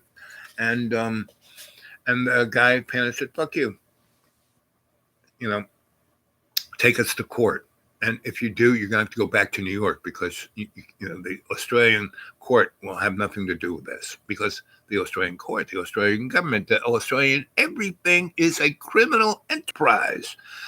Duh, it's set up as a place where they put criminals, and they weren't criminals. But what Australia was, meaning to send somebody from London to Australia for like being a pickpocket. No, what the criminals they were sending were crazy rich people who were killing, like Jack the Ripper, right? Jack the Ripper was a surgeon for the court of England. This present clan of reptiles, their cousin was the surgeon, and he was slicing up prostitutes forever. But as long as he cut up prostitute, not a problem. But when he started going after middle class merchants' wives, he had to go, right? So that was Jack the Ripper, and that's where he ended up in Australia. And so, all of those, and every, like, transportation, Reginald Land said, everything communication, Rupert Murdoch, and everything this, everything that, were these single individual families like the Rothschilds and the Rockefellers. And they were super criminals, right? And totally wacko nuts. And that's Australia. So when I said to the guy, I have all the legal rights, he said, no, you don't. This is Australia. Fuck you. And he said it in Australian, fuck you, Richard Cranium, which means dickhead. Richard, dick, head, cranium. So, the Australians have an interesting way of speaking. Anyway, so Donna, and see, I had nothing there. It was all Donna stuff. I said, Donna, you shouldn't really, it's like, keep it down. Don't, we're trying, whatever we need, we'll get there. And she was like, no, I need this, I need that. And she went after the guy, and he didn't know. And so he called the cops, and we were going to get, and Neil, being the celebrity that he stood, no, it's okay, well, I'll take it. Oh, you're that guy. Oh, yeah, I'm that guy. So we go. And we're in Sydney, right? He's a Melbourne boy. But anyway, so we go out there, and so I'm expecting to see Leslie, who's supposed to look just like Donna, and there's this tubby,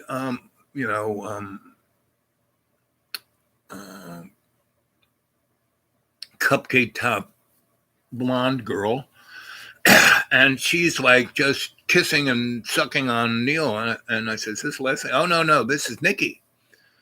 I said, "Where's Leslie?" "Oh, she's in the Outback." I said, I'm confused. You told me you don't do this anymore." "Oh, well, no, she really smitten with me, and I needed a ride from Melbourne to Sydney, and she said she would." And so, okay. I've just been on the airplane for 38 hours, sharing a space this big with me and my wife, and I just, seen something beyond belief in the toilet of the airplane. Anyway, so we go out and we get in this car, and she's driving, but still, making out with Neil. And it's like Donna goes, wait a minute, pull over. And she goes, "I'll drive." And now, they drive on the other side. So Donna's now driving on the wrong side of the road, but she's not drunk and not trying to, make out with Neil. And I'm sitting in the front and Neil's sitting in the back. Anyway, so we nearly crash into things 4 or 5 times.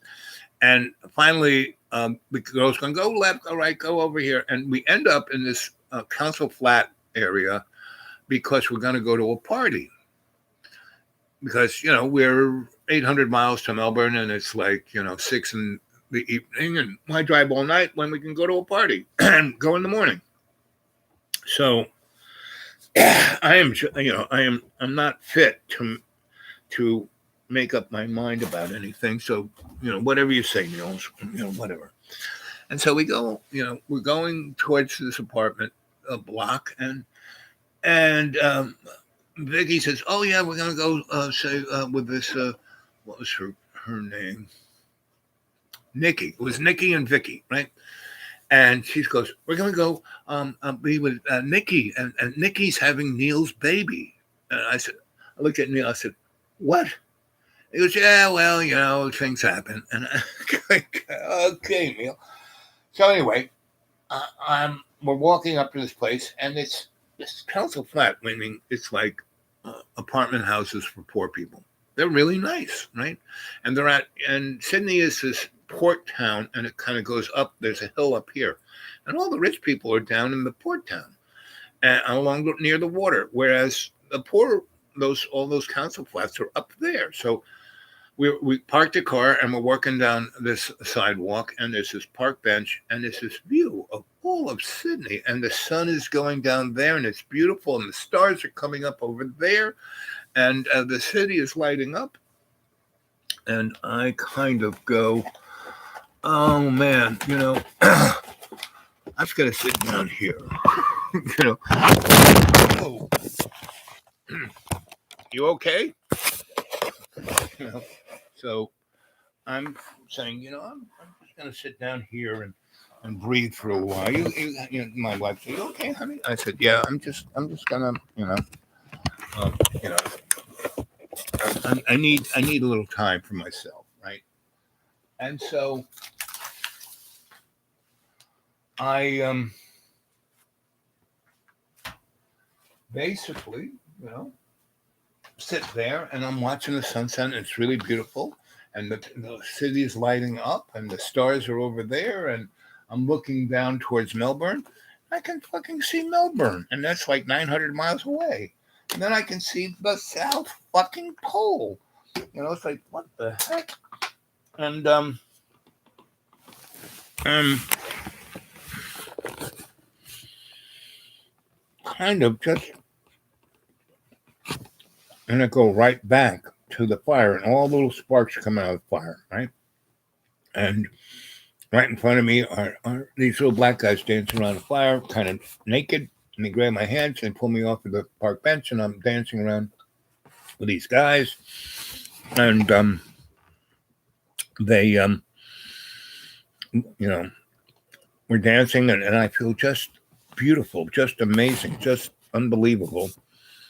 And then all of a sudden, and I'm in the fire, and it's like warm and loving and comfortable. And then I see this flashing, flash, flash, flash, flash, flash, flash, flash, flash, right? And all of a sudden, I am being shook. You out, Bob, you out, Bob, you out, Bob. And I said, what? And it's this policeman, Sydney, Australian policeman. He's shaking me. He's asking me if I'm my name. I said, yeah. What's wrong? And I'm looking up, and I said, what time is it? And he goes, it's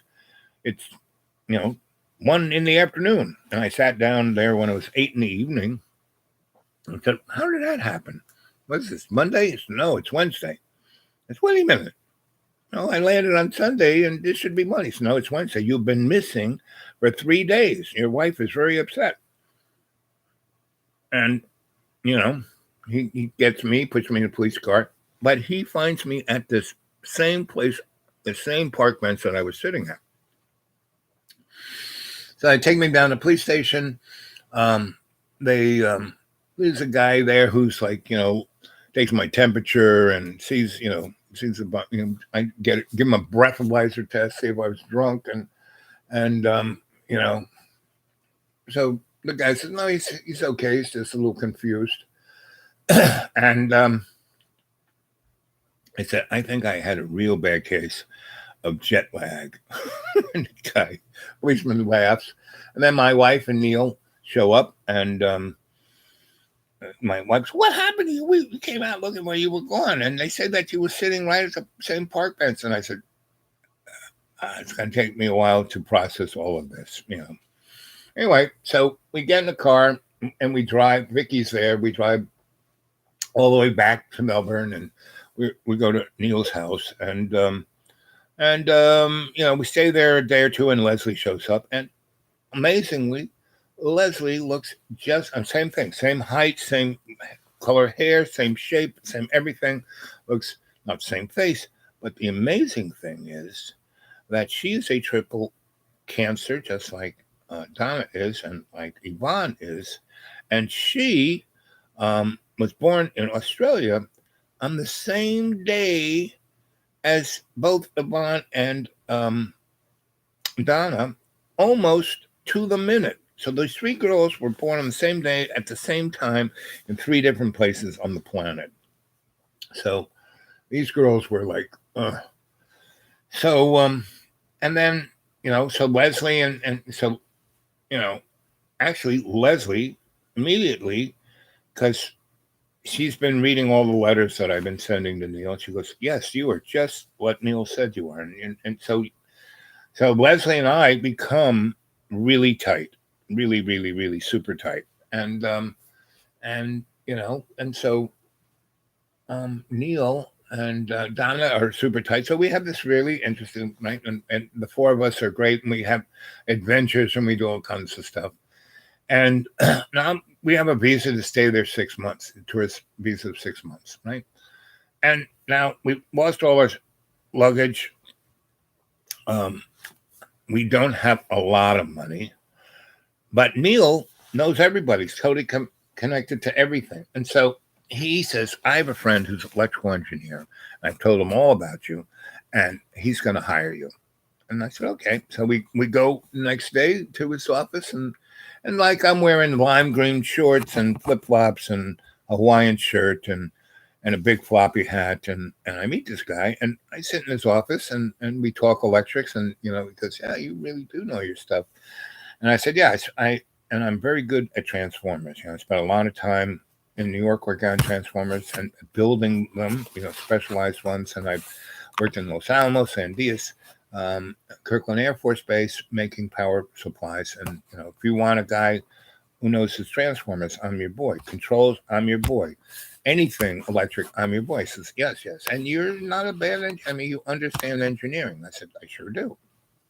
So he goes, okay, not a problem. So this one, come to work Monday, and I'll pay you, $600 a week, right? And here is $1,000 because I know you have no money. And so I said, well, thank you very much. And he goes, this $1,000 is a signing bonus. You don't have work at all. Neil's a good friend of mine. You're a good friend. I think you're going to work out really good for me. And I said, okay, sounds like a plan.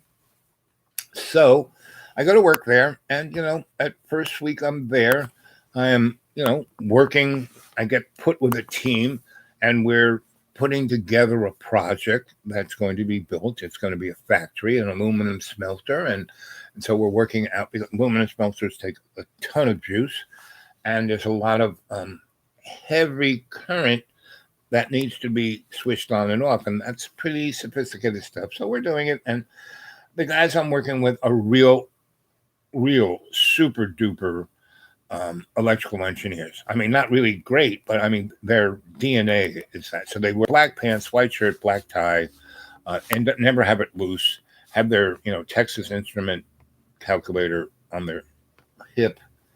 And, I'm wearing lime green pants, Hawaiian shirt, floppy hat. And by this time I've found Kohl's. So I'm buying all these women's clothes because they're so much more comfortable than men's. And I have this gigantic plastic women's handbag. And that's all these guys have briefcases. I have this.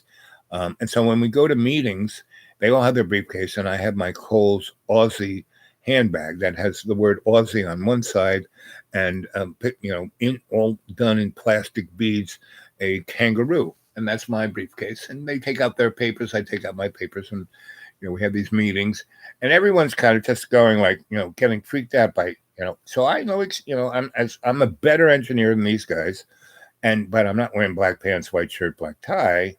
I'm lime green, and I'm wearing the same clothes day after day after day because I have no, I haven't bought, I lost all my clothes. I haven't bought anything. I'm just wearing the same. It's hot. A pair of, jeans or, shorts, good, not flat.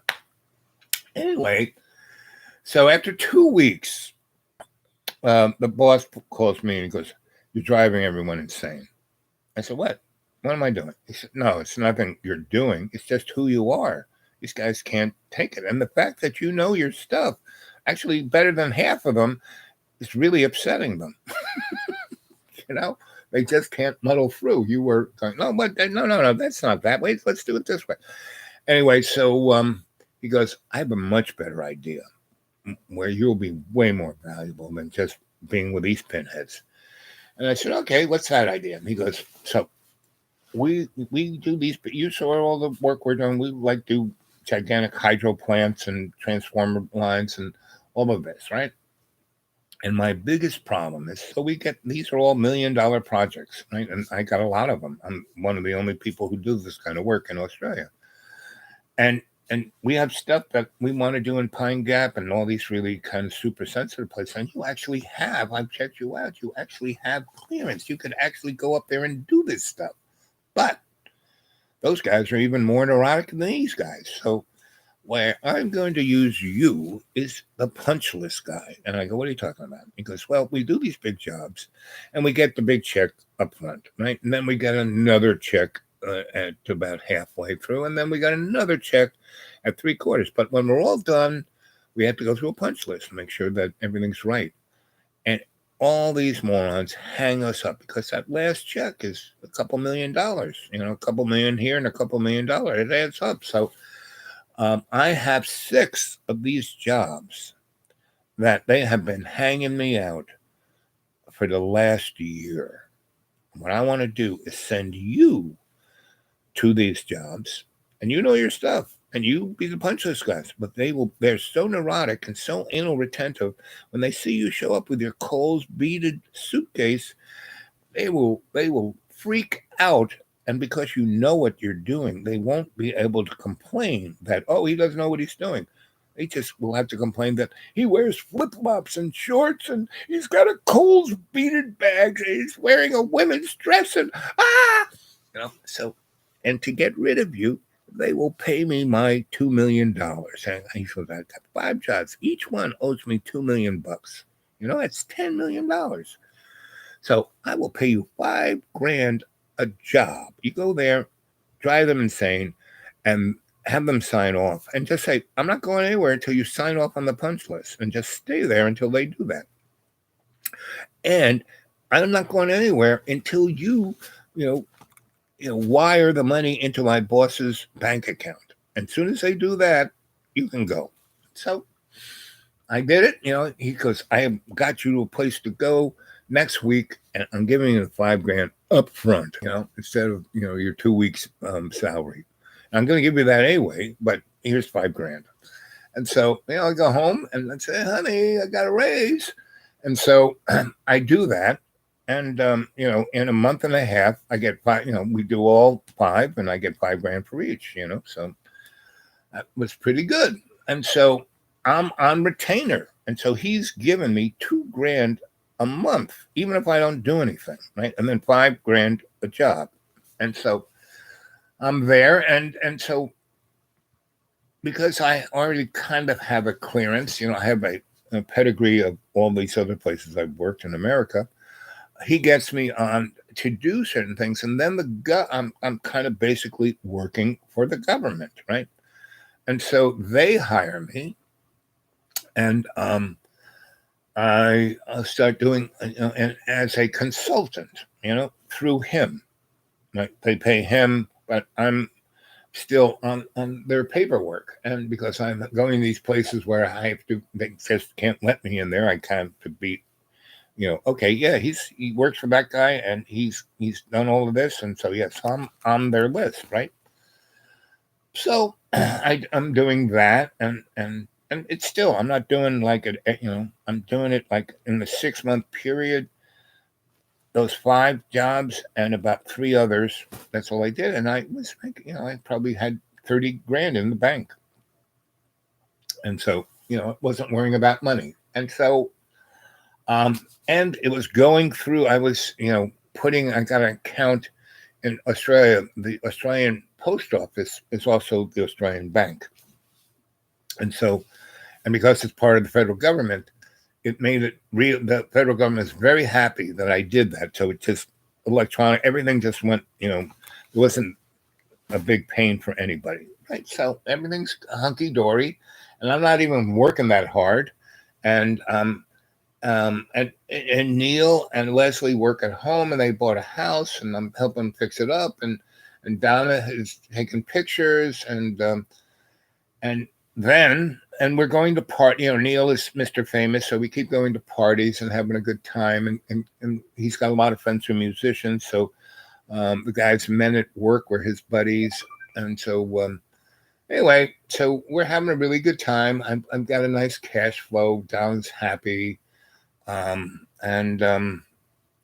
Leslie and Neil are happy. Everybody's happy, and we're doing a lot of road trips. And at one of these parties, I meet this guy. And so, like I said, everything in Australia is owned by one guy or one family, right? And so there's this guy movie industry was in Sydney, and the theater industry was in Melbourne. And so there's this guy who's Mr.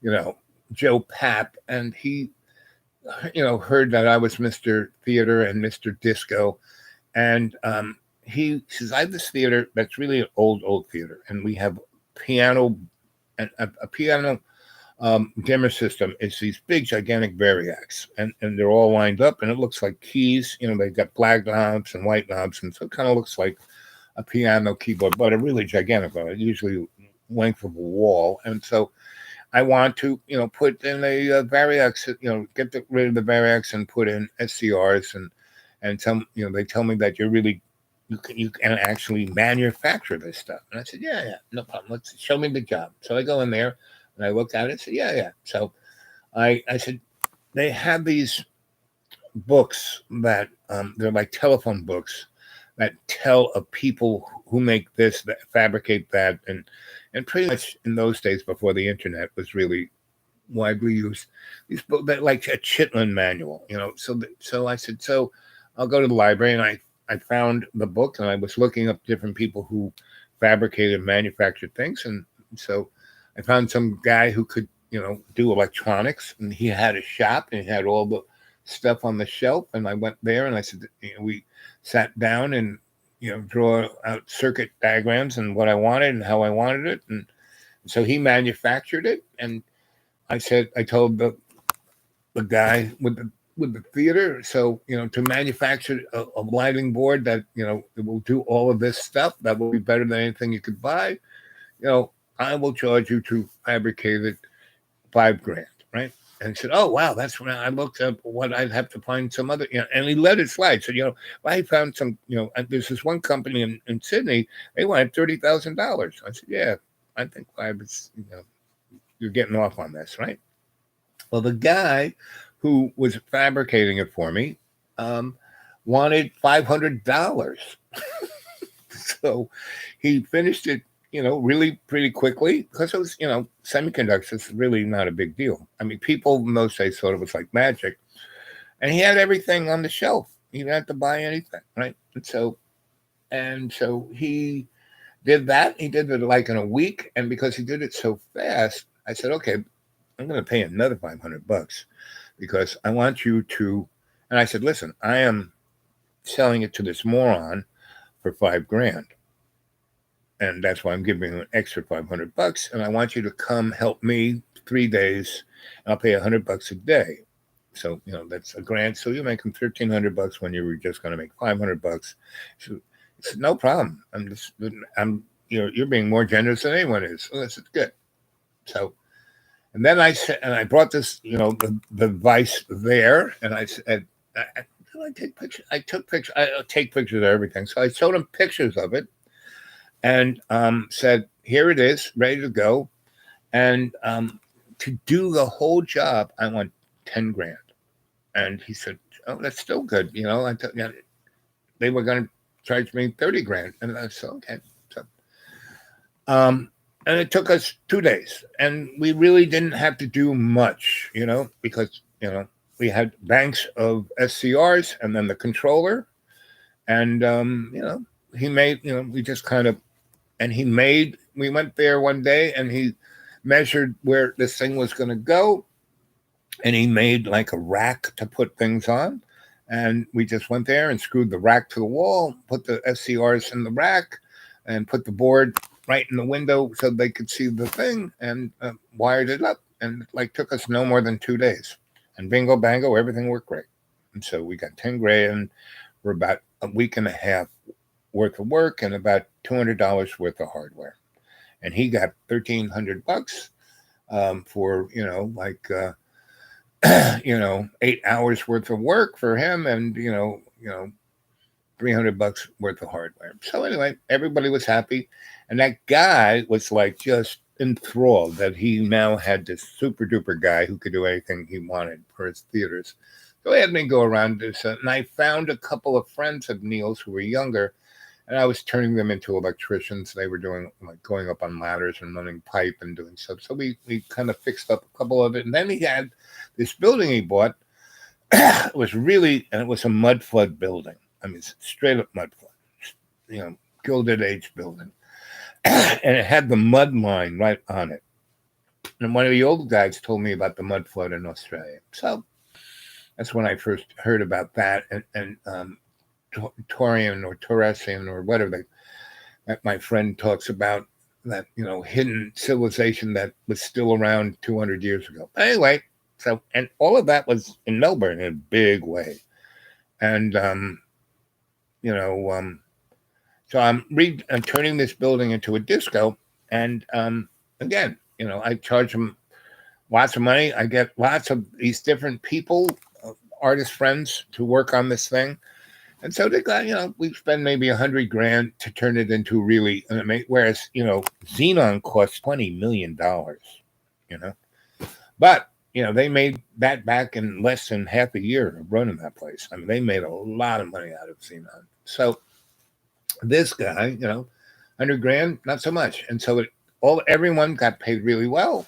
Again, I made probably $20,000 on that. And it took us all of because it was very minimal. I mean, I did not do anything to this, the ambiance is, that's what you do with lighting, right? A disco has no windows. We kind of boarded up all the windows and covered them with plywood, and then had these nice kind of silk,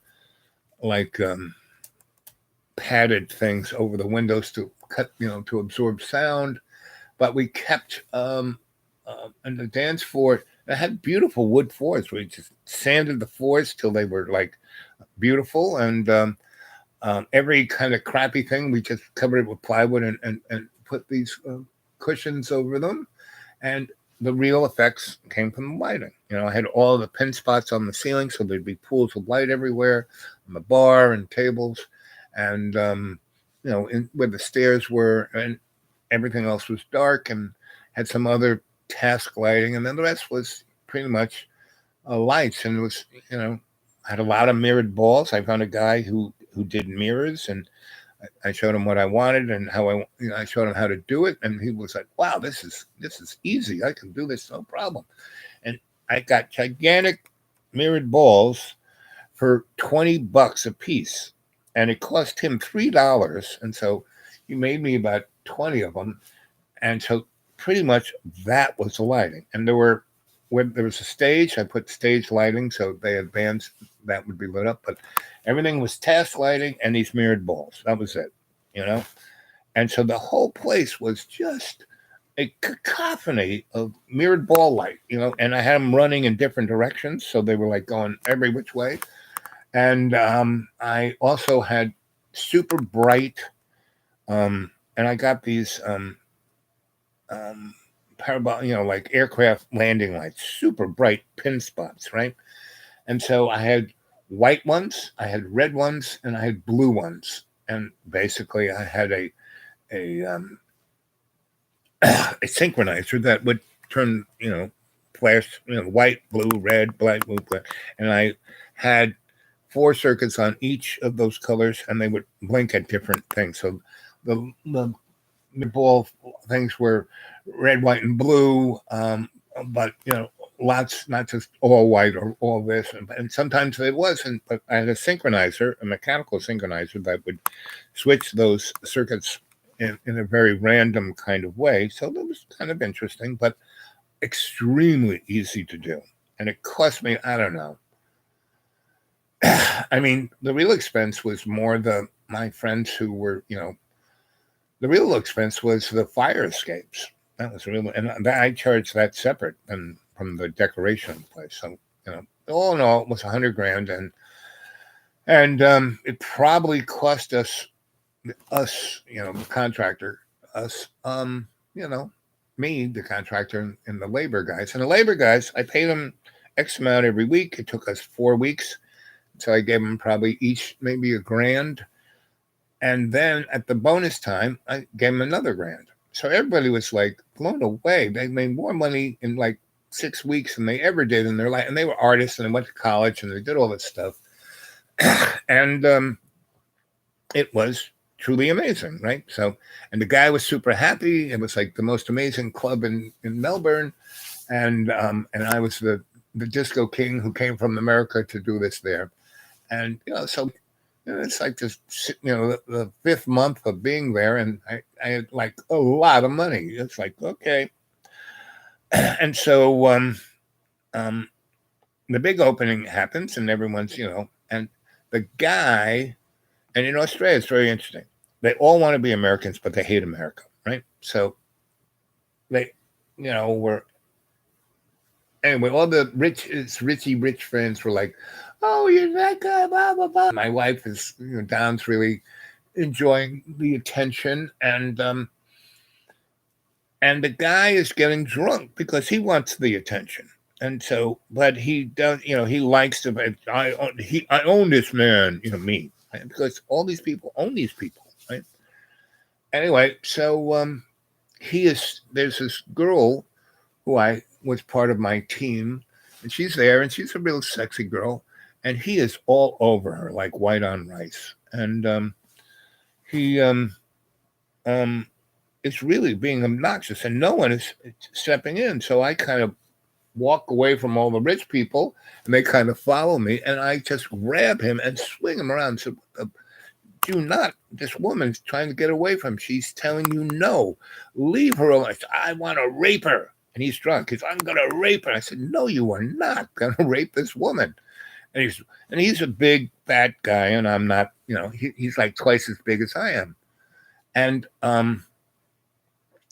so he, is right there, and I kind of look at him, and he's going to try and punch me, right? Because he's drunk, and he wants to show that he's the, top dog.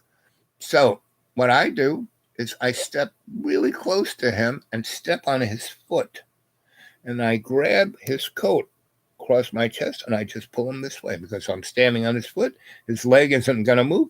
He just falls over backwards, right? And he's so fat and big, he can't get up. And he's down there, and this, this girl's girlfriends come over, and like, she's crying, and they kind of shuttle her away. And a lot of people have just seen that. And he said, I'm going to rape her. I'm going to rape her. I'm so-and-so, and I'm blah, blah, blah. And he looks at me and goes, you'll never work out. And I said, listen, asshole, I'm from New York. I don't need you. Fuck you. And I turn around and walk out. And all the interesting people, the artist people, the people who are part of the crew, all of that. So half the people leave the party, and it's just left with the boring rich people and this guy who can't even get up, and because he's so fat. And so, anyway, to say the least, I was not doing any theater work in Melbourne.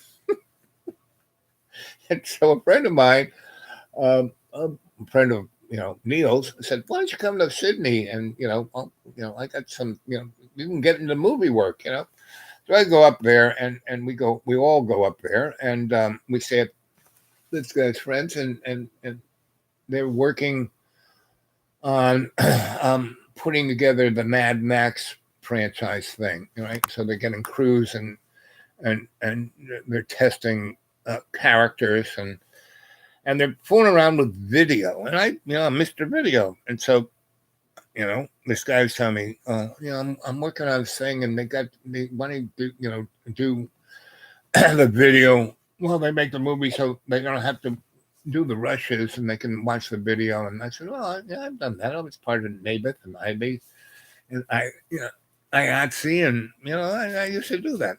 Really? Yeah. So he takes me to meet the guy.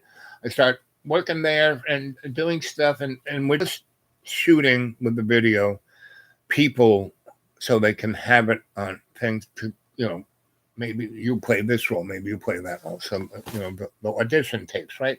Anyway, I'm there about a week, and the fat guy from Melbourne hears that I'm up in Sydney, and so he basically comes up and, tells the people who, if you want money to make a movie, this guy can't work here. And they say, sorry, Al, we like you, but he threatened us, and we're scared. And I said, oh, don't worry about it. I don't need this job. I just came up here for fun. I like you guys. So, we're going to stick around. So we stayed at my friend's house, and I didn't work, but we were going to parties and hanging out with musicians, and the fat guy got so pissed off that he told the producers, "You have to fire the guy. That this guy's staying in his house unless you know."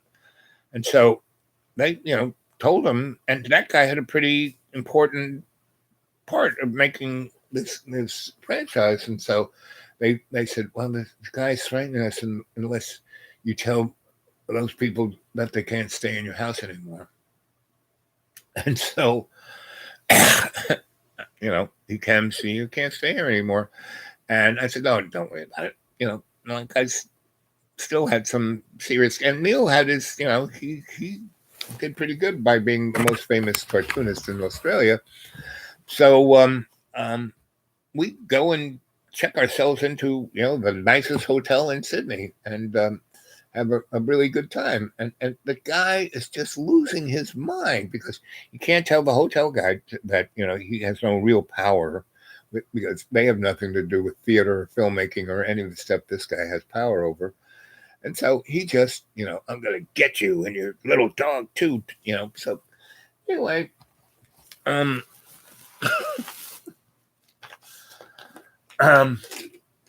in Sydney, and Donna is really loving Sydney because her photographs, people are really loving her photos. So she's getting our attention, actually more than me, which I think is great.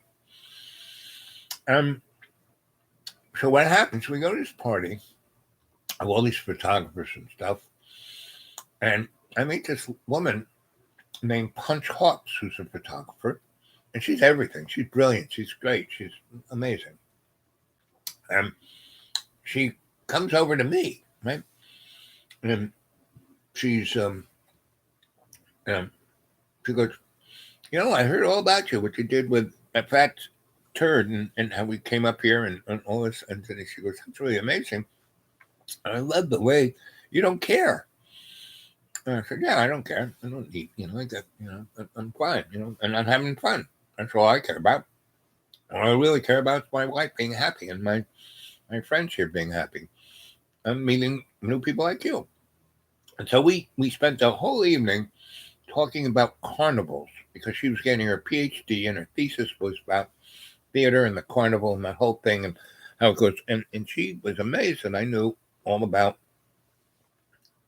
medieval carnivals, Greek and Roman carnivals, Mesopotamian carnivals, Sumerian carnival. She was like, "Boy, well, you're not only a good electrician, a lighting designer, and fun kind of guy. Boy, you're kind of a scholar, aren't you?" I said, "Yeah, a little bit, down low scholar." Anyway, so she goes, "Well, I'm going. I live here, and I live in Melbourne. I live in Adelaide." And we talked and talked and talked, and Donna just loved it because everybody over there, she had all of the attention. All the crowd was around her, and it was just me and Punch. And we're talking and talking, and she goes, "We'll go back to Melbourne, and the avant-garde art, the natural art entity was really interested in my little idea of the carnival, and I've been offered to go to Melbourne and teach in the Monash University there, and in art history and in literature, and they have a building they want me to turn into some kind of art scene." I said, "Well, that's right up my alley." I told her all about Soho and this and that.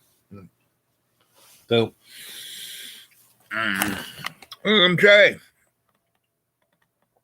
and Jess. So we went back to Melbourne and we built this. It was big old creamery, dairy, and big high ceilings. We built 3 black box theaters and like a big space, like a disco, but more for people to do dance, and so we started up, and it became just an amazing cultural hub. the big fat theater guy couldn't do anything about it. You know, he had no real influence or control or anything. And because this place was the really swinging hot spot, his disco didn't do much. You know, and because he didn't have a crowd, and so the guy who made me all those mirrored balls, he made me two gigantic. He started making, and he was selling them all over the world. You know, he had found his new reason for business, and he was doing really good with mirrored balls. And he showed me he had these 5-foot diameter mirrored balls. I mean, somebody in Japan was paying him $2,000 a mirrored ball, and he was building them for $100, and he would said, "Oh, this is great." I said, "Okay, well, I'm happy." He said, "I'm going to give you two." So we just two of these gigantic mirrored balls, and I did the same kind of lighting thing with those, turned that dance space into almost exactly what that was. And I again got par lamps and used it as downlight for that space, and I did a really nice job at making it super to code and really fire safe. Because it was a concrete building, and it had really good, metal staircase. I mean, this place would never burn on anything. And so he tried to get the building department, and the building department just laughed at him and then started hassling him over his theaters because they were old, ancient, crappy places. And anyway, and once he started making waves, the wave just kept coming back on him, and he had no real oomph against the things he tried to do. So he just kind of disappeared, which was and everybody in Melbourne kind of was happy that this guy got his comeuppance. And so he actually left Melbourne, left Australia, and this avant-garde theater facility kind of took over whatever he was doing, right? And it was nonprofit, and it was great, and it was community based, and it was all about the we and me, and it was truly amazing kind of event. So that was all happy and good, and that's when I got a job there, not just as a consultant or a contractor, but to help run the place, and that was totally run by the government. So now I was 100% working for the government, and still on consultant fee for the electric guy and a few other things on the side. And so I was, I was not hurting for money or things to do or having fun and an adventure. And, and we were ticking, now we were there 8 months, and we were supposed to leave after 6. That's what our visa was for. But now I'm working for the federal government, and I'm already 2 months past our visa, and I'm not even. My wife said, "What should we worry about?" I said, "Nah, don't worry about anything." And so we're there, and then Punch, gets her PhD on this thesis, and she starts this thing called, what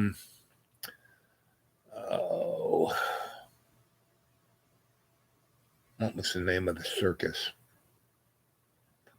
It'll come to me, but we built a tent, a real circus, that could seat 500 people, and everyone in the crew had no experience, and we had high wire and trapeze and clowns, and we had animals, but there was this woman who did amazing costumes, so we didn't have any animals, but we had people inside of costumes, and at 50 feet away, they look like a lion, they look like an elephant, they look like a bear, and we had no cages. So we had these animal acts where the audience was 50 feet from these wild animals that, with no cage. And, so, and, the high wire and the trapeze, everyone go up this rope ladder up the center, up 100 feet to the top of the thing. And they go over this little bridge, and they would do the trapeze and the high wire over there. And there was no net, but they were right over the audience. So if they fell off the high wire or the trapeze, they would fall 20 feet into a crowd. Like that, they're the net, and that was part of our shtick. And the band was over here and it was on a track, and it slowly, ever slowly moved across in front of the audience and then went up the side of the tent. And at the end of the show, the band was upside down on top of the audience. And the guys, when they sat in, their seats were attached to this platform that was on the track. And they were belted into their seats. So when it went up sideways, they'd still be playing the drums and the saxophone and then up. And it was Circus Oz. That's what it's called. Circus Oz. And you might Google that. Let's see.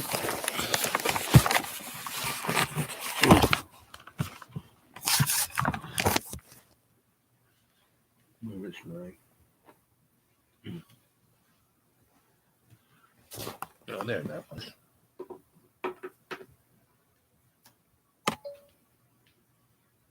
Oops.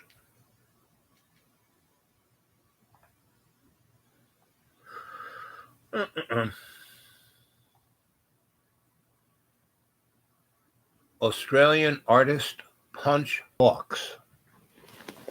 Check out these pictures. Oh. Those are photos by Punch. Let's see. Let's make them. Well, they won't let me make them big.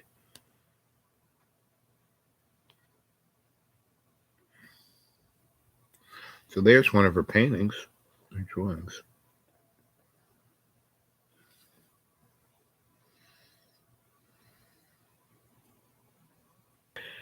Let's see.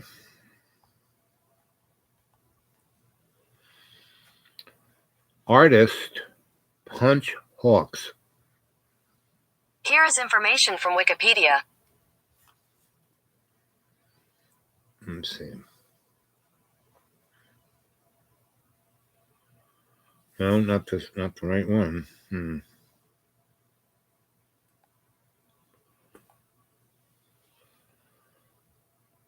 Australian Circus Oz.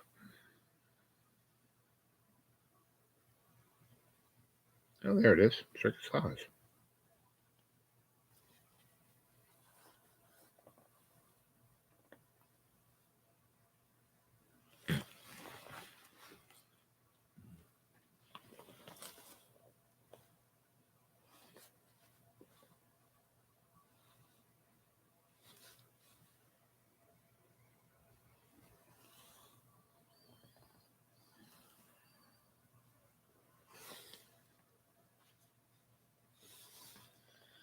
Well, it's there.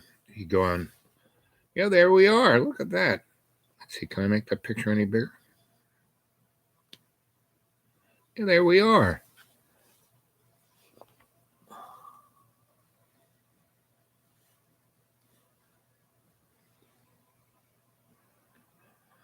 So that's us. 1970s. Circus Oz.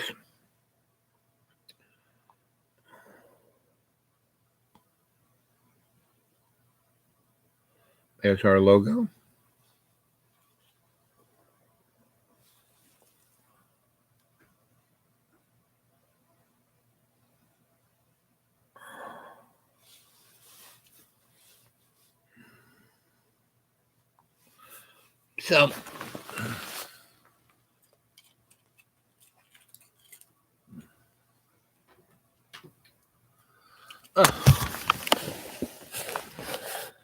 So, how you doing, MJ?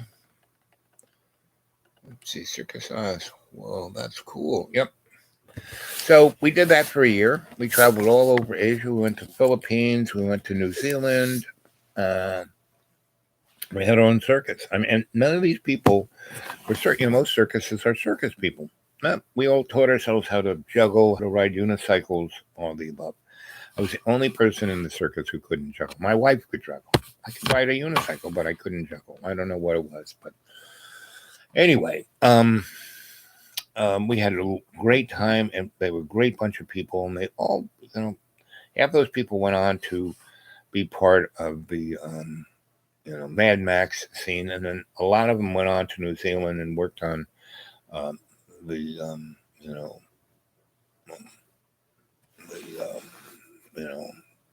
Baggins, the movies of what's his name? You know, big fat little fat guy who did those Middle Earth. Anyway, so anyway, and that was the beauty of Australia. It was so small. You met everybody who was anybody, and who was fun. And so for 3 years, that's what we did. And one of those years, we lived with a Aboriginal tribe. And after coming back from that and doing other things, I'm still working for an electrical guy, and he sent me off to Tasmania, where a military industrial entity basically built a gigantic. In Tasmania, it's like a rainforest. It rains and rains and rains, and they have this thing called the Gordon Ridge, where they have the oldest trees in the world. I mean, the trees are like 400 feet high, and they're like 90 feet in diameter, and they're just amazing trees. And they built a dam, and they flooded that whole valley. And when I flew in there, and I met the people who I was supposed to meet to take me out to this site, they flew me out. We flew out in a helicopter, and as we were flying in, we went over this gigantic lake, and at the end is this dam, and it was the whole lake had these little Christmas trees floating on top of this gigantic lake, and they weren't Christmas trees. What they were the Hume Pines, and the lake was 400 foot high, and all you could see was the tops of the trees. And these trees were so big, so dense, that it was going to take them 80 years to die.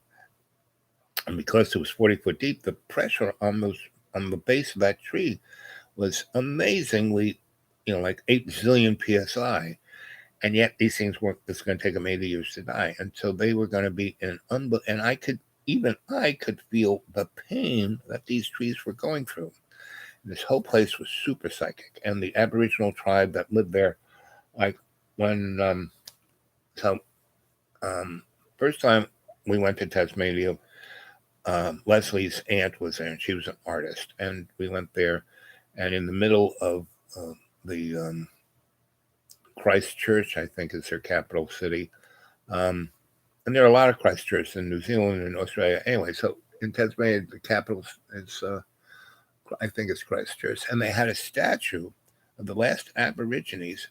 And it wasn't a statue. It was the last Aborigines. It was a woman, and it had a baby, and it had a bullet hole in her head. And they had bronzed the woman, the body of the last Aborigines, because they couldn't kill these Aborigines, because these Aborigines were so powerful in dream time and spirit time that before the white guy could lift his pistol up to shoot the Aborigines, they would dematerialize.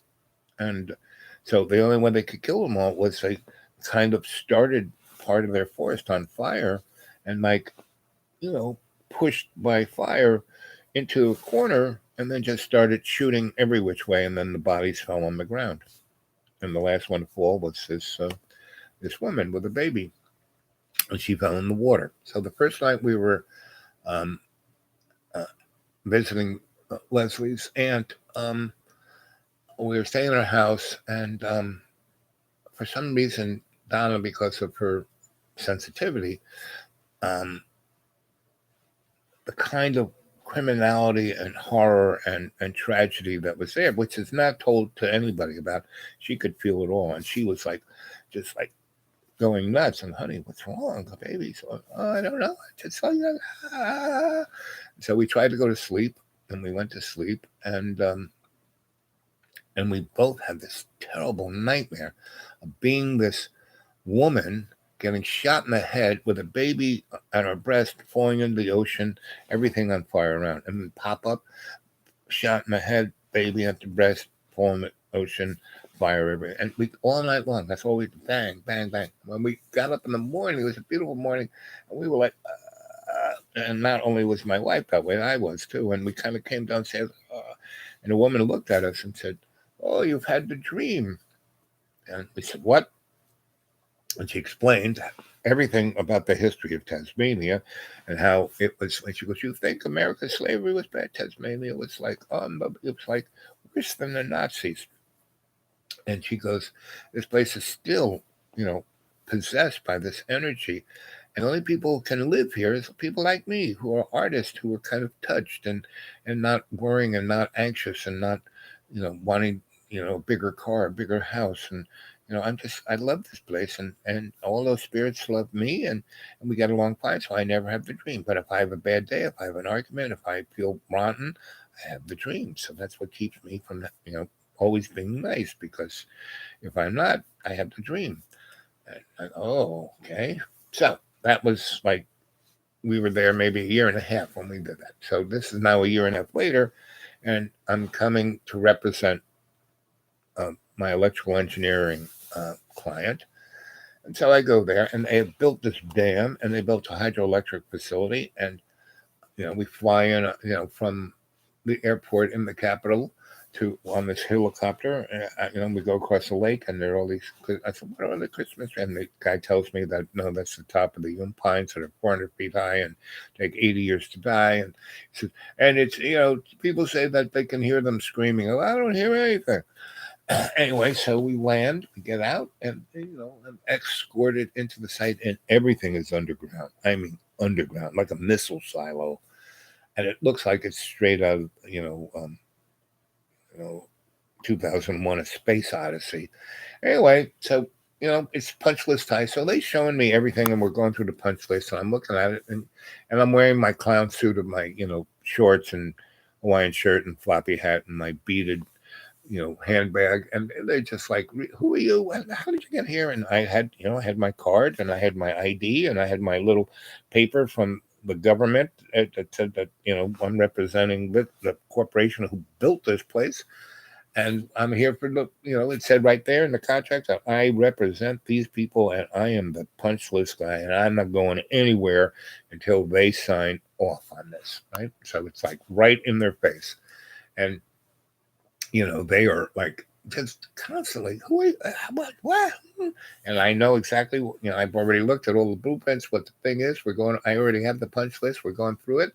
And I'm saying, no, that's fine. That's fine. That's fine. And they are like really getting more and more upset, because that energy of the psychic thing, they are now getting like this. And they're like, and they're like being just like my wife was. They're like, and I'm constantly saying, so what is this place? And this is for the economic goodness of Tasmania. We're going to, I said, wait a minute, this is enough electricity for 5 million people. There's only 30,000 people that live here, and there's no industry. They're just sheep here. There's artists and sheep. That's it. What the fuck are you talking about? And don't talk to us like that. And so I'm just like pushing every button I can for them just to sign off so I can get the heck out of there. Anyway, so I keep saying, what is the place? And I finally say, the only thing is because they had this very high-tech transmission of DC, which was really cutting edge then. And so, and this process basically allows, if you use the right things, to transmit this electricity without any loss of current through the air without wires, right? And because they had a DC scalar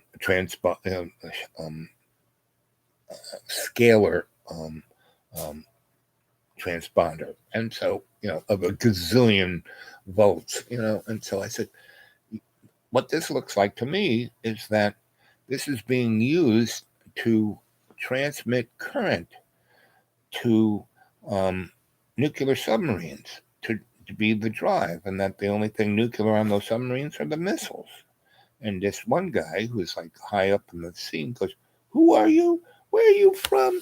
Come with us." And they like take me to this room. The guards come with guns out of nowhere and grab me and pull me off. And I said, not only that, I bet you're sending current to the Nazis at the South Pole.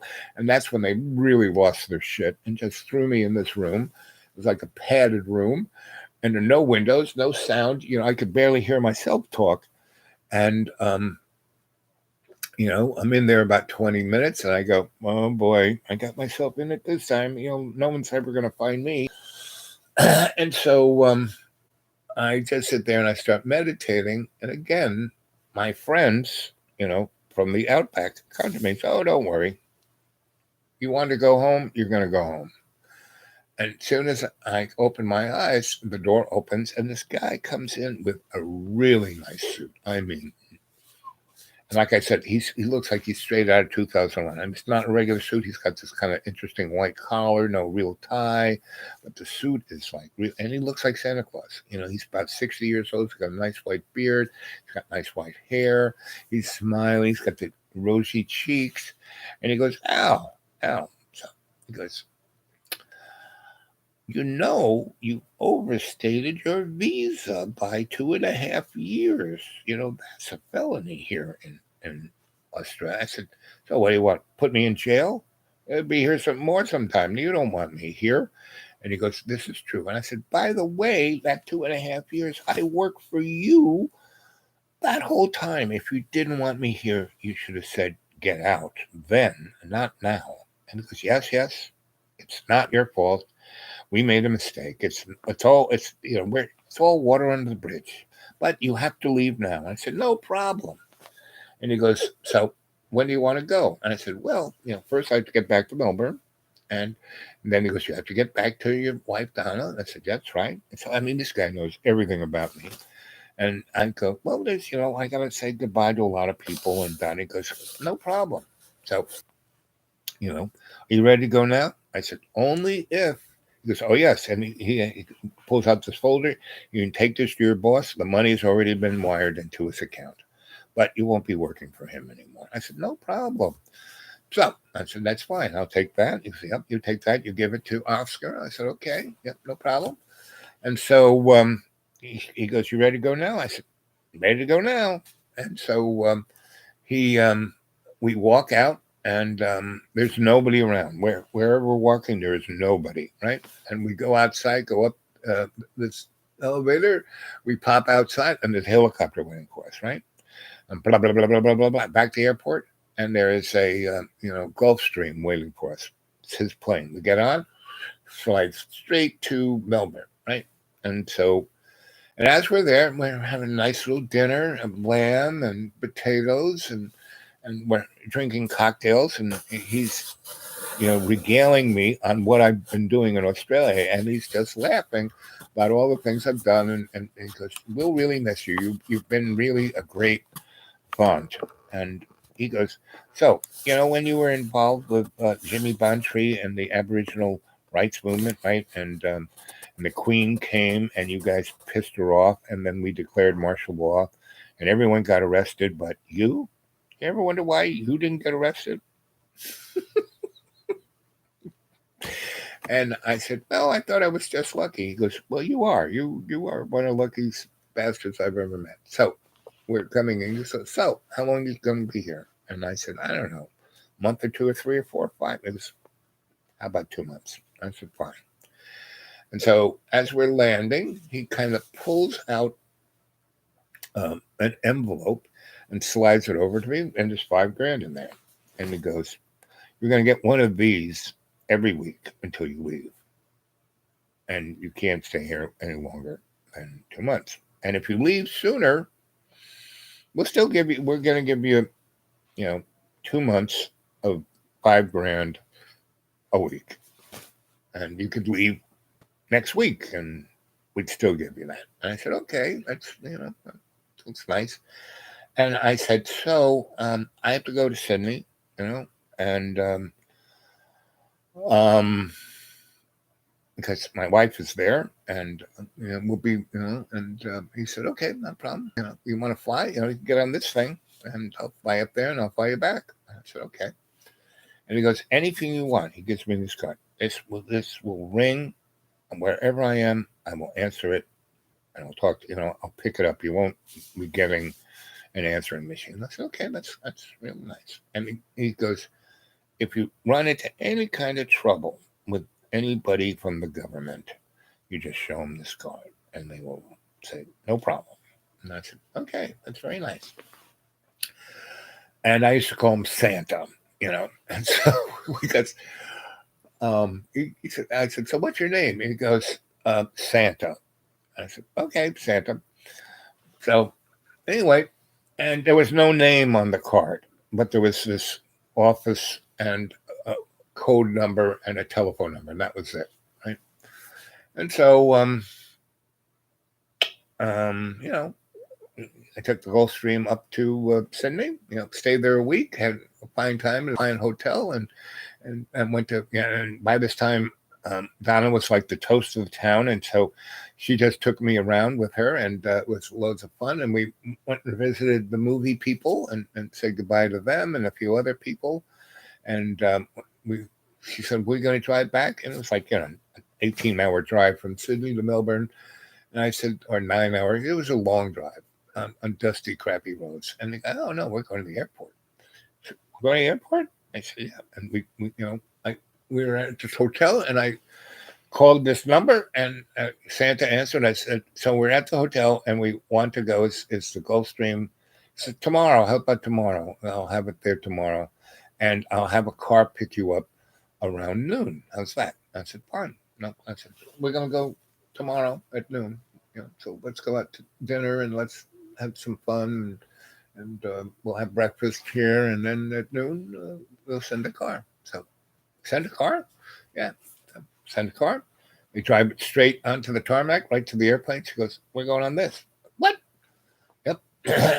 She goes, "What happened?"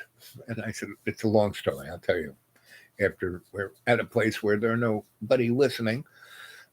So, you know, we get on the plane, we fly to Melbourne, we partied up for about 3 weeks. And so instead of taking 2 months, it's like we'd take about 5 weeks. And I call him up and I said, "Okay, we're ready. When can we leave?" He goes, "How about, let's see, it's Wednesday now. How about Saturday? That way you know, get into LA, Sunday afternoon, and then you can go from where you're going to go." And we said, "Okay, sounds good." So, you know, the car came for us, and we went to the airport, and Leslie and Neil came with us, and saw us off, and we went on. You know, instead of Pan Am or some other crappy airline, we went on, you know, Australia's flagship airline, and we were first class. And not only first class, we didn't realize that why he had us fly on the day we did was that they had this thing called ambassador service. So they had the part of the first class was, you know, it was a, you know, 747. And so it was the front part and the whole upper deck. And the front part were like little apartments, and a bed, and, you know, a little sink, and a little John, and it was very nice big TV, and a chair to sit in and relax, and a couch, and then you went out, and they had a dining room and a bar and a nice smoking lounge. And so we, you know, the car took us to the airport. We went, instead of going in the front door, we went into a side door, and it said, you know, governmental officers. And we went in there. We were on the list.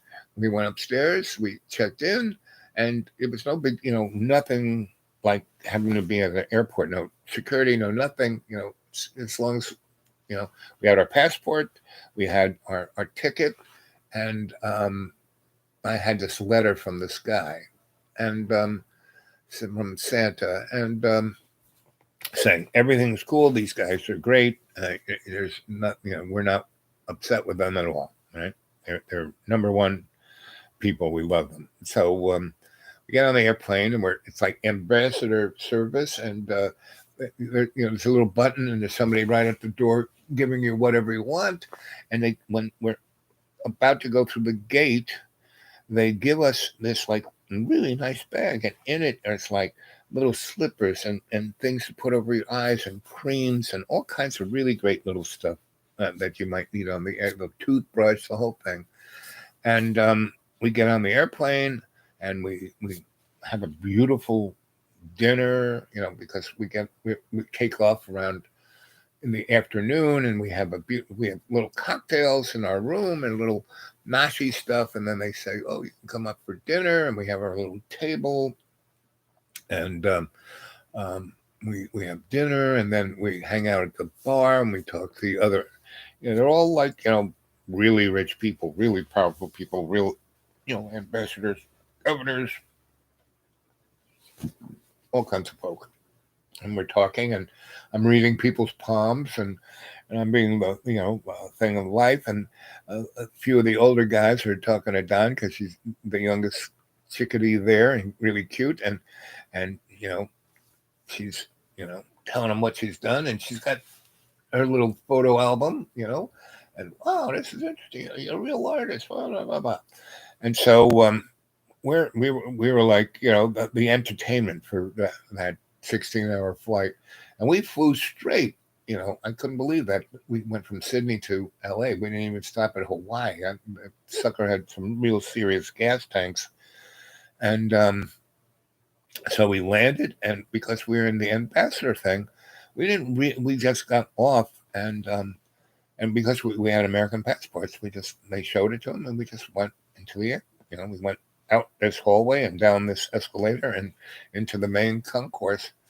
And that's when we realized, or was told, that the air baggage handlers were on strike. So the airlines was in total chaos. And so to get on an airplane to go anyplace else, you had to go, they said, ticket control. And basically, there's this gigantic line that was like a mile long. And so we had this amazing flight. We were just happy and calm and nice and soothing. And we landed. And it was really interesting because as soon as we went through, it wasn't even customs. We went past this guy, showed him our passport. He kind of just, I don't know if he ran him over, photographed him, or he opened him up and just kind of slid it across a piece of glass. Well, there's a video camera there taking a picture of everything, and he took our passports, our ticket, and the letter I had. He ran it over this glass, and it wasn't like a light went over it, like a Xerox machine. He just did that and handed it back to us. And just go down the hall, take the escalator down. You'll be in the main concourse. And he said, you might find it a little disorienting since you come from the down under. And I said, why? He says, well, pretty much the whole airport's in chaos. The baggage handlers are on strike. And coming back, after our experience with Pan Am, losing our bags and everything, we came back with nothing. We had packed everything up in boxes and shipped it, to our place in Brooklyn. And I said, we should do this and not, we have a bunch of cash. We need anything, we can just buy it. No problems. So anyway, and as soon as we went through that, Donna kind of got more, right? And she got angry. And she's not an angry person, per se, I mean, she likes, to wrestle with me and when we're all greased up before we have, makeup sex. Anyway, so, but, I hadn't seen her like that for a real long time. And I said, what's wrong? I don't know. I'm so agitated. I said, being back in America after 3 years, what's the problem? I mean, we were in a police state in Australia. She goes, I don't know. Anyway, so we get on the course, and they had this big, long kind of moving sidewalk and to where, ticket control was. And we get on that, and, we get off, and it's into this place where other gates are, but it's a thing called ticket control. It's not like going down to where you get your tickets when you walk in, but if you're going to go on another airplane, right? So, we get it off the moving sidewalk, and we're at the back of the line, and I said, how long the guy in front of us, how long have you been here? He said, 3 hours. It's just really not moving. I said, well, what happened? What is going? I said, well, the baggage handler's on strike. And so all of the airplanes, half of them been canceled. And so if you want to go someplace, what happens is you get up there, you tell them where you want to go. You have to buy it. And what they do is you put your name in a computer, and they hit the button, and it's like a roulette wheel. And if there's a place, and airlines, and a thing that you can go on, and you don't need to, have baggage. There are a lot of parameters. It will say they'll give you a number, and it's like being at the bakery. They'll call you later, and then you have to wait, right? And I've been here a day, and I've been on this line twice, and this is like ridiculous. And I have to get to Cincinnati anyway. So Donna goes, and she just looks at me, and she's heard this guy, and she just storms up. She goes, wait online here. She goes, storms up, and goes to front. She's like way up there, and she just goes to the front of the line and pushes the guy who was about to step to the lady, and he kind of goes over there, and she goes, I want a ticket to, I can't hear, but she's talking about the person up there, and the guy who I was talking to goes, who is that? Is that your, what? I said, that's my wife. He goes, she's just cut, like everyone, like 1,000 people, and people are like confused and looking at what she's doing. She's screaming at this woman, and she comes back, and she's gotten a ticket for San Francisco and a ticket to New York. And the guy is amazed. She goes, how'd you do that? She goes, well, I didn't have any, I told her we had no bags. And then the lady was scared, and she put everything in the computer and pushed the button, and we got tickets. And she had the little envelope with the letter and our tickets from, and she goes, and she took the letter and the tickets from the ambassador class and my passport and put it over this glassy thing, just like that other guy. And then she pushed the button of the computer, and I got the tickets. And I said, I didn't even know you had that. And she goes, yeah, I picked it up from the guy.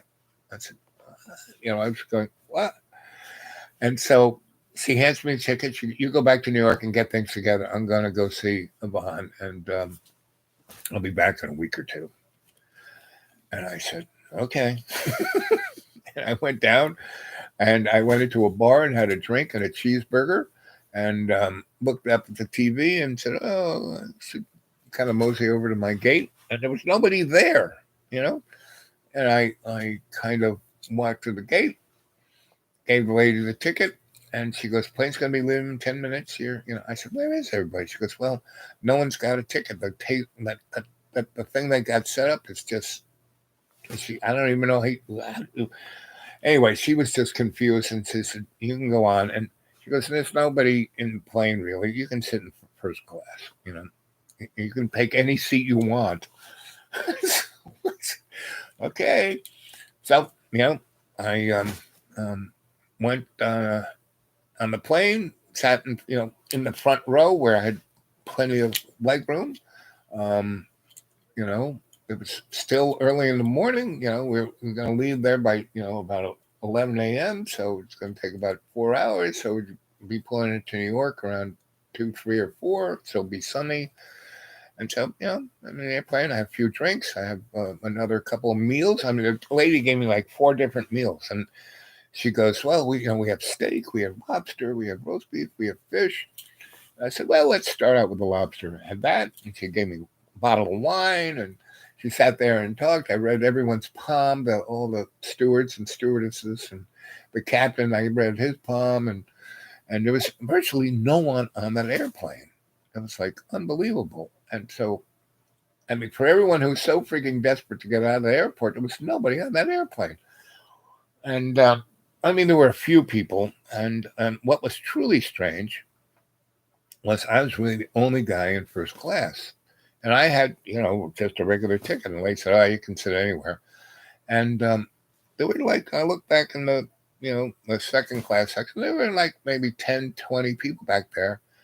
And I said, could they have sat in first class like I did? And she said, yep, they, just sheep. They went to their assigned seats.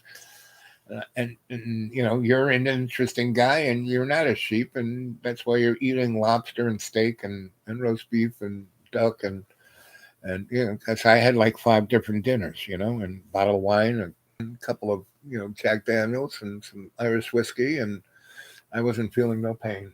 And I still had, I had 2 of those little, I had a bag full of money and, about 8 of those splits in my jacket pocket. And when we went into the country, the guy did not say, do you have anything to declare? We were, and I still had, and so when she gave me the ticket, she gave me the envelope with my ticket in it and the letter from the Australian government and the ticket from the anyway. And so when I got on the airplane, I didn't hand him the ticket. I handed the lady the envelope, and she looked at the ticket. She looked at the ticket from the Aussie airline of being the ambassador, and the letter, and that's when she said, "Oh, you can sit in the first class." I guess that's why she said that. But anyway, it was the most amazing flight of going from one end of the planet to the other. And now, I've been watching guys going on about the flat Earth planet. Now, I kind of, went from one end of the Earth to, L.A. and then to New York, and I couldn't tell you whether the Earth is flat or curved. It looked a little curved, because up there around 35,000 feet, and especially when we were in first class in that 747. When the windows come around there, you're almost looking out like the pilot looks, that view. And, and we were flying. It was interesting. The sun was behind us. We were flying into the night. And then, before we got to LAX, we landed in LAX, like 9:30 or so. So we were flying into the sunrise. And, I kind of, I can't tell you whether the Earth is flat or round, right? But it looked a little more round than flat. So, but I can't swear either way. So anyway, I land in New York around 3 in the afternoon, and again, there's nobody fucking in the airlines. It's not hustle bustle. There's cabs waiting online. And I just step out, and a cab comes right there, right? And I say, okay, where do you want to go? I give them my address in Brooklyn, and they drive me there. Again, there's nobody around. Now, I rented my loft out to this guy, and he gave me a big chunk of change before we left. And, I was thinking he would still be there, but I had a feeling he might not. Because, it's still, this is when Williamsburg was still rough instead of the bougie place it is today. But anyway, I have my keys, right? So I put the key in the front door, opens.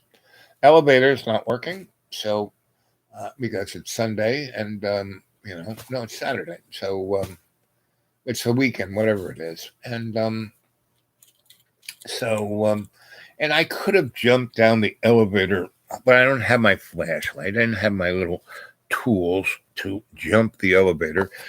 And I couldn't see if the elevator was really there, and if I jumped down the hole and the elevator wasn't there, I'd fall another 10 feet and probably break my leg. So I said, no, I'll just go up the staircase. So I go up the staircase, boom, boom, boom, boom, and go up to the 6th floor. And that door is open. I still have the key for it, but the door is open. So I just kind of roll in. And then I walk through to the other building, and there's a big fire door. And that door is not locked. It's open. I walk through that, and I walk along the 17,000 square foot space to my door to my loft. And I go there, and that door isn't locked. I open it up, and everything is just as I left it. There's nothing, the furniture, the kitchen, the washer dryer, my stereo, it's everything is there. The TV is still on the ceiling. Um, I go into down the studio and there's nobody there, and her darkroom is still locked, and I go into the other side, and there's no one in there, and I go upstairs into the pyramid. There's no, my bed is there, the linen is on it. There's nobody there. I'm looking around. I go over to my desk. I open the drawers. There's still stuff I left there, and it's like I just left it, and it's been 3 years. Earth is round and hollow. Yeah, could be. I have no idea. Working on buying John's house. Really? Well, that sounds fine. That's why I only fly private. Yep. Matt Loss. So Matt Loss, you're in Roanoke right now? I'm in Roanoke right now. We should meet up and have lunch. Matt Loss, get a hold of me at the dude awake 42 at Gmail. Okay? And I'd love to talk to you, buddy. I can tell you all, I sold the school to John, and I lived there about, I sold it to him in 2015, and I bought it in 2006. So how many years is that? That's like 9 years, 10 years, 11 years, somewhere like that. Anyway, and I was there, Inga's good bud. That's why I bought it. Anyway, listen to other stories all about that. But I have if you're going to buy that place, I have a lot of inside information about everything about that place, right? Now, John has fixed it up, right? And the only thing that you really might have to do to that place is to fix the road up there, right? From Inga's house up to John's house is it's a stream bed, and you need if you're living there, you're going to need a 4-wheel drive. That's for sure. So anyway, I could fill you in. So, Matt, like I said, are you in Roanoke? Yes or no? Or is that John Boy pretending to be Matt Loss? Because John can do that. He's got a funny sense of humor. Anyway, I made it back to Brooklyn. And so when we were at the Sydney airport, right,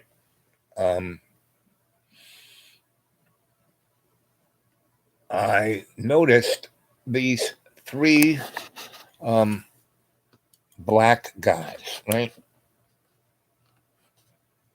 You're in California? Anyway, so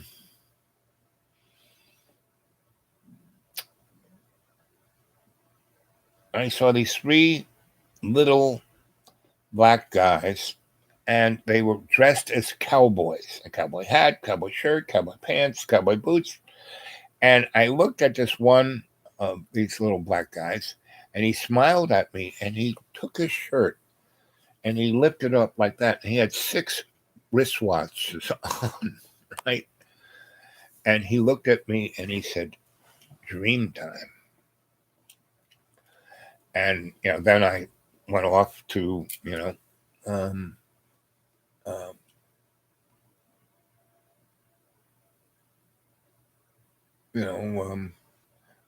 got out of the limousine because he was I don't know why he was on the tarmac, but the 3 guys were there, and, and he pointed out the watch, and he said, "Dream time." I got out of the car and went up, this staircase, into this place where the ambassador service was. And so that was quite strange. And in LA, when we were there and they're waiting on, that whole thing that happened in LA, I saw them again. They were walking down the thing, and the guy lifted up his shirt and just pointed out. He didn't say "dream time" that time. He just walked by, I walked this way, he walked that way, and he just kind of pointed out them. And I was like, okay. And so anyway, so that was just strange. And so I get, into my loft, and I pick up my phone, and it's working. It's like this is too much. So I start calling people, my friends, and it's like, oh yeah, how you doing? And if they don't even say how was Australia or where you been for 3 years or what's going on. We just start talking like I just talked to him yesterday. And this one friend says, oh, I'm working on a job, and if you want to do it with me, because he was a plumber, he says, you can, because there were a bunch of artist guys like me who had trades. My best friend is a plumber. My other good friend is a carpenter. Another really good friend is a mason. Another's a painter. And we used to, if I got one job, I would try to get them all on the job, and we would do it as a crew. And anyway, so he goes, if you want to, here it is this weekend, but give me a call. Why don't we have breakfast Monday, and I'll show you the job. Blah blah blah. So yeah, okay, that's interesting.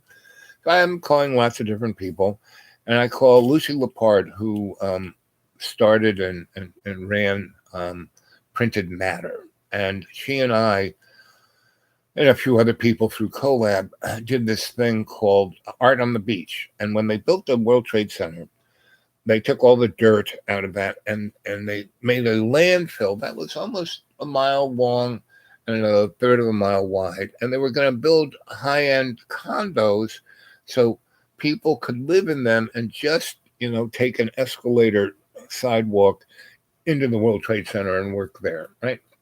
That was the idea. And it was going to be a big marina there and all the rest. And then the big crash in 70 and 71 and 72 happened.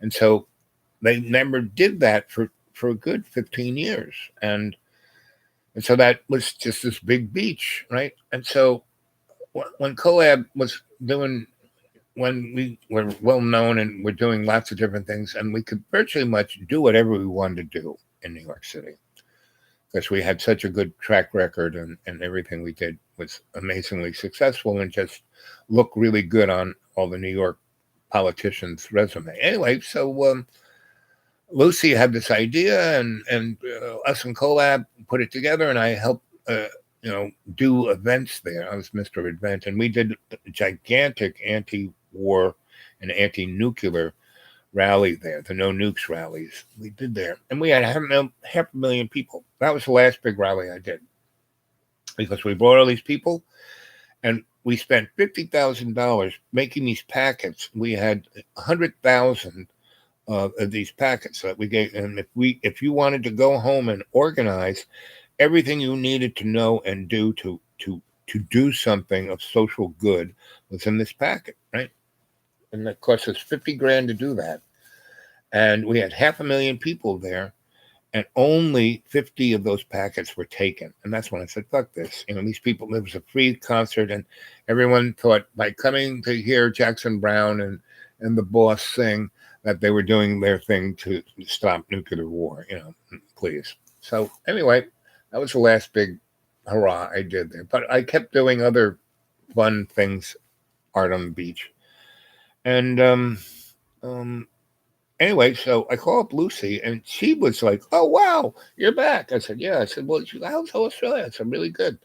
And I said, did my friend Punch? Oh, yeah, she came to New York, and she looked me up, and she's now my good Australian friend. I said, oh, that's good. So anyway, you can't believe it, but through her and some other people, I'm having some Aborigines to do a corroboree on the beach. I said, really? She goes, yeah, you should come. It's going to be tomorrow. I said, oh, wow. She goes, you should really come. Come, why don't we meet at the Pepsi Diner? We'll have breakfast, and then we'll walk over there and unlock the gate. And, we'll, like old times, you and me, we'll start the ball rolling. I said, sounds good to me. So, I get up a little early, take the subway over to,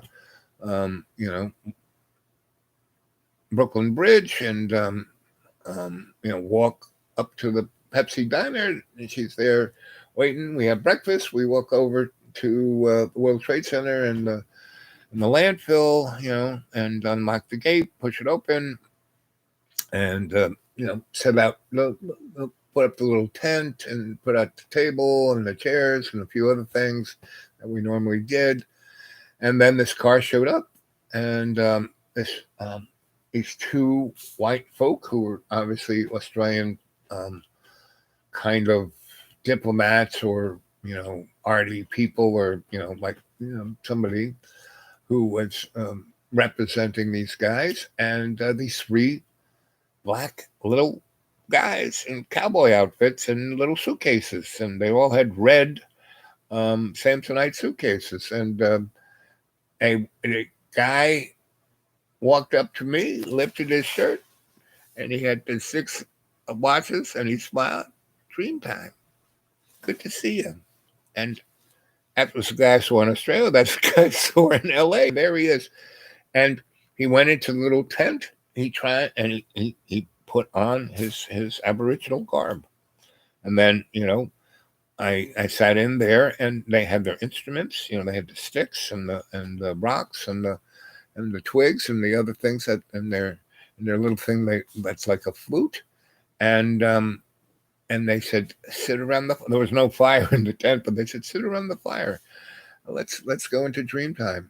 And they went right to where I experienced them 4 years ago on the Pan Am Flight 007 going to Australia. And those were the guys who were in the fire that I danced with.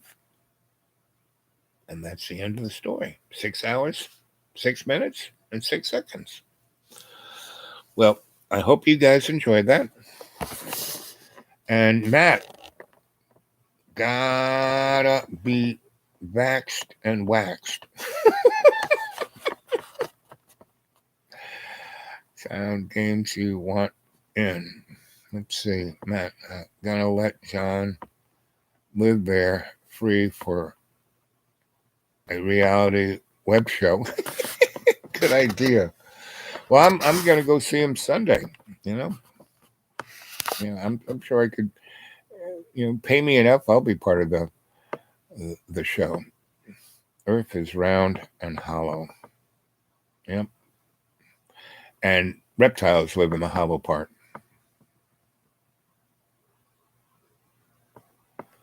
Well, I look forward to meeting you, Matt. And like I said, get a hold of me at the Dude Awake 42 at Gmail. And you sound like you have money. Why don't you send some cash to my PayPal account?